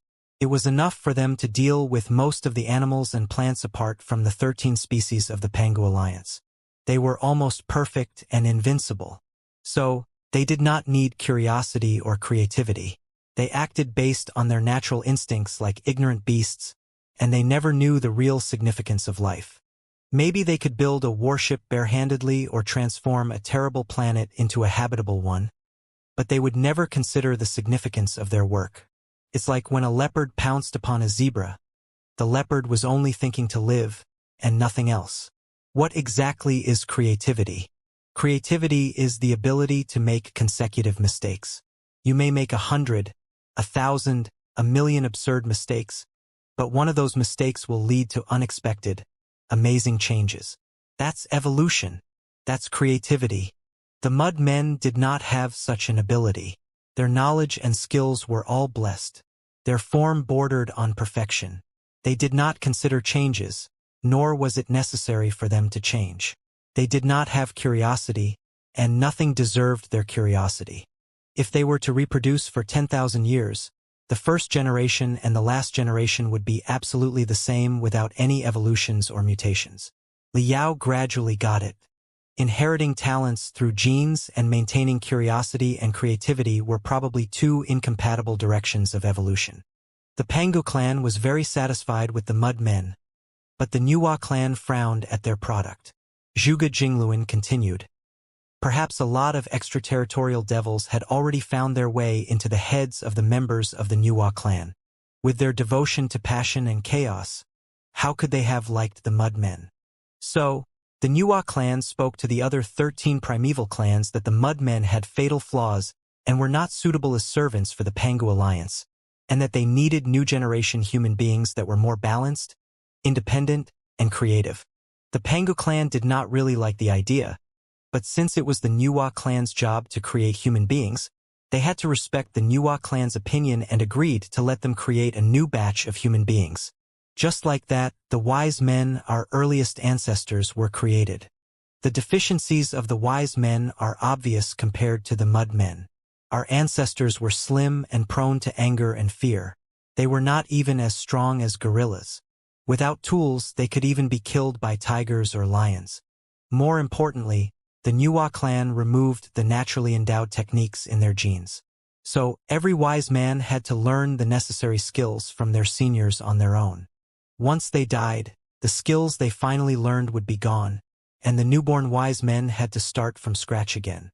Now that you put it that way, it sounds like our ancestors were good for nothing, Liao said, frowning. By the looks of it, yes. Zhuge Jingluan smiled and said, so, when the Nuwa clan presented the new version to the alliance, all the other 12 primeval clans were shocked and amused. Back then, all the 13 primeval carbon-based lives had some naturally endowed techniques and ancestral memories. Their talents were so powerful that their curiosity and creativity were suppressed, like how cancer cells occupy the living space of regular cells. So, none of them realized what terrifying power a brand new life form, which did not have any naturally endowed techniques but had the greatest curiosity and creativity, could unleash. Because we know nothing when we're born, we're forever curious about the wonderful new world around us. Because we learn our skills instead of inheriting them, we make mistakes, question the ancestors' experience, and challenge any authorities. Because we're so weak at the beginning, we crave to be stronger more badly than any other intelligent life. Our ancestors understood the true nature of human, even better than their creator did. But back then, the Pangu Alliance did not know our power at all. However, because of the Nuwa clan's insistence, several planets were selected as laboratories and the battle arena of the Mud Men and the Wise Men. Attracted, Liao took a long breath of relief and mumbled, eventually, the Wise Men defeated the Mud Men. Yes, but there's more to it. Zhuge Jingluan put on a weird smile again. When the special experiment began, the Mud Men crushed almost all the Wise Men with their naturally endowed techniques very easily, and the population of the Wise Men was reduced to 5% of the original in their worst days. However, the desire for exploration and survival modified the surviving Wise Men at an astonishing speed, allowing them to run crazily down on the path of evolution. They stole the Mud Men's magic equipment, learned their techniques, and modified those gears and techniques according to the features of their planet. Eventually, the Wise Men defeated the Mud Men on every planet and ate them up. You should know what happened next, Black Wind King. The Wise Men proved that they were the most excellent tools. Though wary of the creativity and curiosity that the Wise Men revealed during the competition, the Pangu clan was reassured when the Nuwa clan proposed to bind them to the path of ultimate benevolence. They manufactured human beings with the Wise Men as the template. However, part of the Nuwa clan was already corrupted by the extraterritorial devils back then, and the 3 fundamental laws were not as indestructible as they appeared. So, the awakening and rise of mankind were unstoppable. Is this just your hypothesis? Or do you have any proofs? Liao asked. Why does it sound like a tale to me? Half-half. The archaeologists and historians have found a lot of proofs that are like glittering stars in the sky. Zhuge Jingluan said with a smile. I'm merely connecting the stars into constellations. However, your story has a fatal flaw. Pointing at the people of the Covenant Alliance down below, Liao said, if the mud men were destroyed by the wise men in the experiments hundreds of thousands of years ago, how can those people be the mud men's offspring? As far as I know, many people of the Covenant Alliance were transformed from the normal people in the Imperium. Any normal person could be brainwashed and turned into a member of the Covenant Alliance. Are they all the offspring of the mud men? No, no. No.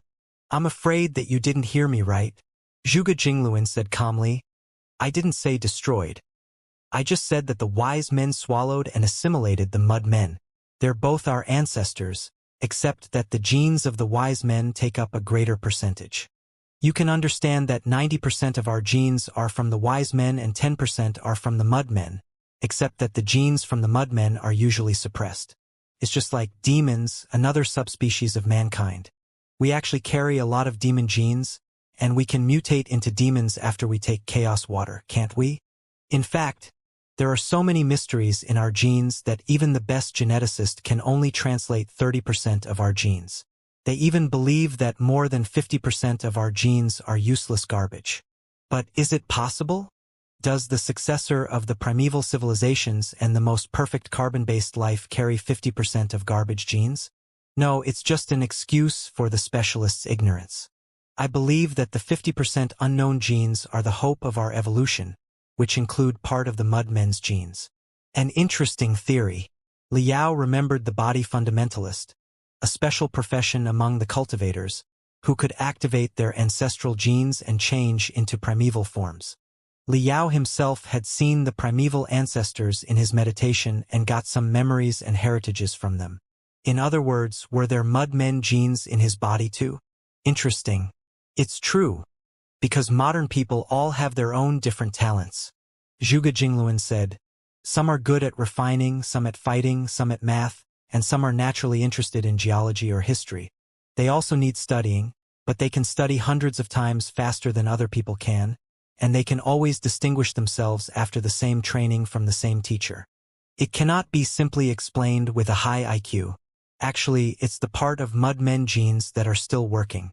When the ancestors of those people were designed and created, they were intended to become the specialists of a certain field. Though hundreds of thousands of years have passed, those genes are still carrying out their original function. Liao raised an eyebrow. So, part of the reason why he could become a refining expert was the mud men genes in his body. When we understand the genes of the mud men, it will be easy to solve the puzzle of the birth of the Covenant Alliance, Zhuge Jingluan said excitedly. When a stubborn soldier of the Imperium or a sentimental civilian is captured by the Covenant Alliance, the captive will be sent to a place that is known as Holy Temple. In the first step, the connection between the limbic system and the cerebral cortex in their head will be cut off so that their emotional thinking and their rational thinking will be completely separated. After such a surgery, the victim might still remember the things from the past, but they'll never have any feelings. They will be turned into absolutely heartless animals. The second step is to activate the mud men genes in their body, transform the modern victim into the mud men hundreds of thousands of years ago. In the meantime, their naturally endowed techniques will be awakened so that the victim can go to work or the battlefield in no time. The third step. Since the mud men genes have been activated, it will be very easy to awaken the three fundamental laws. After a series of hypnotization and brainwashing procedures, a loyal member of the Covenant Alliance will be produced. As they talked, they arrived near the town of the Covenant Alliance people. Naturally, they did not enter the town but simply observed the Covenant Alliance people work inside through a transparent wall. The wall had a lot of holes for air so the Covenant Alliance people could also see them. Liao found something very unusual. Upon seeing them, many Covenant Alliance people in the farmland stopped working, and those who were enjoying the sun at the center of the town stood up and saluted them. Their eyes that were lackluster and indifferent were somehow filled with brilliance. They were so passionate that even Liao almost couldn't take it anymore. He observed for a while, only to discover that the Covenant Alliance people were staring at Long Yongjun instead of him. Why are they looking at you in such a way? Liao said in a low voice. It's creepy and terrifying. Isn't it obvious? Long Yongjun replied with a low voice. They've sensed the vibe of the Pangu clan in me. I'm probably a demigod, or at least a higher servant of the gods, in their eyes. Liao finally realized that Long Yongjun, half Pangu and half Nuwa, was indeed a demigod for the Covenant Alliance. So, they worship you and follow you? Interested, Liao thought for a moment and asked, in that case, can you command them or even more people from the Covenant Alliance? I know what you mean, but it's not as simple as that. If I could let all the Covenant Alliance people lay down their weapons with a simple word, I would have done it a long time ago. Long Yongjun glanced at Liao and said, how can I explain the relationship between the Covenant Alliance people and their true God? Their absolute obedience that is based on their genes is actually not so absolute. It's true that I can order those Covenant Alliance people to do some simple tasks, such as fetch water for me or show me the skill they're best at. That's not a problem. However, if my order is in violation of the path of ultimate benevolence or will obviously harm the interests of the Pangu clan, they will not carry out the order, and they might even turn against me. Ha! Blinking his eyes, Liao asked, I still don't quite understand. Where exactly does the line lie? It's very subtle. Let me give you an example. Pondering for a moment, Long Yongjun said, the obedience that is based on genes is something like this. Imagine that you are an 18-year-old young man who is boiling with libido, and your girlfriend tells you that she will sleep with you as long as you do one thing for her. I trust that you will definitely get the thing done passionately as long as it's not against laws and morals. Right? About that, Liao thought for a moment and said, I probably will do it even if it's slightly against laws and morals. That's right. The Covenant Alliance people's genetic instincts for the Pangu clan is similar to an 18-year-old man's genetic instincts for his girlfriend. Long Yongjun said solemnly, after the Covenant Alliance people carry out the Pangu clan's order, their brains will secrete a special matter that makes them even more exhilarated than after having sex. So, it's not hard to imagine how motivated they are. However, everything has boundaries. If this young man's girlfriend will not sleep with him unless he kills someone for her, it's definitely an unreasonable and outrageous request, and this young man might calm down and reevaluate his relationship with his girlfriend. By the same logic, if I give random commands as a demigod, those Covenant Alliance people will also suspect or hate me. Now that you explained it with such a dirty metaphor, Liao said, it's much easier for me to understand. No wonder they're all staring at you lustfully. Long Yongjun grinned and pointed at a guy. Not just me. That guy over there is staring at you lustfully too. Briefly stunned, Liao looked at where Long Yongjun was pointing, only to discover that a captive was gazing at him in a very weird way and moving his eyes between Long Yongjun and him regularly. Seriously? Crept out, Liao rubbed the goosebumps on his arm hard. What's this guy's problem? All the other people are staring at me, but he's the only one who's shifting between us. He doesn't seem very loyal. It seems that Wuxia 3.0 was not lying, and the sunspot plan is a real thing. Long Yongjun said, this guy is likely a sunspot. He's attracted to the air of Wuxia 3.0 in you and cannot tell which between us is his true god. Liao was greatly enlightened. Wuxia 3.0 did mention that a proportion of the Covenant Alliance people were the spies that were absolutely loyal to him. It was not unusual that some of them were captured and sent here. Liao secretly memorized the captive's appearance and the number on his chest. He then asked Long Yongjun to pay special attention to him so that the captive wouldn't die. After Liao completely controlled the gold crystal pyramid, he could test the reliability of the sunspot plan with this captive. Director Zhuge? Thinking about the sunspot plan, Liao asked Zhuge Jingluan. General Lei Qinghu suspected that the Covenant Alliance had to launch a strategic battle against the Imperium because it was bordering on collapse. As a specialist in Covenant Alliance, do you think it's possible? Will the Covenant Alliance, which seems to be in order, really collapse on its own? That's definitely possible. Any high-precision system will inevitably collapse as it is scaled up, Zhuge Jingluan said. To sustain a town of 1,000 people and to sustain a civilization of 100 billion people are completely different. There are too many problems for the latter. More importantly, the Covenant Alliance people are not 100% mudmen. Most of them were transformed from the wise men. It's in our nature to love freedom and pursue new knowledge. How can that be completely erased? The shackle of the three fundamental laws is not as solid as it seems. However, it's not likely that the Covenant Alliance will collapse on its own without the Imperium doing anything. After all, above metal, wood, water, fire, and soil, there is another group named Ultimate Benevolence that is responsible for governance and cleansing. They will destroy all the factors that may lead to the collapse of the Covenant Alliance. Ultimate Benevolence? Recalling the path of Ultimate Benevolence, Liao said, deep in thought, are they the ruling class in the Covenant Alliance? You can say that, but it's not accurate. Zhuge Jingluan said, equality is appreciated in the Covenant Alliance. Theoretically speaking, everybody is a slave and a lamb of the gods. Nobody has the power to rule over the Covenant Alliance in the gods' place.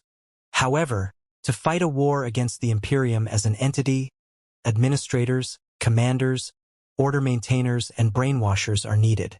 Together, those people make up the group of Ultimate Benevolence. The group of Ultimate Benevolence is not exactly an independent group, but more like an approved and honorary title. When the people of water, wood, metal, fire, and soil are filled with piety for the gods and realize their destinies, they can join the group of Ultimate Benevolence. Right, one of the important tasks for the group of Ultimate Benevolence is to maintain the Covenant Alliance's network. To some extent, the Covenant Alliance is like a beehive, and a powerful network is required to pass on the orders of the group of Ultimate Benevolence to the worker bees. The cultivators, the immortal cultivators, and the common soldiers can fight on their own without the spiritual nexus or the orders from their superiors, but the Covenant Alliance people can't. If the connection between soldiers and commanders is cut off, it will be what you're seeing right now. The soldiers will not know what to do at all.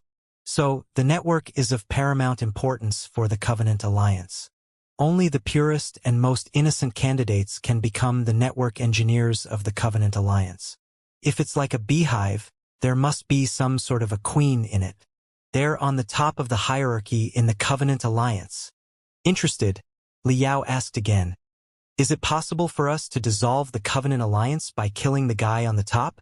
It's definitely possible, but we don't know who that person is exactly. Zhuge Jingluan explained, we only know of 5 Ultimate Benevolence Masters, from the groups metal, wood, water, fire, and soil respectively. However, it's not easy to track them down. Even the most powerful fleets of the Imperium can barely lock onto the space fortresses they live in. Besides, judging from the social structure of the Covenant Alliance, if the 5 groups have an Ultimate Benevolence Master each, the ruling class should have an Ultimate Benevolence Master too, and he should be the center of the Covenant Alliance. We don't know if the Covenant Alliance will collapse if we kill the 6th Ultimate Benevolence Master, because we've killed none of them in the past 1,000 years. However, the good news is that if the Covenant Alliance is really going to invade the Imperium, it will be our best opportunity to find the Ultimate Benevolence Masters and kill them. Huh? Liao was intrigued. Why? Because the Covenant Alliance's attack is highly dependent on the network. Zhuge Jingluan said matter-of-factly, if the Ultimate Benevolence Masters stay back in their bases, their orders have to pass dozens of sectors before being delivered to the front line. How can they win the war like that? So, in this final battle, all the Ultimate Benevolence Masters will definitely go to the front line as the centers of the network with their invincible fortresses. Liao nodded his head. Looking at the Covenant Alliance people who were almost identical, he asked, if the Covenant Alliance people have naturally endowed talents, do they need training? How can they be promoted into the group of Ultimate Benevolence? Of course they have to train themselves. Only by training and meditating can they unlock more of their genes and receive the gifts of their ancestors. Zhuge Jingluan smiled and said, but it's a mystery how one can be promoted into the group of Ultimate Benevolence. All that we know after hundreds of years of studies is that it's more likely for you to join the group of Ultimate Benevolence if you're connate bodies, and that most of the postnatal bodies will be worker bees for their entire life. But it's not absolute. The postnatal bodies are the majority in the Covenant Alliance, and it's still hopeful for them to be promoted considering the absolute number. Connate bodies? Postnatal bodies. Liao asked, Director Zhuge, are you talking about the different sources of the Covenant Alliance? Yes, the Khanate bodies are the Covenant Alliance people that are manufactured through artificial wombs. Zhuge Jingluan explained, in some sort of manufacturing factories, the zygotes of mankind are screened and modified to make sure that the most excellent genes are gathered and the inferior genes are abandoned. As a result, the babies that are born in the end will be pure and powerful. Those are Khanate bodies. Liao nodded his head. I'm aware of that. 100 years ago, when Liao explored Kunlun, he had once encountered such a manufacturing factory, where he met the 3 fundamental laws for the first time. When the 3 fundamental laws were imprinted on the cells and genes of the babies, it went without saying that those babies would be pure and pious. To this day, Liao still remembered how the immortal cultivators who explored the land with him loathed the manufacturing factory and the path of ultimate benevolence. Nothing tarnished the sacredness of human beings more badly than a manufacturing factory did. The Khanate bodies created by the manufacturing factories are definitely the most perfect servants of gods. However, all the manufacturing factories under the Covenant Alliance's control are from the primeval age and have been worn out. Zhuge Jingluan said, also, it seems that certain critical ingredients and technologies are required to manufacture human beings. All in all, the Covenant Alliance hasn't repaired all their manufacturing factories yet, and the Khanate bodies are being produced at a low efficiency with a high rejection rate. So, the Covenant Alliance has to acquire a new population through 2 new ways, namely natural reproduction and capturing slaves from the Imperium. The offspring of 2 Khanate bodies are purer and will be born with indestructible seals. However, the Khanate bodies are few in number in the first place, and they cannot give birth to a lot of babies even if they try their best. Besides, their children won't have any combat ability until they're mature, which will take a lot of time and resources. Capturing adult soldiers, workers, and farmers from the Imperium and brainwashing them will increase the Covenant Alliance's combat ability and weaken the Imperium's, which will mean double losses for the Imperium. So, although the postnatal bodies who are created through brainwashing are not as devoted and stable as the Khanate bodies, the Covenant Alliance has to count on them under the pressure of the war. The children born by the postnatal bodies are postnatal bodies too, and their reliability is also questionable. They have to be brainwashed by the group of ultimate benevolence again and again to ensure their loyalty to the gods. Right, Black Wind King. Do you want to take a look at an instance of the group of ultimate benevolence? Liao raised an eyebrow. You have a captive from the group of ultimate benevolence? I do, and he's of quite a high level. However, he is not one of the Khanate bodies but only a postnatal bodies who betrayed the Imperium. Zhuge Jingluan said proudly. However, we may find more interesting information from the traitors than we can from the Khanate bodies, right? Liao was naturally eager to know more about the group of ultimate benevolence, who are the mysterious administrators, commanders, and priests. This particular captive, however, was locked in a secret chamber even deeper in the island to make sure that not the slightest wave could be transmitted from his cell to the Covenant Alliance people's town up above, or a riot of the worker bees might be raised. As they took the elevator to the bottom level of the island, Liao read the file on the captive via his mini crystal processor. The captive was named Song Guanghe. He used to be a noble of the Song family, one of the 4 Kurfürst families in the Imperium. But he had never been at the core circle or he would have needed to fight the battle in person. When the Imperium's counterattack began, he was a colonel in the expedition army, and he went missing when his troop encountered the main forces of the Covenant Alliance in a skirmish. Everybody thought that he had died.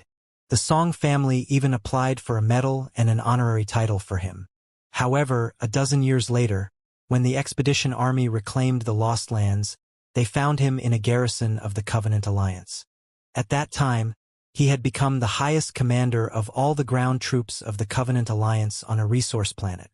Greatly embarrassed, the Song family had to claim that this Song Guanghe had mental derangement due to the enemy's torture and brainwashing, and he was sent to Zhuge Jingluan for studies and treatment. Song Guanghe is definitely not deranged. Besides, it was impossible for the Covenant Alliance to let a psychopath command the troops on a resource planet. His head is very clear, his logic is impeccable, and he remembers everything from his past. Zhuge Jingluan explained to Liao. He remembers his childhood and his youth as a noble in the Imperium. He remembers his wife and his 3 children, and he even remembers how he was modified in the Covenant Alliance, but he has converted himself to the path of ultimate benevolence and completely cut himself from his past. Have a talk with him. It will be fun. I'm sure that you'll have a better understanding of the Covenant Alliance. Liao met this Colonel Song Guanghe in a secret prison in the deepest part of the 3rd Research Institute. The colonel left quite a good first impression on Liao. He was a tiny, graceful, and handsome man, wearing the hospital gown as if it were a military uniform. He did not look as indifferent and heartless as the Covenant Alliance people up above. Instead, there was a warm and sunny smile on his face. However, it was just an illusion. According to Zhuge Jingluan, 1 nurse and 1 researcher had been deceived by the warm smile and killed by Colonel Song Guanghe. Nobody saw that coming. The nurse and the researcher were unimportant. He couldn't escape even if he killed them. Besides, they did not torture him at all. In fact, they had been taking care of him. Nobody knew why he killed them. After killing 2 innocent people in a row, Colonel Song Guanghe's cell was completely locked. Even the air would be filtered before it was transmitted into the room. The wall of the room was transparent on the outside so that everybody could see what Colonel Song Guanghe was doing, but he could not see what was going on outside. When Liao saw Song Guanghe, he was watching a soap opera with his hands on his knees like an obedient child. It was one of the programs designed for housewives and full of family dramas and struggles. He didn't have a choice. As part of the study, Zhuge Jingluan played emotionally stimulating stuff for him every day, hoping to detect abnormalities in his brainwaves.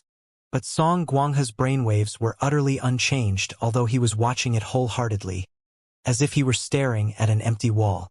On the nightstand nearby were a few novels and poem collections. Zhuge Jingluan did not want to give him access to crystal processors, so the novels and poem collections were rarely seen in paper books. The smell of ink made the small prison cell smell fragrant. It was another test. But pitifully, though Song Guanghe read the novels and poems with great interest, his mind was absolutely tranquil. Colonel Song, I've brought a guest to you, a real big shot. Through the broadcasting rune array, Zhuge Jingluan spoke to the prison cell. He would like to ask you a few questions, and if you answer them well, I may consider improving your living conditions and giving you a bigger room. Song Guanghe watched for another half-minute. It was not until the 2 women on the screen finished their fight that he finally moved his eyes back and slowly rose. Although he could not see what was going on outside, his eyes were fixated on Liao through the wall. Director Zhuge, just call me Song Guanghe. It has been a long time since I was a colonel. Song Guanghe smiled. I would like to answer any questions from the honorable guest, but a different cell is unnecessary. You won't change a room for me. You just want to see me burst into rage. Besides, this is a nice place. Human beings are just grains of dust in the vast universe, and this room is spacious enough for a grain of dust. Zhuge Jingluan looked at Liao and whispered, Do you see how weird the group of ultimate benevolence is? Thinking for a moment, Liao said straightforwardly, Colonel Song Guanghe, greetings. I'm very interested in the Covenant Alliance and the path of ultimate benevolence. I'm even seeking another way apart from war to settle the conflicts between the Imperium and the Covenant Alliance. Just now, I saw you watching a TV series that involves love and affairs. What do you think of it? Not bad at all, my honorable guest. Song Guanghe kept smiling. It's very interesting. Very interesting? Liao asked in surprise. How interesting? Can it touch your mind? For example, we know that ants can construct a social system by communicating with each other through their antenna. Song Guanghe said, assuming that we're ants, we'll be able to sense a lot of information through our antenna. We can feel the valiance and the fury of the ants. The battle of 2 groups of ants will be like a war between 2 countries. Too many epic heroes and unscrupulous villains will emerge. The legend might even be sung over for generations. Alas, we're not ants but humans. So, when we see the battle of 2 groups of ants under a tree, we'll find it interesting, but it's impossible for us to understand the heroes, the villains, and the legends of ants, right? It's the same for me. When I watch the TV series where 2 females are fighting over a male, It's like you watching two groups of ants battle. It's interesting, but nothing more. If Song Guanghe could hear him, Liao would love to blow a whistle for him. The group of ultimate benevolence was indeed different from the bottom-level Covenant Alliance people. They had their own logic that would not be rectified easily. Then, pondering for a moment, Liao asked, "If the TV series cannot touch you, what about you in the past? Director Zhuge says that you remember your wife and your children very well. You can't feel anything special about them? How do you view yourself from the past?" "Ah, myself from the past." The smile on Song Guanghe's face was unchanged, as if it had been branded on him. He slowly shook his head and said, "It was truly a period of darkness that I would rather not look back at. Affected by the extraterritorial devils, my animal instincts, and the crazy people around me, I was mired in the swamp of sins. At that time I was greedy about power. I craved for the appreciation of the experts, plotted against my partners, and exploited the weaklings. I killed my best friend for the leadership of a legion in my family. I married a woman I did not know in order to be promoted. I trained my children in the most extreme ways and asked them to take part in the most dangerous trials for my vanity, and my youngest child died because of that. Addicted to power and enslaved by the extraterritorial devils, I even slaughtered 500 innocent villagers and pretended that they were the soldiers of the Covenant Alliance. I had to do that because it was what almost all the noble officers did. Sins. The boundless sins make me shudder in fear. I really don't know why I felt so comfortable when I was in a black swamp. Thankfully, all the sins are gone. The ultimate benevolence masters have taught me the real truth and given me a chance to atone for my sins. Finally, I have found inner peace. Honorable guest, you must be an immortal cultivator too, aren't you? If so, you must be mired in the swamp of sins like I was in the past. I hope that you can realize your sins, get rid of the swamp, and find the ultimate peace that belongs to you one day." Liao's eyes twitched. Ultimate peace? Is it the reason why you killed the nurse and the researcher? Yes, I sensed sins from them, Song Guanghe said casually. But more importantly, I saw that they still had a conscience and they were struggling in the black swamp not knowing how to get away. So I gave them a hand and led them to eternal peace. Don't you think it's against their wish? Liao asked. You were brainwashed against your wish when you were captured, weren't you? What do you think of that? Do you not think that a man has the right to decide which path they should walk on? If a man wants to cut his wrist, would you not kick the dagger in his hand away against his wish? Song Guanghe asked back. If a man is hanging himself, would you not take him down against his wish? If someone is struggling in a fire pit, would you not save him until you ask him politely for his permission? Freedom? What freedom? Do human beings really should have the freedom to harm their bodies, to take drugs, to squander resources, or to brutalize one another? In the past, I was like a drug addict who waved a sharp blade in an abyss full of fire and venom, hurting myself, other people, and the whole universe. The ultimate benevolence masters saved me and pulled me out of the abyss against my wish. I was definitely forced, but isn't such force helpful and necessary? Maybe it was Liao's illusion, but when Song Guanghe talked, he really saw a holy and pure fire burning around the man. Song Guanghe's eyes were not dirty and lackluster like the eyes of the brainwashed and the deranged, but they were as clear as an enlightened cultivator. After a long time, Liao continued, I'm very curious. How do you view your wife and your children? If they come here, would you help them find eternal peace? They're upset, in pain, and confused because of what happened to me. Song Guanghe said, My wife has been sleeping with the powerful men, hoping that they could restore her reputation. My children unleashed their fury on the people weaker than them. In my eyes, they have all been possessed by extraterritorial devils, and I certainly have to cleanse them if I cannot drive the devils away. Cleanse? Liao asked. Let me confirm it again. You're saying that you will kill your wife and your children without feeling anything? They're pure strangers to you, like the nurse and the researcher were.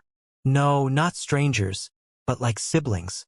Song Guanghe said, We're all the creatures, the slaves, the tools, and the lambs of the gods. My children were born through me and my wife by the gods' decree. So they're the gods' children, not mine. We're siblings to each other. All humans are equal siblings. My wife, my children, and you, in my eyes, you're all the same. We're as intimate and equal to each other as we are to other people. If there's a chance, I will wake you up and save you without caring about the cost. Taking a long breath, Liao said, Colonel Song, I don't know if you still keep any logical thinking with you, but I still hope that you can consider calmly and rationally if your thoughts are based on your own will. Do you still have your own will? Of course I do. Song Guanghe said casually. The God's will is my will. There's nothing but the gods in the universe. My soul is never more serene and satisfied than when it's filled by the will of the gods. In other words, you're just a cell and a thought of the gods? Liao asked, have you ever considered the significance of such a life? What about you, honorable guest? And millions of other immortal cultivators? Song Guanghe said, you've been thrown into the furnace of desires since you were born. Not knowing that the extraterritorial devils live in your head, you struggle with desires for your whole life. You may die young of internal conflicts, but even if you live up to hundreds of years old, you cannot understand the real truth and will spend astronomical resources on the extension of your longevity. Yet, you will still end up in a tomb. What's the point of your life? Life is easier for you. What about the ordinary people oppressed by you? They struggle to survive below the ground like beasts, and they might never see any sunlight for their whole lives. They're not ants but more like moving mushrooms. For nothing more than keeping themselves from decaying, they have to weather through every second, every minute, and every day, but they will still end up in the darkness without leaving any mark. What's the point of their life? Maybe, for you, for us, and for them, life is just meaningless. Both the happiness of extravagance and the excruciating pain will perish in the passage of time, like water melting into a river that would eventually go dry. What's the point of anything? I don't know. Only the gods do. So, your purpose is to wake up the so-called gods, or the Pangu clan? Taking a deep breath, Liao calmed himself down and asked the critical question. Yes, our responsibility was to defend this universe while the gods were asleep, so that everything would be maintained exactly as it had been. Song Guanghe said without lying. However, most human beings were corrupted by extraterritorial devils when the gods were asleep. They forgot about their sacred destiny and consumed the precious resources wickedly. Now that we're awakened, we're going to clean up the mess, end wars for good, restore peace and order, and wait for the gods to wake up. Trust me. I can feel it, so do all the ultimate benevolence masters, that the gate of gods is about to be opened. The gods are returning from the hibernation of hundreds of thousands of years. Soon, they will reestablish their splendid civilization and bring us higher wisdom and instructions. You can feel it? Liao snorted. You're placing the future of mankind on your feeling and the pity of the gods? How can you guarantee that the gods will bring guidance instead of slaughter, hope instead of destruction? We have gone out of control as tools. It's a reasonable deduction that they will destroy the uncontrollable tools and develop new tools that are more reliable, right? Don't predict what the gods will think with your evil mind that's corrupted by extraterritorial devils. Song Guanghe said, how do you know that the gods will not bring guidance or hope? How do you know that human beings, who are evil, chaotic, and conceited, can live on in this dark and cold universe and weather through the greater tests? Chances are that we will be destroyed by ourselves before we step out of this tiny universe. You don't know that, and I don't either. We only believe what we're willing to believe. That's faith. If the gods really decide to annihilate mankind and replace us with more reliable tools, it will be our destiny that we can't and shouldn't avoid. Just face the judgment of the gods with no fear. Faith, instead of survival, should be the highest pursuit of intelligent creatures. Do our humble and sinful lives really matter compared to the decree of the gods? Song Guanghe couldn't have seen Liao, but when he talked, he was looking right at Liao's location, perhaps by accident. His tone had always been calm, without the devotion of a zealot, the condescension of a believer, or the slightest mockery. He simply talked about everything solemnly. The calmness made Liao feel ignored. He was completely enraged. Do you know? Gnashing his teeth, Liao said coldly. I once killed a member of the Pangu clan, a living god.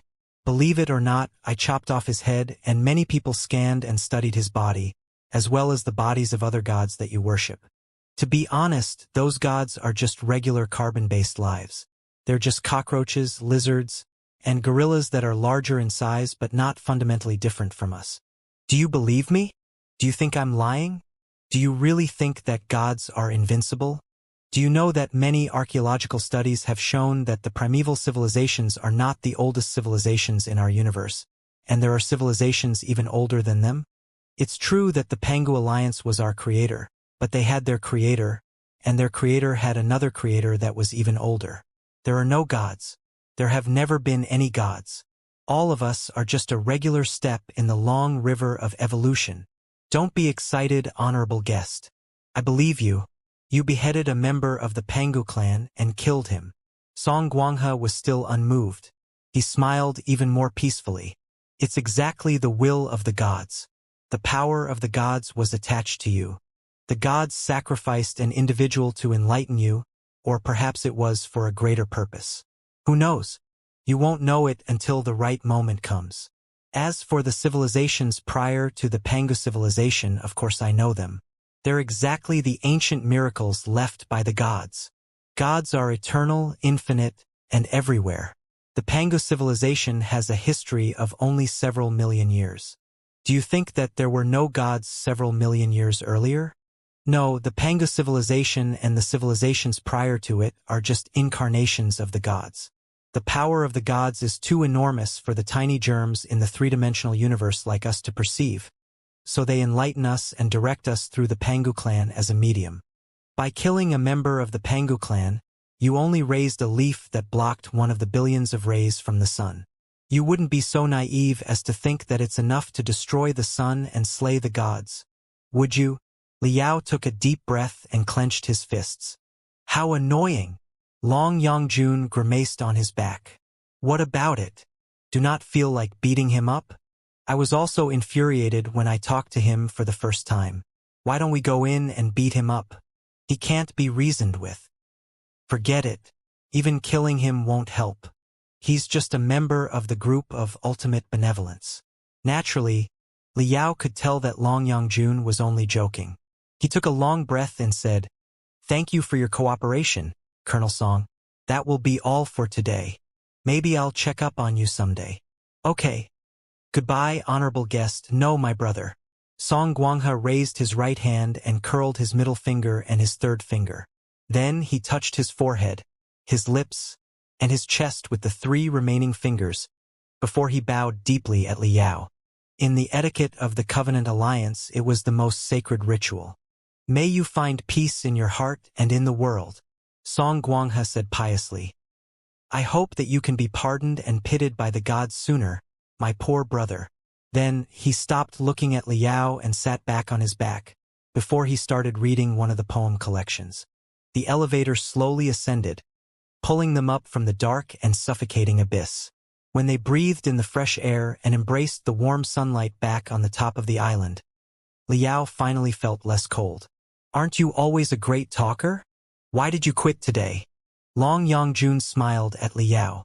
Why didn't you debate with Colonel Song Guanghe and try to persuade him with your blood-boiling thoughts of a middle school student? Do I have nothing better to do?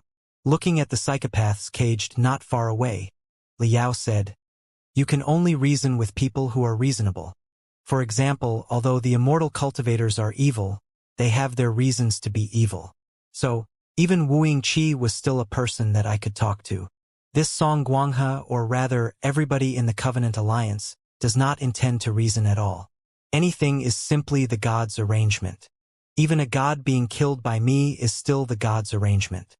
What can you say to them when they keep telling themselves that? It's like those psychopaths who cannot free themselves from their own world. Can you reason with them? Speaking of which, this Song Guanghe is a poor guy too. I figured out why he is so devoted to the path of ultimate benevolence. If I were him, I probably would have done the same. Huh. Long Yongjun was briefly stunned. How so? Just read his file. Liao showed his wrist crystal processor. Although he is from one of the 4 Kurfürst families, this Colonel Song was not in the core circle of his family. Couldn't have been easy for him to squeeze into the core circle without being kicked out or discriminated against. He struggled to survive in such a difficult environment. There's no telling how many bad things he did and how many friends he sold out. He even indirectly got one of his kids killed. Finally, he was promoted as a colonel, but hardly had he gone to the battlefield when he was captured by the Covenant Alliance. After spending a dozen years in the Covenant Alliance, he was captured by the Imperium, only to discover that his wife became an escort and his children turned into crazy bloody butchers. Also, his wife and his children all declared that they would disengage from him. He had to choose between a traitor and a psychopath. Tell me, if you were him, would you rather wake up from being brainwashed and confront the brutal reality? Do you see where I'm getting at? It's not true that Colonel can't be reasoned with. He just doesn't want to be reasoned with. His identity as a member of the Covenant Alliance is his last shield and port. He only has the courage to live on when he hides behind the glory of the gods. If he really wakes up and faces everything, he probably will kill himself immediately. Long Yongjun stared at Liao. Ha! I'm surprised that you've improved your IQ to the average level with your precious computation ability. Is there a better time to use my IQ? Liao sighed and said, Actually, all the religions are the same. It's not that the lies of those religions are convincing, but that the reality is cruel and unsatisfying for everyone. When people have nowhere to turn to under the oppression of reality, they can only join the embrace of the gods. It's more like self-narcotization and self-protection. Otherwise, they will be in too much pain for the rest of their entire lives. So, I agree with your theory that the Covenant Alliance and the Imperium are the two sides of the same coin. Although the Supreme Emperor banished the demons and united the universe, the aftermath of the Great Dark Age has never been gotten rid of. The universe in the past 10,000 years has still been a world of darkness that is no different from the tyranny of demons. The Imperium of true human beings, on the other hand, is the pinnacle of this oppression. Faced with the pressure, not only do the hominoids live in hell, but even the oppressors like Colonel Song are also doomed. To quote him, in the abyss of fire and venom, neither the oppressed nor the oppressors can find a way out, and religions naturally come into being in the infinite pain and desperation. Long Yongjun waved her hand before Liao. Dear God, is it really you? You really can be surprisingly smart. Liao grinned. Of course. I am the dominator of 9 sectors anyway. I'm more sophisticated than I seem. All in all, after witnessing the status of the Covenant Alliance people and communicating with them, I've got a basic understanding of the nature of the Covenant Alliance. Actually, it's not very difficult to settle the cultivator. Who would want to have synthesized food when you have fresh lobsters? Who would want to play with dolls when you have a real girlfriend? Who would want to hide in the illusions of religions when they have a happy life? As long as we modify the Imperium with the thoughts of the cultivators so that everybody will be happier than before, the Covenant Alliance's propaganda will lose all its appeal. Fair enough. Long Yongjun nodded and extended her hand to Liao. Then, where are your fresh lobsters? Girlfriend in the flesh, and the resources that can deepen the reform and make everyone's life happy? That's exactly the problem. Scratching his messy hair, Liao said, The Imperium is terribly ill, and it cannot be healed overnight. According to the Queen, no, the Empress Dowager's speculation, as well as Colonel Song's prophecy about the arrival of the gods. Something unprecedented will definitely happen soon. It's really challenging to resolve the problem of the Covenant Alliance so quickly. It seems that you will have to resort to the Sunspot plan. Long Yongjun smiled and said, For most people of the Covenant Alliance, I'm a minor god, and for the Sunspots you are a minor god too. I wonder, can the two minor gods really resist the real gods who have slept for hundreds of thousands of years? I don't believe in gods. Liao shook his head and said determinedly, So, I will not deceive those sunspots in the name of a god. We're human beings and nothing more. Human being is itself an honorable and powerful identity. Why do I need to play a groundless god? I don't believe in specific gods either. Long Yangjuan's eyes became thoughtful. However, what Colonel Song Guanghe said in the end is not entirely wrong. The members of the Pangu clan are not the real gods. They are only part of the gods' billions of rays or even the reflection of the gods in the three-dimensional world. If we do not call them gods but the initial creator and first awakened intelligent life, and if there is a reason that caused the intelligent life to wake up and an ultimate law that shaped the universe, would you believe it? Liao turned solemn. Wait a moment, I'm confused. Which side are you on? I've always been in the middle. Long Yangjun smiled. Don't forget that I'm a half Pangu and half Nuwa monster. I certainly do not believe that I or the Pangu clan are real gods. But if the Pangu clan understood part of the ultimate truths and willingly melted into the billions of rays of the ultimate law, it would be an acceptable theory. Tell me, Liao, if the law does exist, would you obey it or go against it? Liao was silent for a long time. Under the raging sea wind, his eyes were brighter and brighter. Humans will conquer nature. Liao said, if the law does exist, I will try my best to study it, explore it, and eventually conquer it.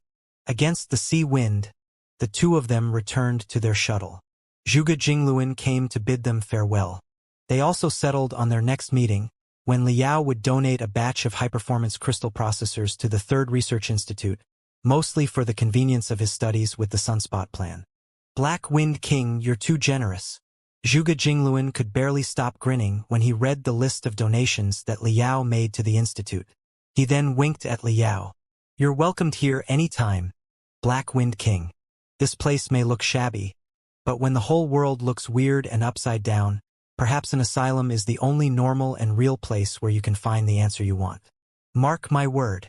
I think you're destined for an asylum someday. Zhuge Jingluan personally closed the shuttle door for them. Accompanied by the sea wind, he waved his hand at them with a brilliant smile.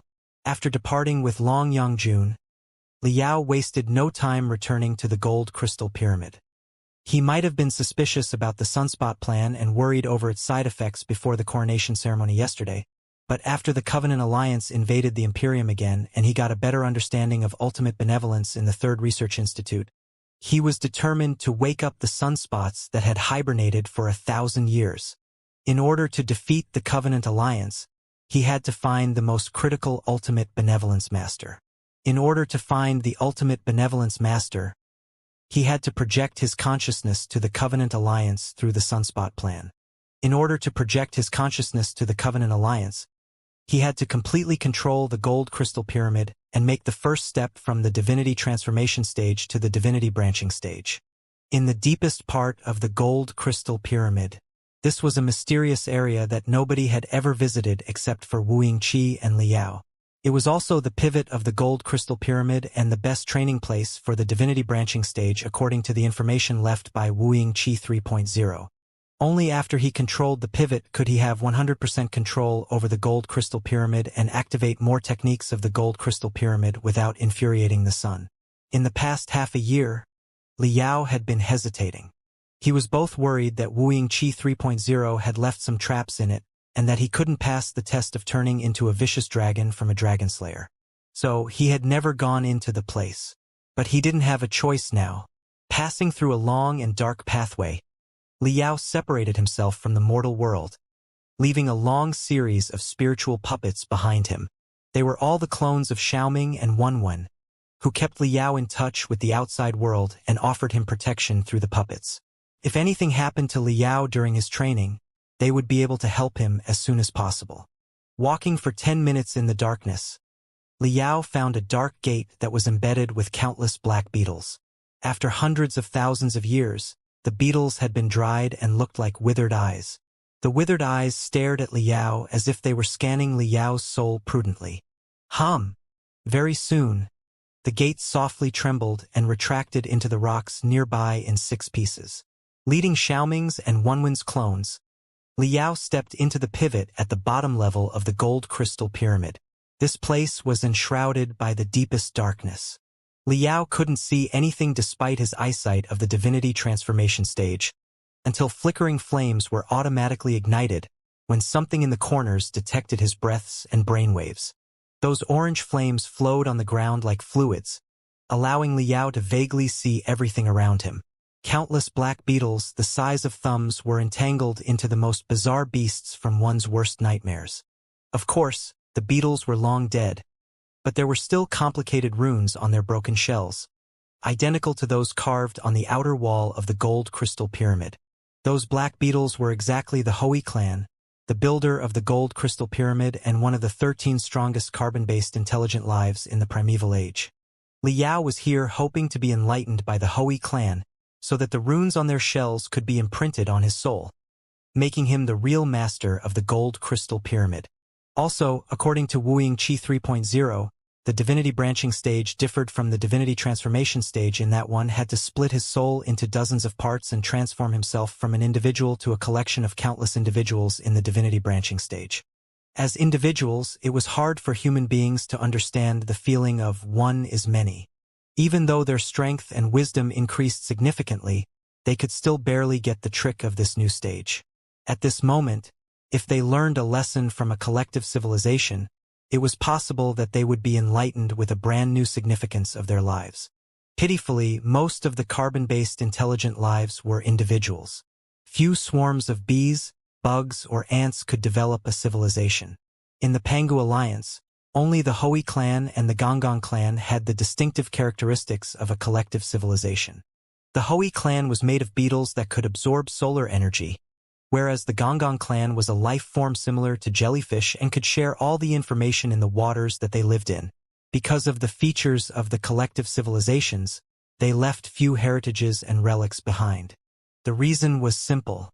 When a member of the Pangu clan or the Nuwa clan reached a high level, their body would be greatly fortified, and it could last hundreds of thousands of years after they died. The experts of the Hui clan, in comparison, were made from billions of beetles which would disperse after the experts died. It was impossible that they used to be an advanced life form that boasted great wisdom. As for the members of the Gonggong clan, their bodies would be dissolved in the waters into the fundamental elements to nurture other creatures. They did not have any legacies at all. So, modern human beings could barely be enlightened by the collective civilizations or understand the mysterious and unbelievable divinity branching stage. Liao was quite lucky. As an artifact of the Hui clan, the gold crystal pyramid had the remains of countless members of the Hui clan who used to defend it. Those remains were basically intact and hadn't collapsed into the tiniest beetles yet, allowing Liao to see the connection of different runes on the shells and the ways that the Hui clan unleashed spiritual energy. Although the beetles had been dead for hundreds of thousands of years and could not provide any living matter for Liao, Liao was sure that he could identify the genetic parts in his body that the Hui clan left in the primeval age and unlock the genetic information that had been sealed for hundreds of thousands of years, as long as he could read the runes on the remains of the Hui clan. Liao spent a whole hour memorizing the runes on the shells of the remains and the connection among them.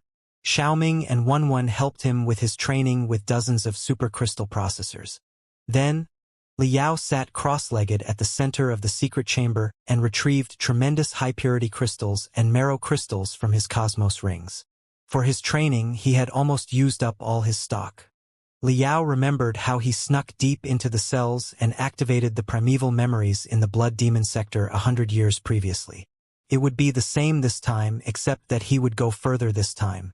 Perhaps he could find the memories of the Hui clan from 1,000,000 years back when human beings weren't born yet. Dad, are you sure you're going to do this? Xiaoming and Wenwen sounded rather anxious in the dark chamber. We have no doubt that you can activate the genes and find the primeval memories, but you must be careful.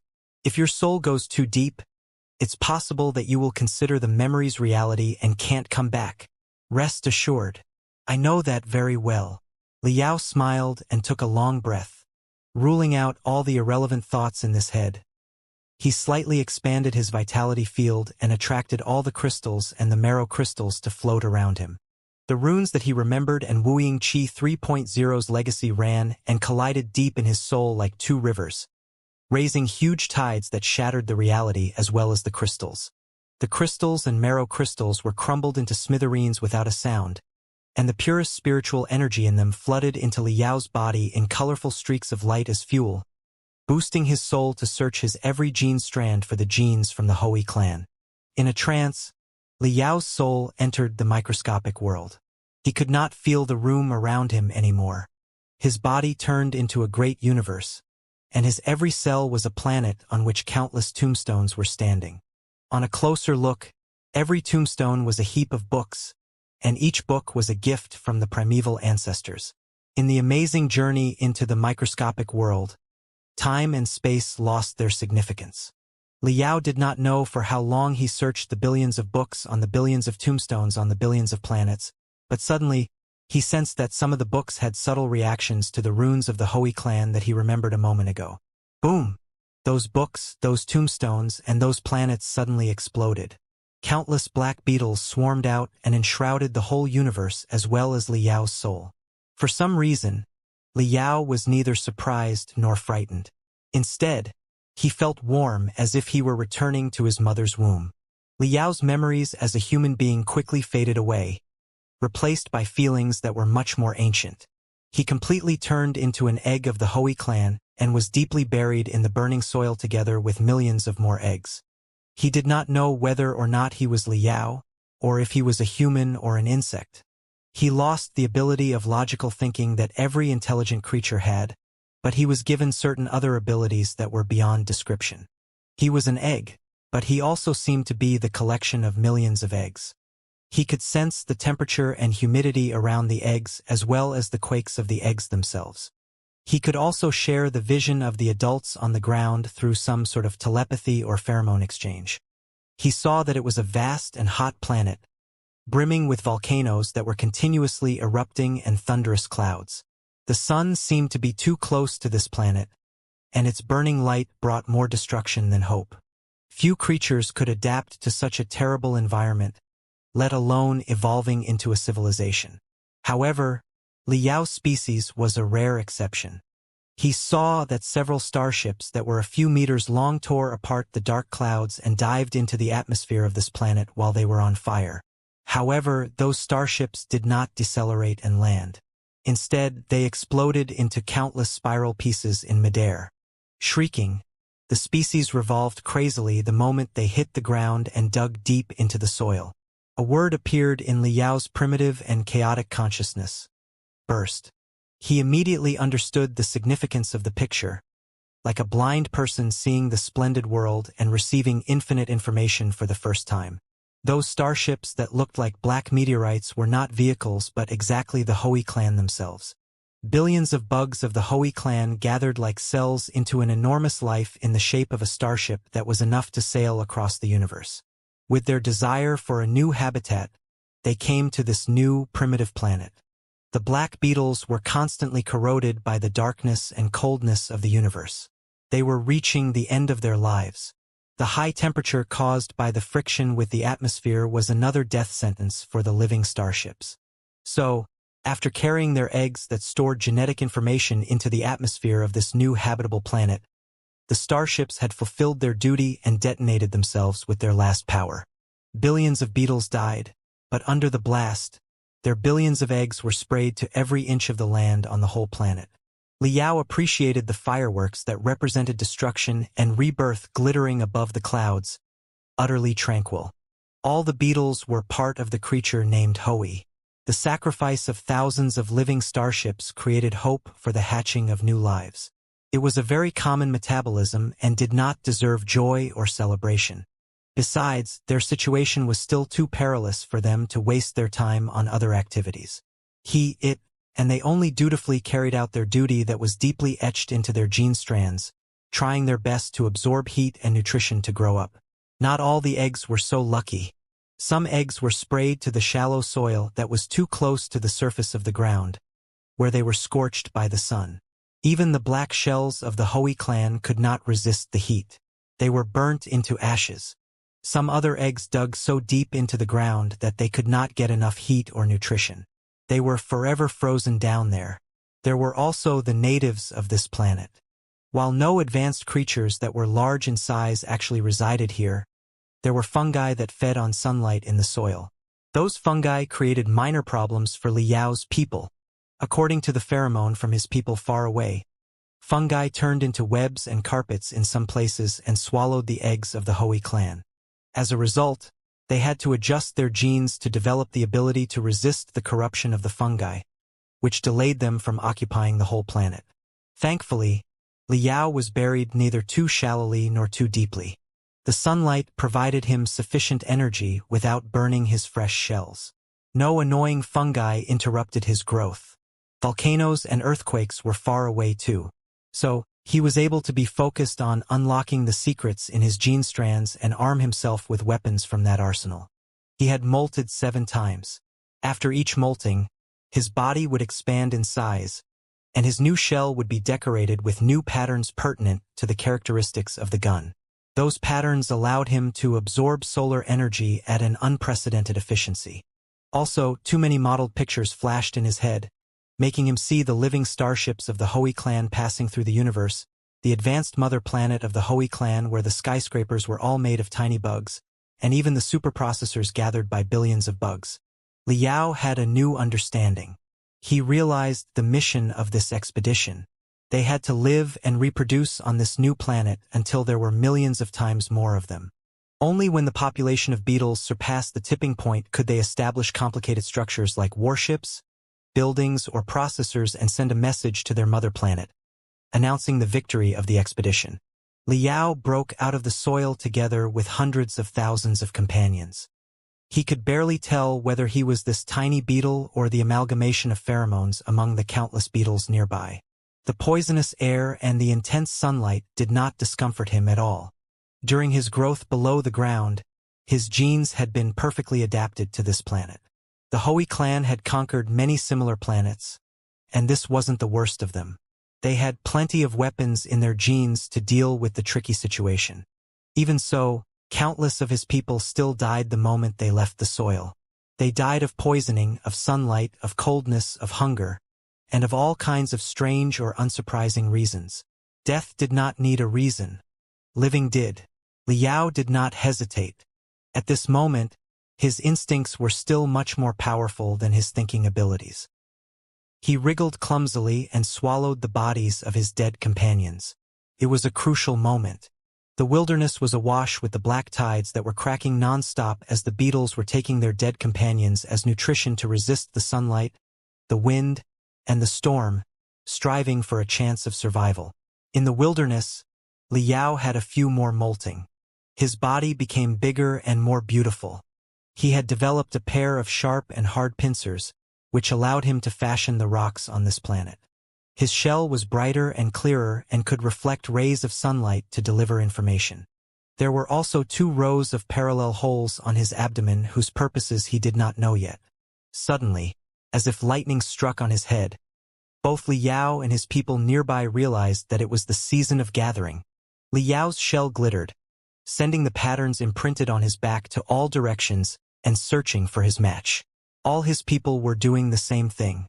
Very soon, Liao found his target and crawled to the beetle, and the beetle vehemently responded to his calling too. Liao fixated his legs to the holes on the beetle's waist, and the beetle extended its antennae into the holes on Liao's chest. It was perfect. For a moment, Liao shivered and felt that he was more complete. He shared his brain with the beetle. The genes that couldn't be unlocked were activated, unleashing even more information like a surging tide. But they were still unsatisfied. They attracted more beetles to join this group with the patterns on the shell. Gradually, 12 beetles accepted their invitation and became part of him. Some of the beetles became legs, some became battle units, and some became digestive and storage units, transforming Liao from a beetle into a creature similar to a crab. He was not the biggest winner in this gathering season. Many beetles had gathered into big groups that were in the most bizarre shapes, as if they were trying to find out what form was most suitable for survival on this planet. The experiments for survival were cruel. The forms that once succeeded in other places proved unsuitable for this planet. Those ferocious-looking groups collapsed and most beetles died.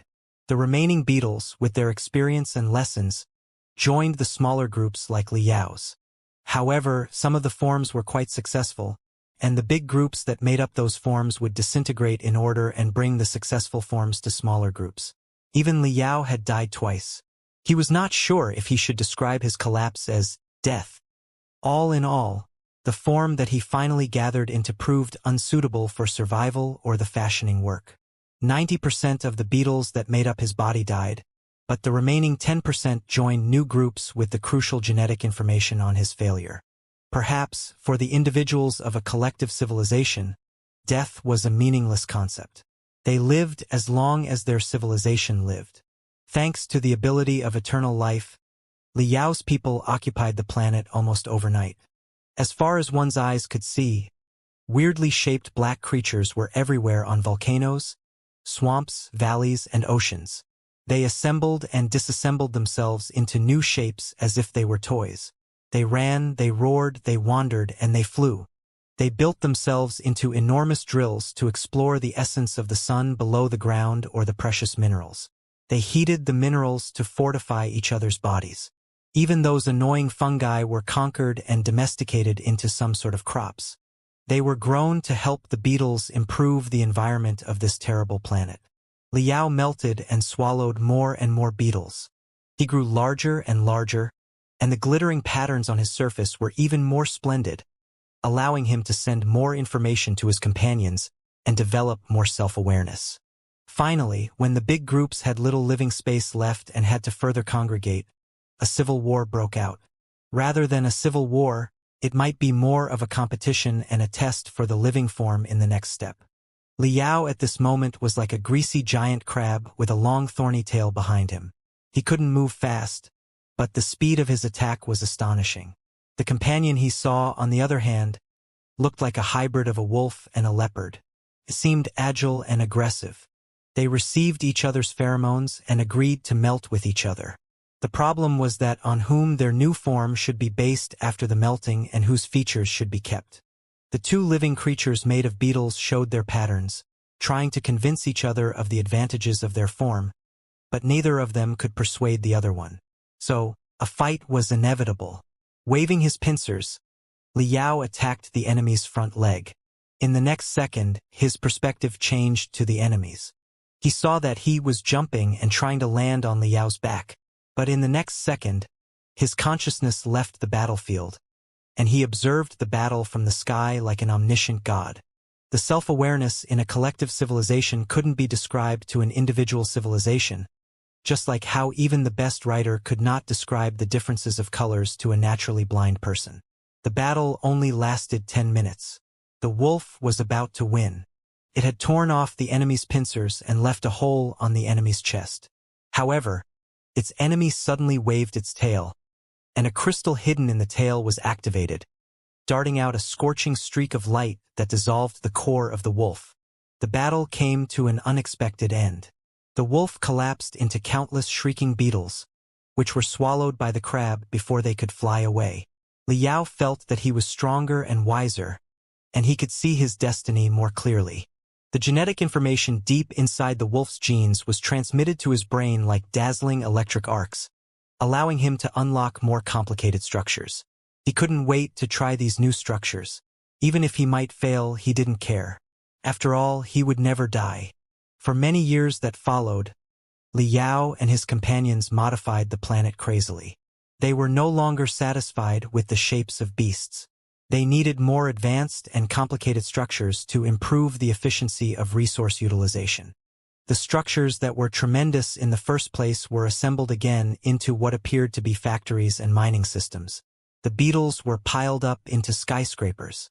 Of course, although they looked like buildings, they were almost entirely concrete. They were more like honeycombs than buildings. There were also billions of more beetles that were gathered like a black spring and projected into the biggest volcano on this planet. With the heat of the magma, they assembled into an unprecedented tool for calculation, a master brain. The calculation was very simple. Assuming that a glowing beetle was 1 and a dim beetle was 0, they would be the most fundamental calculation unit. When countless zeros and ones were connected, real wisdom would be awakened. Besides, every beetle had more statuses than glowing and dimming. The glowing or dimming runes on the patterns on their bodies were infinite smaller zeros and ones themselves. In the ocean of boundless zeros and ones, the master brain finally woke up.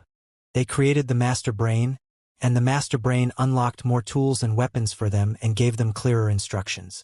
From this moment, their civilization embarked on a new journey. They could assemble into powerful miners that could dig tens of thousands of meters deep. They could gather into a black shed that completely blocked the sun, to both absorb the head and study the mysteries of cold lives in the shade of the shed. They even ambitiously assembled starships, the same vehicles with which their ancestors carried them to this place. They were ready to immigrate to other planets like their ancestors did. Of course, the master brain wasted no time swallowing more beetles to strengthen itself, until it was capable of delivering information to the mother planet millions of light years away. Sometimes, the beetles all over the planet would take a short break from their work and enjoy the warm sunlight under the lead of the master brain. All the beetles would flap their wings and offer their pheromones to the beetles around them as a gift. It was exactly their festival and their celebration.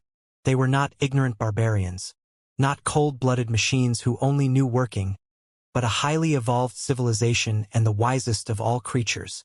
It was just that few outsiders could understand their civilization. In the ocean of sunlight, under the enlightenment of the master brain, Liao gradually understood the true meaning of the collective civilization and the Hui clan's feelings toward the sun. They acquired everything from the sun, and they would return to the sun one day. Every beetle was a streak of light from the sun.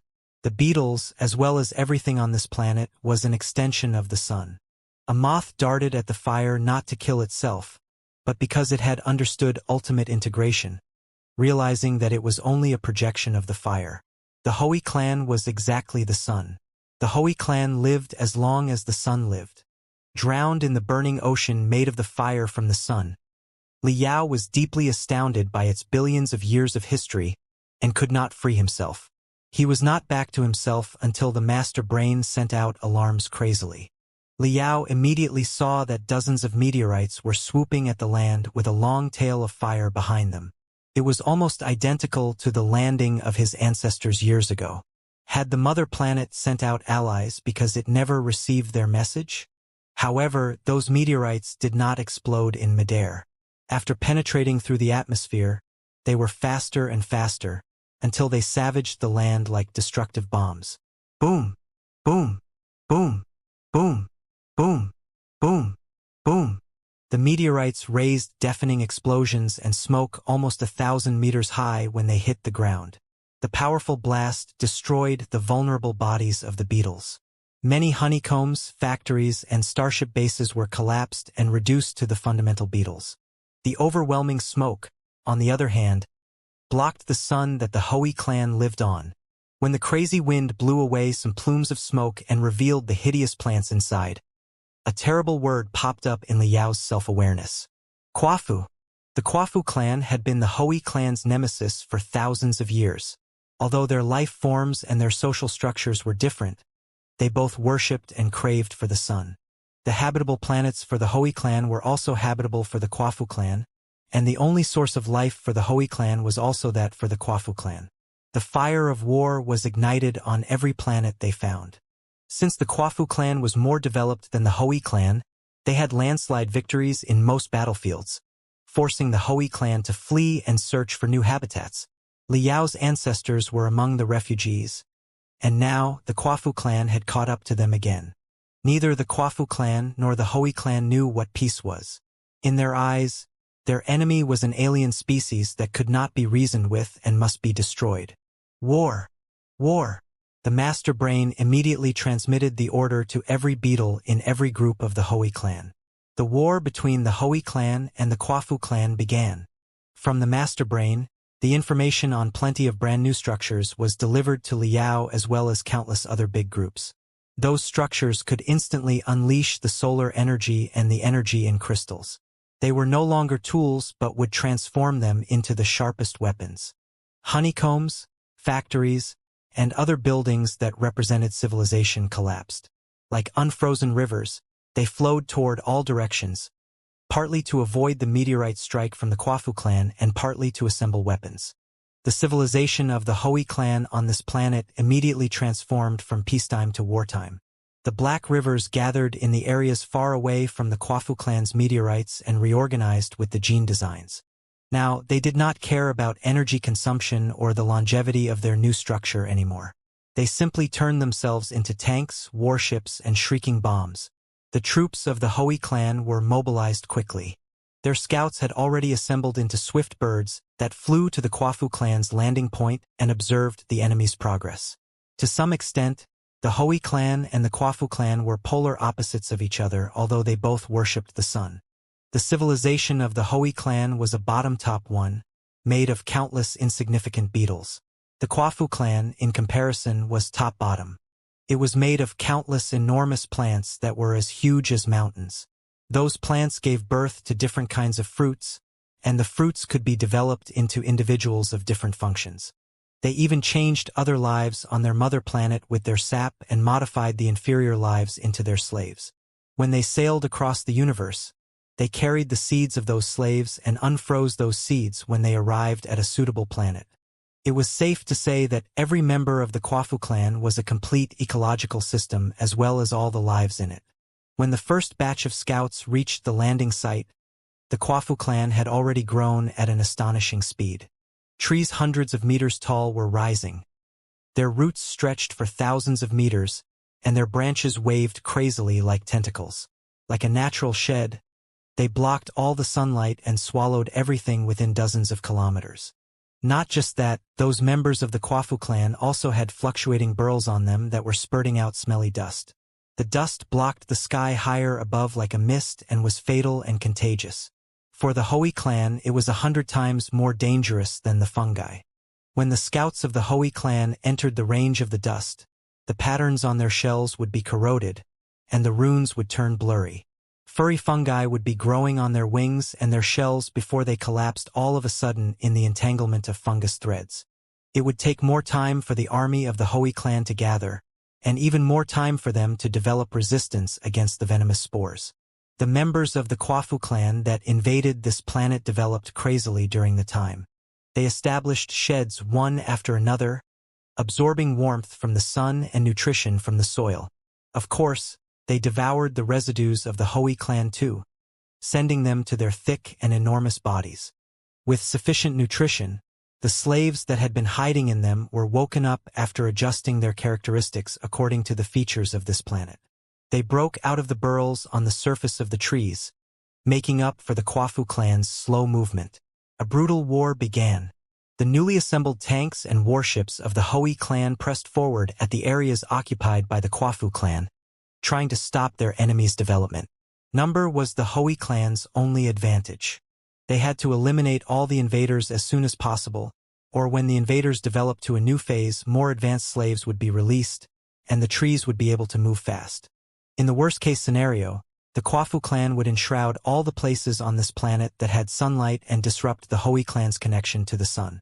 The Quafu clan, on the other hand, had prepared tremendous slaves and waited for the army of the Hui clan to arrive.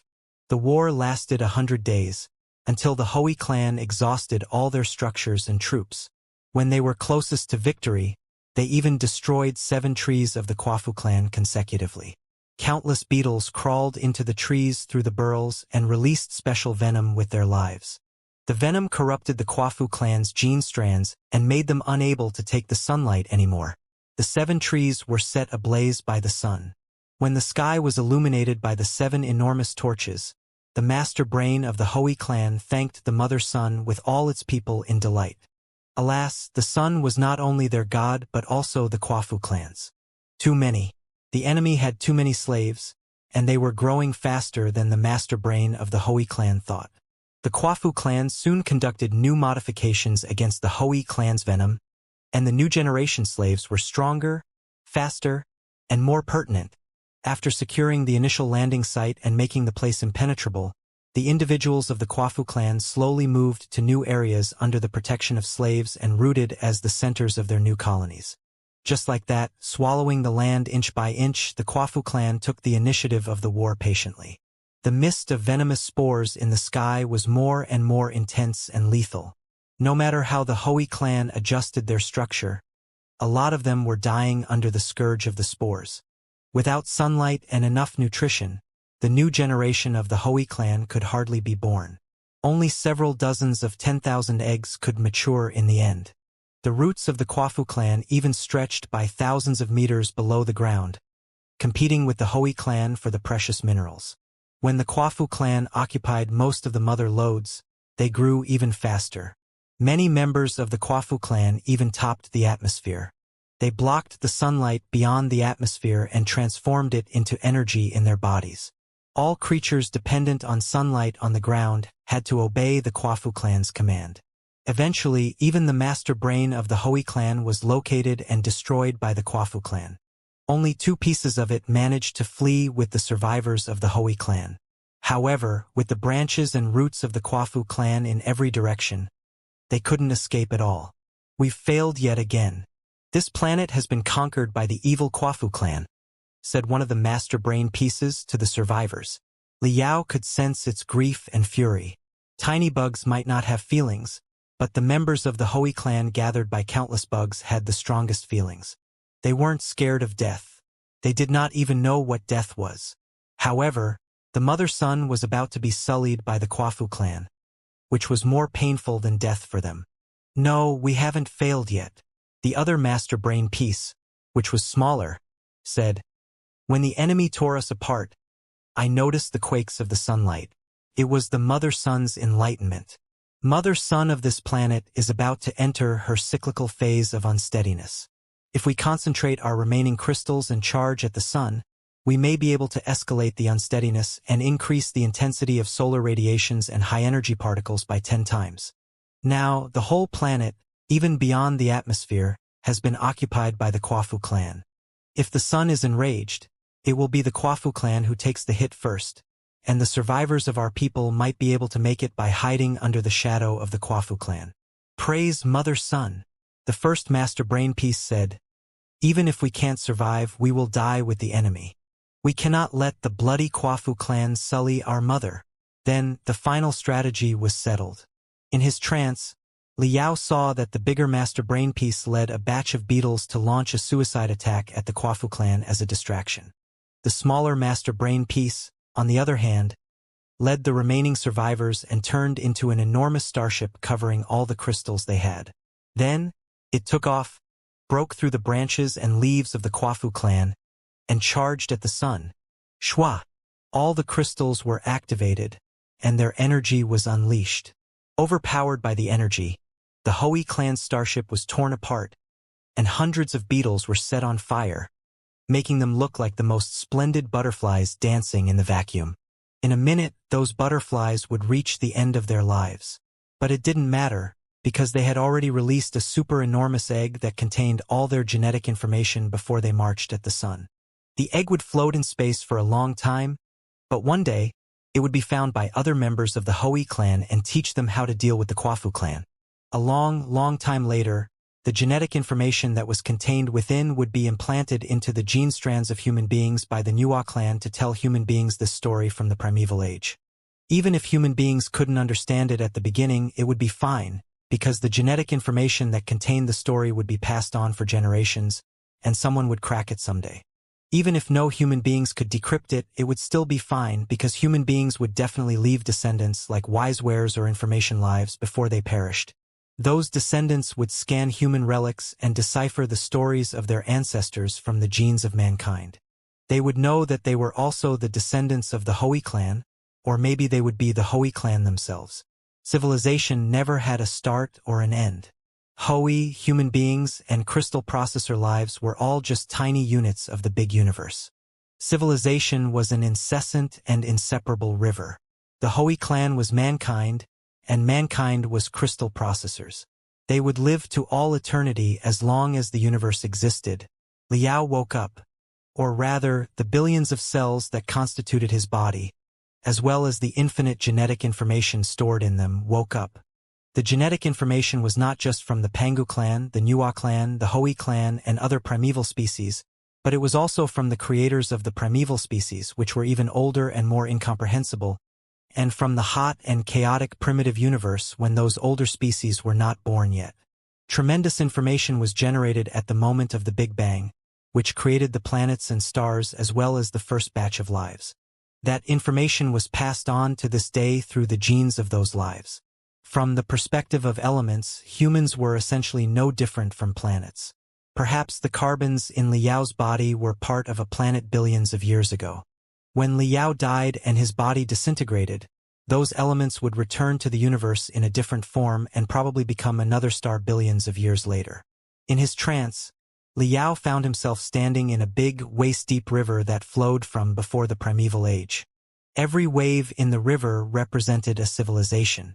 The Pangu civilization, the human civilization, the crystal processor civilization, and so many more civilizations ran all the way forward to places that he could not see. It was the river of life. What exactly was life? Was it separable individuals or an inseparable continuum? If countless cells together constituted him as a human being, then would the inseparable continuum made of countless human beings as well as the intelligent lives prior to mankind a certain life of a higher level? How should such a life be called? God? Or just simply the universe? That was the macroscopic level.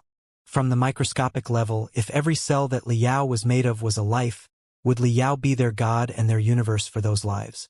Did the divinity branching stage mean that he had to inject his consciousness into every cell to awaken them?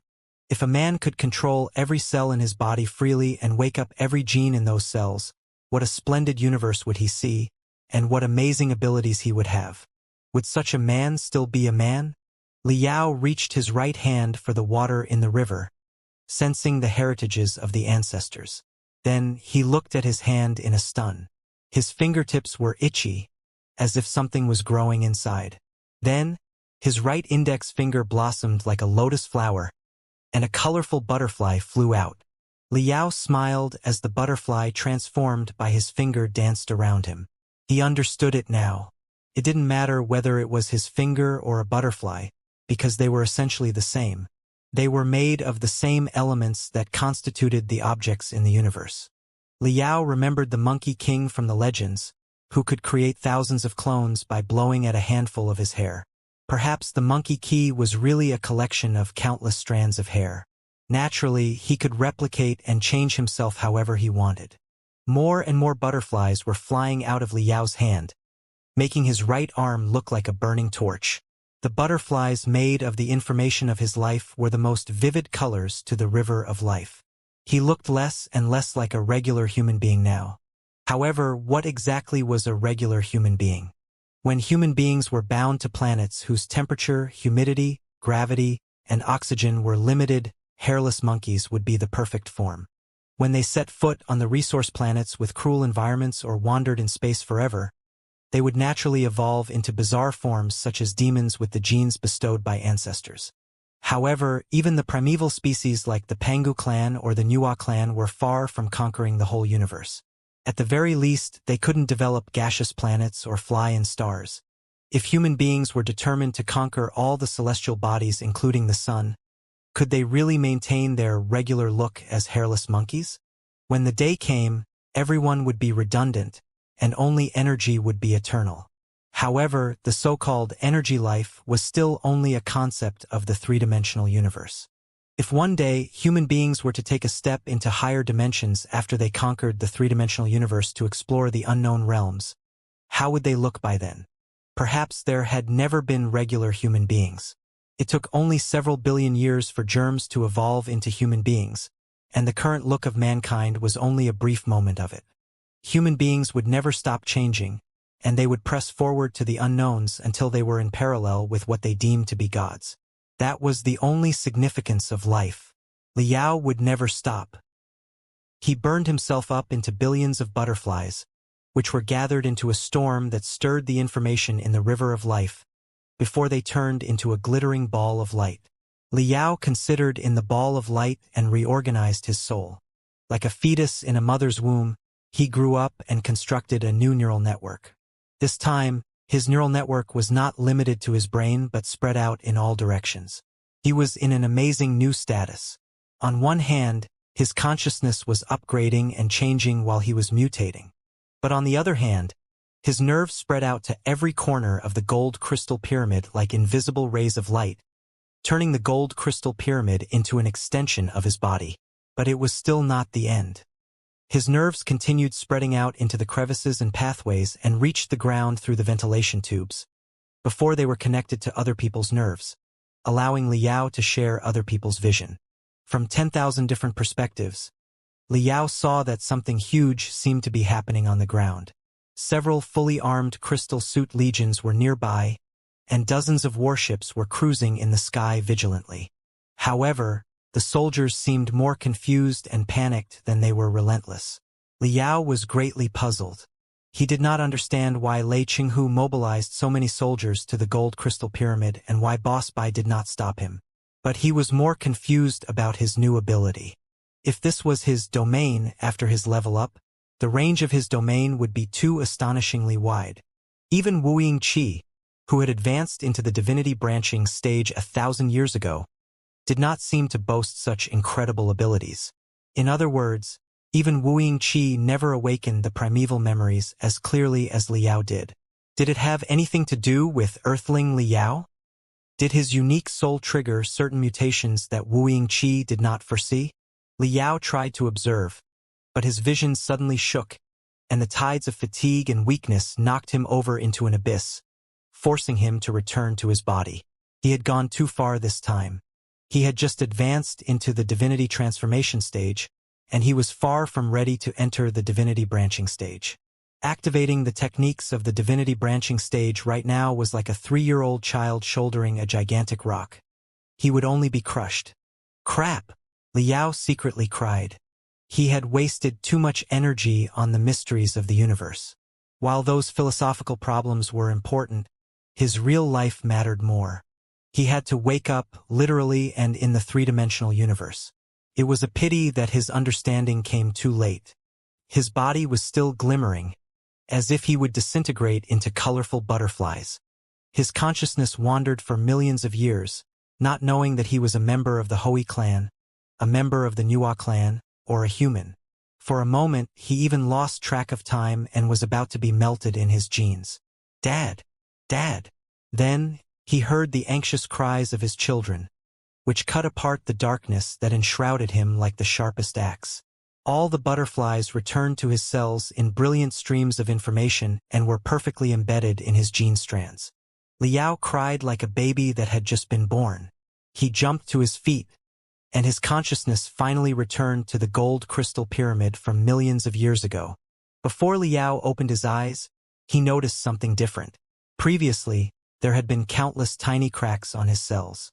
They were the marks of 100 years of crazy training and fighting, and a necessary price for a weak ordinary person to enter the divinity transformation stage after only 100 years. His body had been on the edge of collapse. It really collapsed after the first battle with Blackstar the Great, but Xiaoming and Wenwen reconstructed his body for him and activated new abilities so that he was able to live on. However, his newly recovered body was riddled with holes again in the second battle against Wu Yingqi. Many injuries were left. Although they would not affect him for now, they might become problems in the future. However, at this moment, Liao felt that all the cracks in his cells and his genes were restored, and the billions of cells that made up his body were glittering like pearls. He could even interpret the meaning of the cell's brilliance.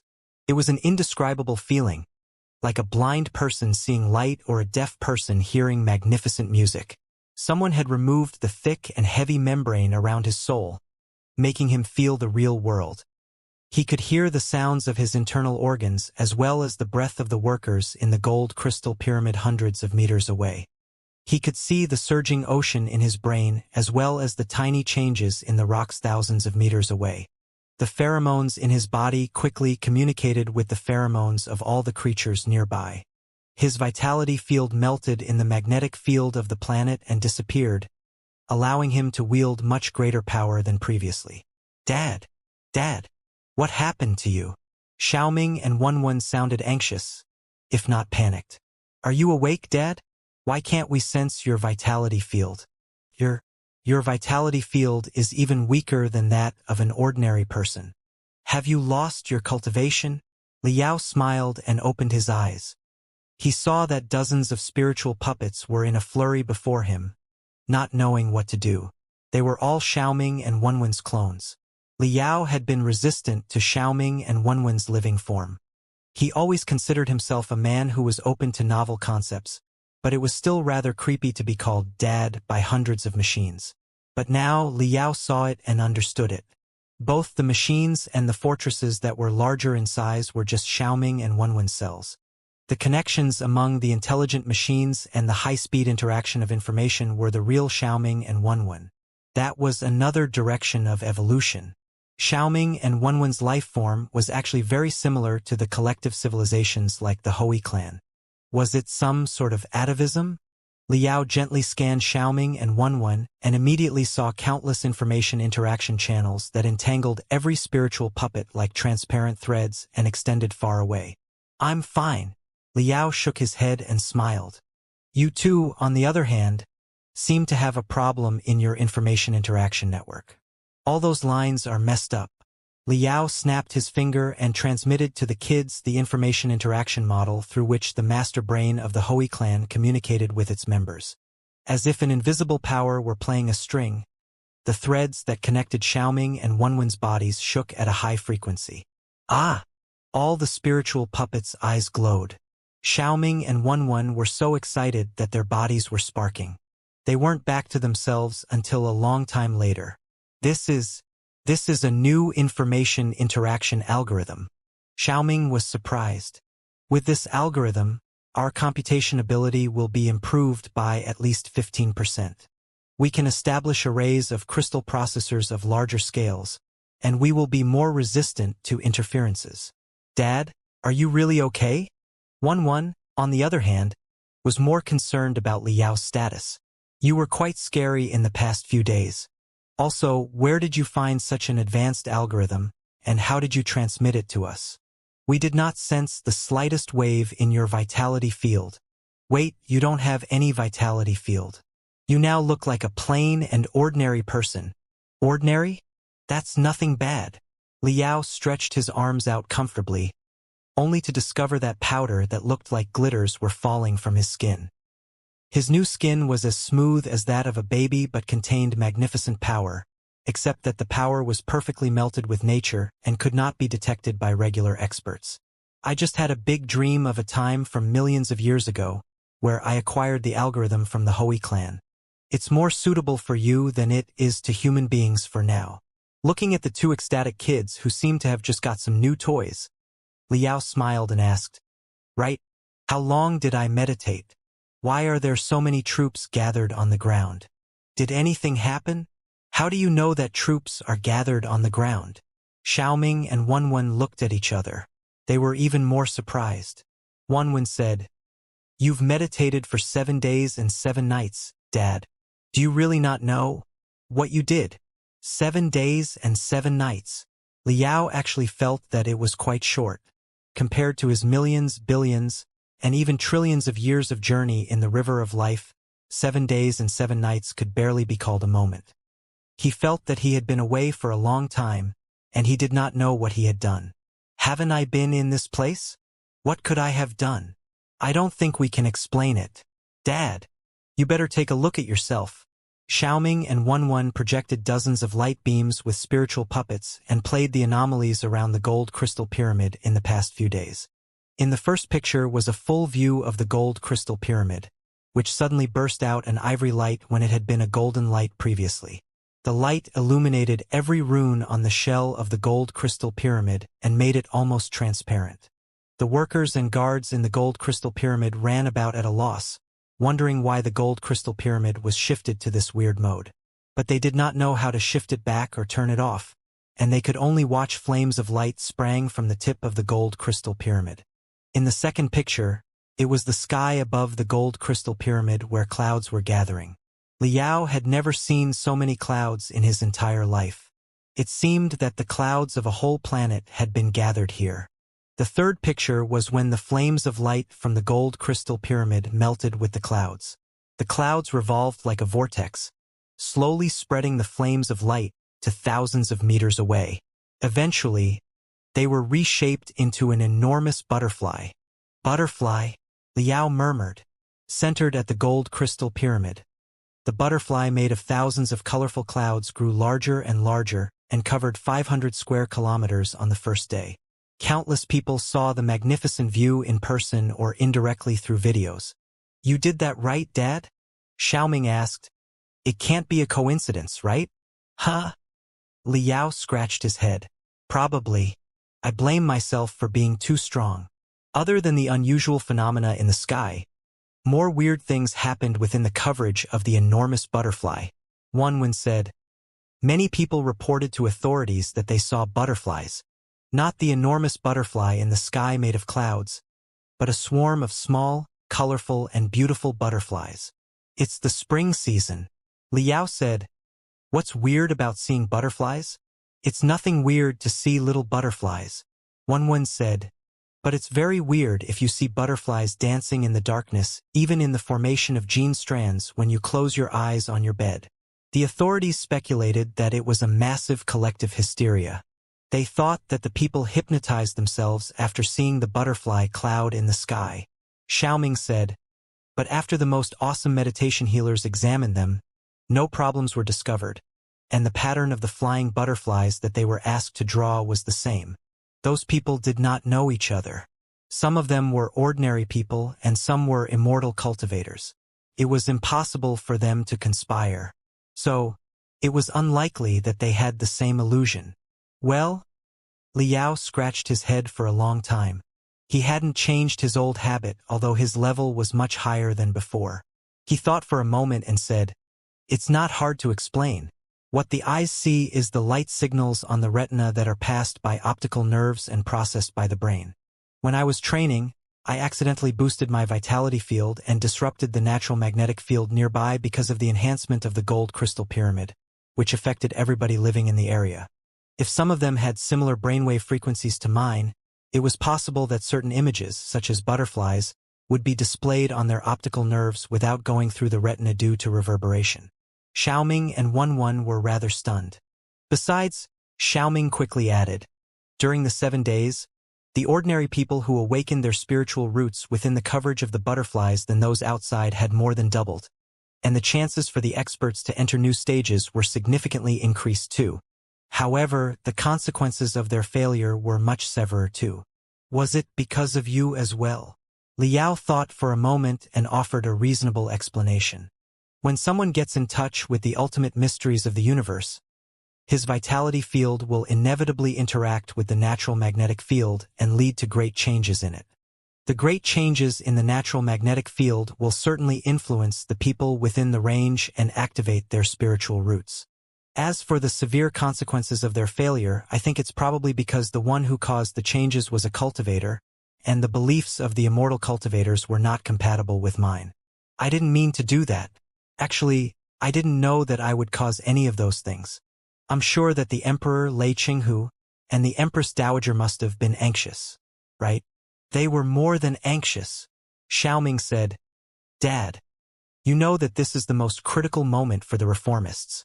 Lei Qinghu had just gathered the elite troops of the reformists as the general commander, and was about to eliminate the remainder of the 4 families when such an appalling change took place in the capital. The authorities announced as soon as possible that it was simply a test of a powerful weather weapon that the reformists recently developed. They also secretly spread out that the clouds were auspicious because they meant that Emperor Xianxia had won the approval of Blackstar the Great and the Supreme Emperor. However, none of the high-level immortal cultivators were deceived by those bullshit.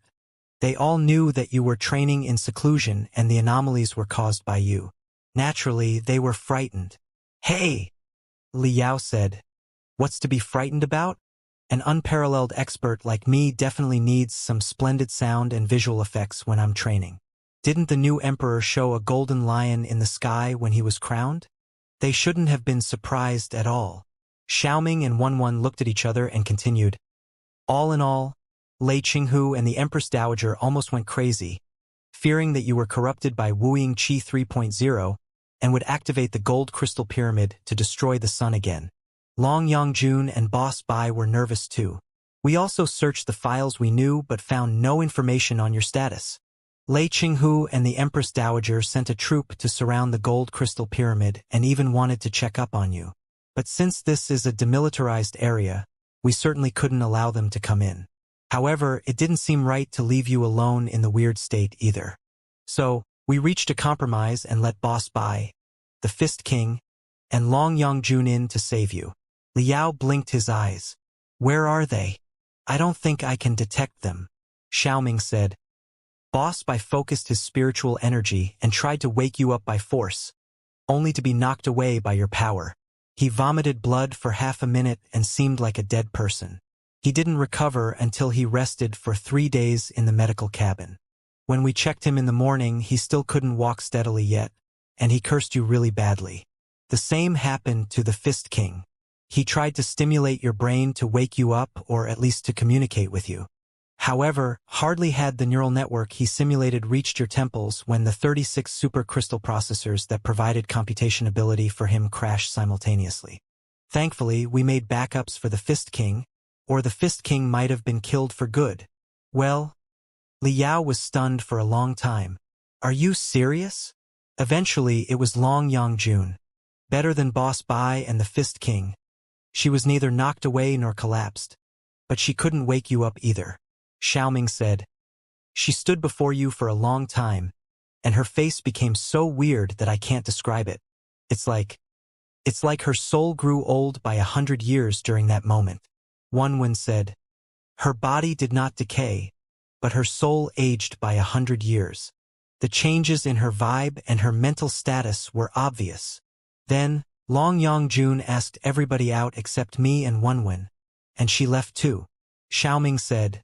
She said that they could never wake you up, and it was up to you whether or not you would wake up. If you still had feelings for this universe, chances were that you would wake up in a few days. But it was also possible that you would never wake up, or even die. Liao frowned. No, Aunt Long did not exactly say. Wenwen said. She said that you might turn into countless butterflies, or a splendid rainbow, or just some regular quicksand. Anyway, you would return to the higher truth in some way. Return to the higher truth? Liao subconsciously touched his cheeks and spat. I certainly will never return to the higher truth, whatever it is. But you did look creepy and weird back then. It seemed that you would collapse into thousands of butterflies at any point. Xiaoming showed a new picture. Look, it was the picture when Liao was still in deep meditation. While his soul was swimming in the river of life that spanned millions of years, his body turned gray and brown as if he were a fossil that had been sealed in rocks for a long time. That was me. Liao was so shocked that his jaw almost hit the ground. Yes, you were exactly like this 6 days ago. Based on your fossil-like look, it's not ungrounded to say that you might collapse into grains at any moment. Right? Xiaoming said. If you hadn't looked so terrible, Boss Bai, the Fist King, Long Yongjun, and we wouldn't have been so desperate to wake you up, would we? Liao coughed awkwardly. He had never felt scared until this moment. He knew that he had awakened too many things that shouldn't have been awakened and swallowed too many heritages that shouldn't have been swallowed so quickly. Evolution was bound by natural laws. Perhaps the pictures that Liao saw and the heritages that he found should have been inherited and absorbed by mankind and mankind's offspring in the span of 100,000 years. However, Liao had seen everything in only 7 days. No wonder his body and his soul were almost reduced into nothingness under the heavy pressure. Water was the source of life, but even a cultivator could not have half a ton of water at one time. It was the same for heritages. Liao was incapable of inheriting the heritages from billions of years ago and exploring the future billions of years later. Getting to the bottom of it, from the perspective of the universe, he was really just an ordinary human being and a normal carbon-based life. However, one day, maybe a long, long time later, he or his offspring or his offspring's offspring would break this narrow and dark universe and unravel the mysteries about themselves as well as the universe, wouldn't they? Liao looked at himself in the picture. On the 7th day, rainbows flowed out on the surface of the gray and brown fossil like a river and completely enveloped the fossil.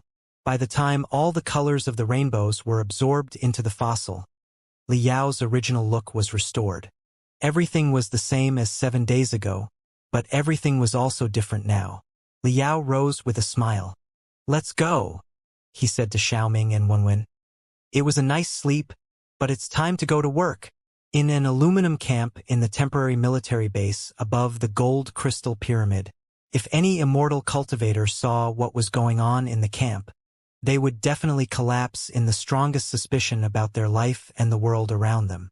It was even more unbelievable than the porn videos of Blackstar the Great that were played in the Imperial Terminus sector half a year ago. Those who were qualified to take part in the meeting in the camp were all the most extraordinary experts of the Imperium of true human beings, if not the Panga universe, including Emperor Yongjia Li Jialing, Li Linghai, Lei Qinghu, Boss Bai, Long Yangjun, the Fist King, etc. Every name represented a soul-stirring legend. They were all the real masters of their own fate. And yet, the unparalleled experts in their respective fields all stepped back in front of a seemingly plain and unattractive man. The man yawned and walked forward, and after each step forward, Li Jialing, Li Linghai, Lei Qinghu, Boss Bai, Long Yangjun, the Fist King, and the other experts would take a step back in hesitation and fear, wondering whether they should attack or embrace this familiar stranger. The Emperor of the Imperium, the Empress Dowager, the general who commanded a great army, and the leaders of major forces such as Boss Bai, Long Yangjun, and the Fist King were all deeply shocked by Li Yao. "Can you stop doing that?" Noticing everyone's response to him, Li Yao grinned and said, "As I've always said, I'm a low-key, approachable man. Although I've made some insignificant achievements, I'm still willing to make friends with everyone. So, there is no need to revere or fear me, and don't worship me like I'm a god. I'm exactly the same Li Yao from the past. You can just regard me as a normal person. Come on and sit down. Don't be so tense. Isn't it tiresome to keep your spiritual shield on? Empress Dowager Li, General Lei, Boss Bai, Long Yangjun, and Fist King, why are you still standing? Just sit down and relax. Really, I'm really easy to talk to. You'll know it better if you talk to me more." Everybody stared at Li Yao for a long time. Ensuring that he wouldn't suddenly turn into a cluster of butterflies, they finally sat down prudently. "So," the young emperor asked in excitement, "Brother Yao, have you successfully entered the divinity branching stage?" "Well, that's a tricky question. It's hard for me to explain in a language that we all understand. Even I can barely understand my current status." Pondering for a moment, Li Yao moved his eyes to Li Linghai. "Your Highness, I think the stage classification beyond the divinity transformation stage we talked about last time was wrong, or at the very least it was inaccurate. The awakening of the spiritual root, the refinement stage, the building foundation stage, the core formation stage, and the nascent soul stage is a ladder that countless people have climbed since the ancient times. Too many classics and techniques have been left behind. So, the specialists and scholars today are able to study and analyze the ladder and divide it into clearly different phases. However, the breakthrough from the nascent soul stage to the divinity transformation stage is already beyond the limits of mankind, and the training from the divinity transformation stage on will be gradually freed from the form and the thinking of a human. There won't be an identical path anymore, and it's impossible to distinguish different stages. I'm not saying that those stages do not exist. I'm just saying that it's impossible for mankind to define those stages with our current research and analysis abilities. It's like a human is trying to compare the power of gods and decide how to become a god. Is it possible? This may be hard to understand. Let me change a different way of interpreting it. Everybody has his domain after they reach the divinity transformation stage, and they will have different ways to approach the divinity branching stage. Wu Yingqi has his ways, I have my ways, and you will have your own. The experts like the Fist King can control hundreds of clones in the first place. Can we argue that he's a naturally born divinity branching stage expert? Wait, Li Jialing said. Brother Yao, please don't talk so mysteriously. Just tell us if you've reached the divinity branching stage in common sense. If by divinity branching stage you mean splitting your mind and spreading it to the space around you, I'm probably at the beginning phase of the divinity branching stage. Liao thought for a moment and said, but I don't think the divinity branching stage is really important. What matters is the things I saw in my deep meditation. I saw our ancestors burning their lives and bringing colors to the dark and cold universe millions of years ago. I saw a glistening river of life that contained an infinite universe. I even saw the ultimate mysteries of the universe billions of years to come. I can't listen to him anymore. Boss Bai wasn't in a good mood today, and his face was even more awful when Liao talked philosophically. Liao, just tell it to us straight. How strong are you now? Can you blow up a starship with a punch? Can you take down a crystal suit legion on your own? Of course I'm stronger than before, but that's not important. Why can't you understand? Liao said painfully. I received the enlightenment of the ancestors and saw the mysteries of the universe. I'm starting to consider the ultimate questions like to be or not to be. I can't wait to share my thinking with you, and all that you care about is how much stronger I am and whether or not I can blow up a warship. Can we consider the long term? If you're only pursuing higher combat ability, you can create a few more crystal suit legions, starships, and fortresses, right? It's not until today that I've finally realized that cultivation is a good and beautiful thing, and it's so much more than a way to make you stronger. It's about the ultimate communication with the universe. You've really disappointed me. Everybody looked and nodded at each other in bewilderment. It seems that you're deranged after all. Boss Bai reached a conclusion coldly. Everyone else nodded their head in agreement. Taking a deep breath, Liao tried one last time to explain his current status in words that everybody could understand. Assuming that all human beings were ants at the beginning, and the smartest and strongest of them turned into spiders, mantis, and centipedes through cultivation.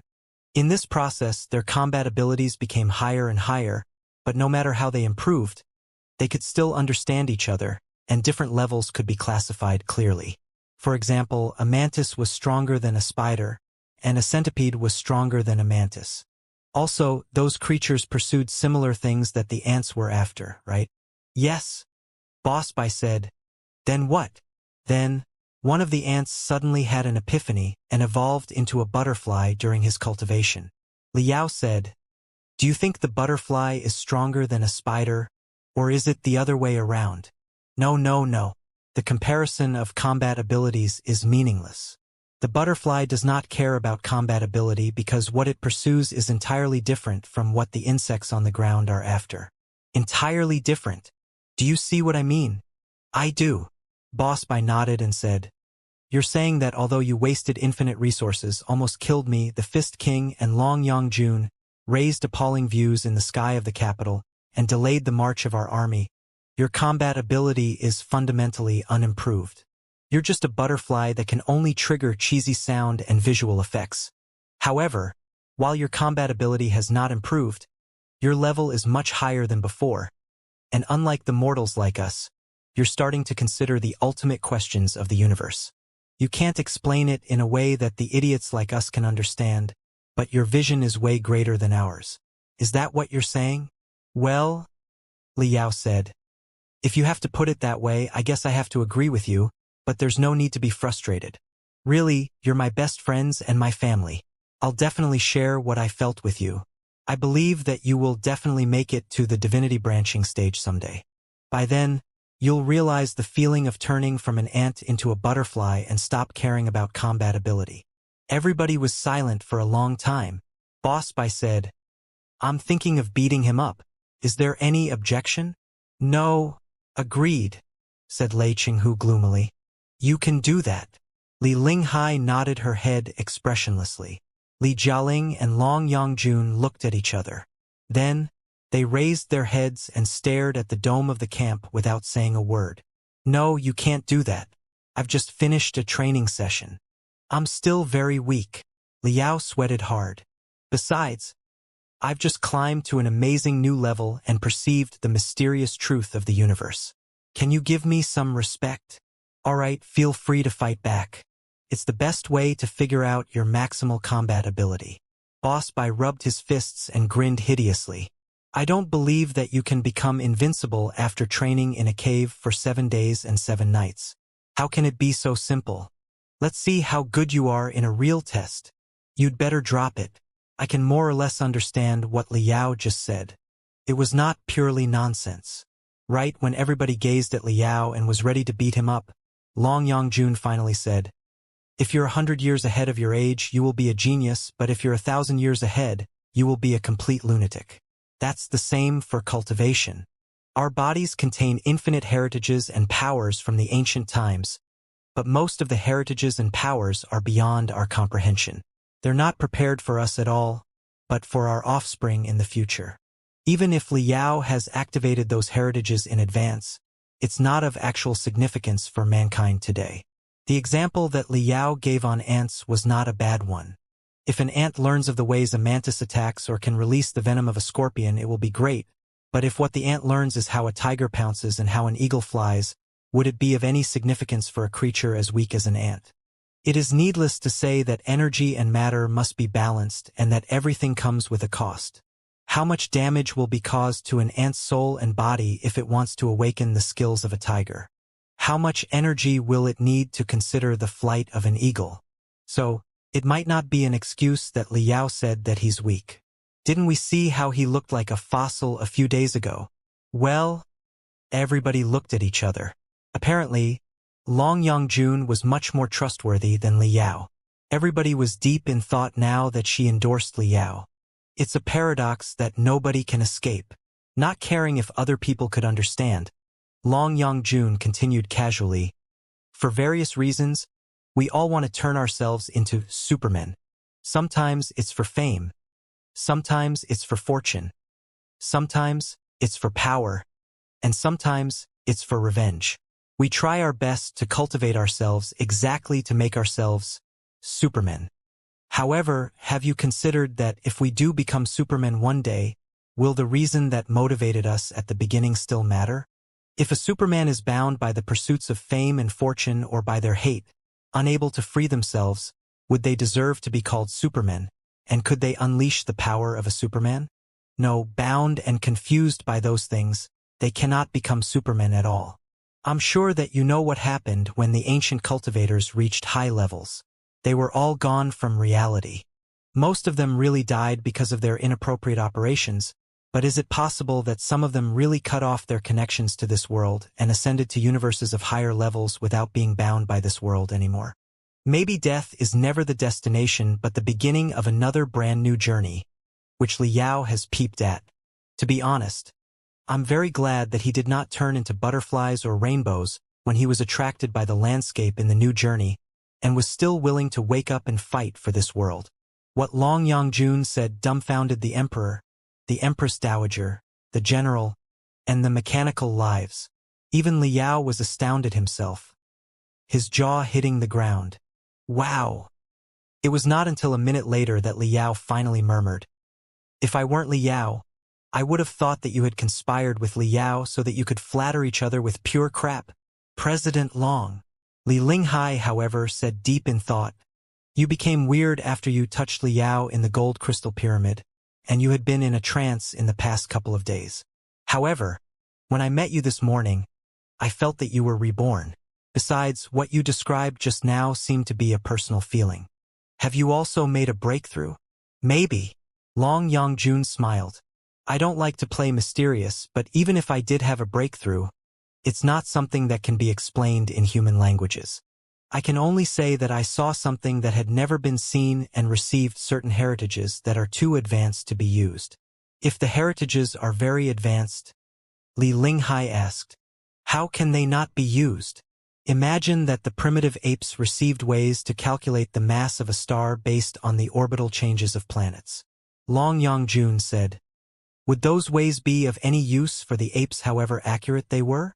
Li Linghai frowned, lost for words.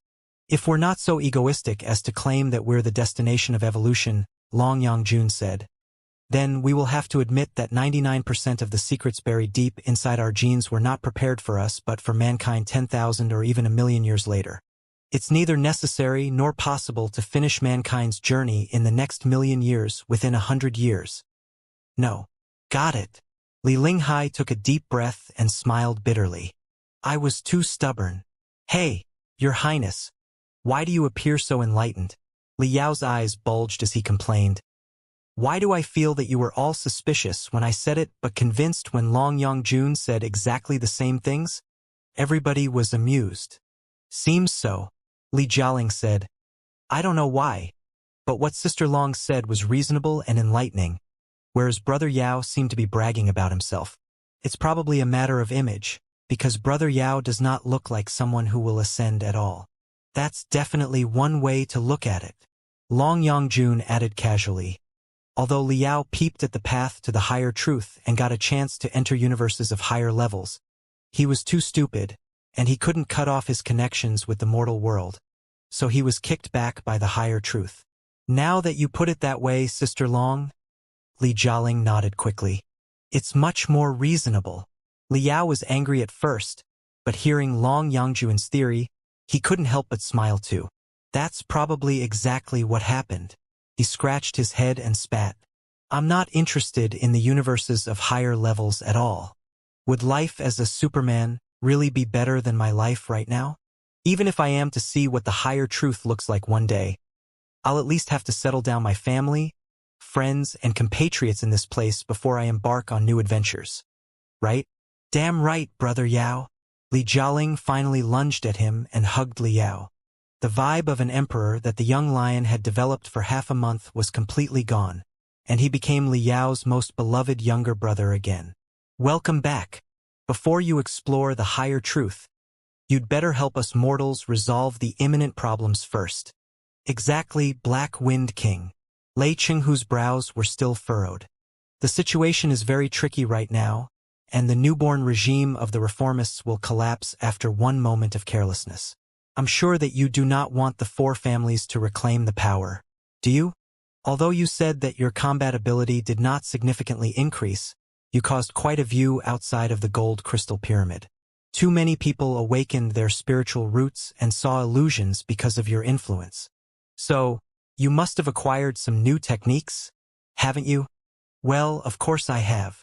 Liao thought for a moment and said, Now, the range of my vitality field has been significantly expanded. With the enhancement of the gold crystal pyramid, it may be able to cover 100 square kilometers.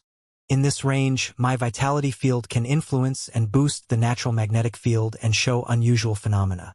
If the people whose brainwave frequency matches mine, they will feel comfortable and even live a longer life after they enter the range. Lei Qinghu asked, That's all? That's not enough? Liao asked, In the age of the ancient cultivators, my ability would have been as miraculous as bringing the dead back to life, and I would have been respected as a real deity. Fine, dear. Deity. Not that I'm dissatisfied with your abilities. Taking a deep breath, Lei Qinghu rubbed his nose tiredly and said, But we're really in the middle of a crisis. Other than making other people comfortable and living a longer life, do you have any techniques that are more direct? Yes. Liao thought carefully for a moment and said, Now, I'm 10 times more sensitive to vitality fields and brainwaves than I was in the past.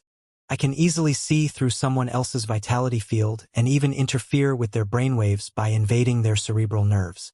It's like how a great expert of crystal processors can hack someone else's crystal processor, change the data in it, transmit information, or paralyze it with a virus. Of course, the human brain is 100 times more complicated than crystal processors. The experts whose souls are powerful and determined have dozens of firewalls around their brains, and it's impossible for me to get in their heads. However, it's possible for me to influence the general experts and the ordinary people. The simplest way is to invade their optical and auditory nerves so that they will see and hear things that do not exist. Lei Qinghu was still frowning. Like a group of dancing butterflies? How can that help us? More than butterflies. Liao blinked his eyes and looked at Lei Qinghu. Suddenly, glittering gold threads that were invisible to ordinary people spread out of Liao's head and stretched out to Lei Qinghu, tying up his head. Lei Qinghu's eyes turned weird, and he suddenly jumped as if a scorpion had just bitten him. What are you doing? He rumbled in fury. Few people had ever seen Lei Qinghu so anxious when he usually kept calm in the greatest emergencies. They were all shocked. Hiss! Lei Qinghu was an expert in the divinity transformation stage anyway, and his soul was one of the strongest ones in the Imperium. In his fury, his flames of spiritual energy burst out and banished Liao's brainwaves, forcing Liao to cry and hold his left eye. When he opened his hand, his left eye was as red as blood, as if someone had just punched it. Lei Qinghu, on the other hand, was pale, as if he had been frightened. Did you invade Lei Chenghu's optical nerves? Long Yongjun realized what had happened. What illusions did you project to his retina to make him so frightened? It can't be butterflies, can it? Not butterflies or caterpillars, nor scorpions or centipedes. Liao rubbed his red and swollen eye and smiled as he added, "It's just a countdown. A countdown before a man's eyes that appears out of nowhere and cannot be rid of?" Long Yongjun mumbled, "It does sound scary, but I'm still too weak. I only succeeded because I attacked General Lei Qinghu when he was unprepared and when he was too tired from work." Liao opened his hands and said, "The moment General Lei Qinghu realized it and raised his wariness, my invasion collapsed, and even my own soul was hurt. But few people in the universe are as strong as General Lei Qinghu." Long Yongjun said, deep in thought, "The secondary experts and the ordinary people will barely be able to resist your invasion. Imagine that an ordinary person suddenly sees a glittering countdown that follows him wherever he goes. He can even see it in the darkness when he closes his eyes and sleeps. In the meantime, he hears your nasty voice all the time. Wow. I think that this ordinary person will only end in two ways. He will either go crazy or worship you as a god." "I think so too." Liao smiled bitterly. "It's not until today that I've finally realized what the deities in the ancient times are about. When they reached a certain level where they could influence other people with their vitality fields, it was very easy for them to find their believers and create a non-existent heaven." Silently, everybody was deep in thought. As the smartest people in the Imperium of true human beings, they certainly knew that combat ability was not all that mattered in a battle and that this massively manipulative technique was critical. Come to think of it, it's possible that Wu Yingqi had influenced everyone without them realizing it, like Liao did before he became Black Star the Great that dominated the universe. Looking at Lei Qinghu, Li Linghai said, deep in thought, "General Lei Qinghu, we used to worship Black Star the Great, but was it a genuine feeling from our hearts? Or were we deceived by Wu Yingqi's vitality field without us realizing it?" Briefly stunned, Lei Qinghu became even more gloomy. "That's right. This technique would be the most marvelous weapon for an ambitious schemer." Liao paused for a moment and said unconcernedly, "But for me, it's of little use. I've never planned to become a supreme god, which would be too tiresome a job. I only want to be free and happy, and I want everybody in the world to be the same." On the other hand, the connection between cerebral nerves is bidirectional. When my virtual cerebral nerves invade someone else's brain, our brains will be connected. The things they see, hear, and think will be transmitted to me. I can even communicate with him through telepathy. It means that if I can enter someone's head, I can see what he sees and hear what he hears even if he's thousands of kilometers away. I can even talk to him remotely without any communication magic equipment. Of course, it's just a theoretical possibility. After all, I've only just awakened the ability, and I need more tests to figure out the success rate of vision sharing and mind communication. What a person sees and hears thousands of kilometers away can be known by Brother Yao simultaneously. Li Jialing was shocked. It's almost like the ancient tales where the experts can see and hear things far away. That's right. I estimate that those techniques in ancient tales are quite similar to mine. Liao said, "Even if your eyes are as keen as the most advanced telescope, how can you see what's behind a high wall through the blockage? Ears are even less reliable.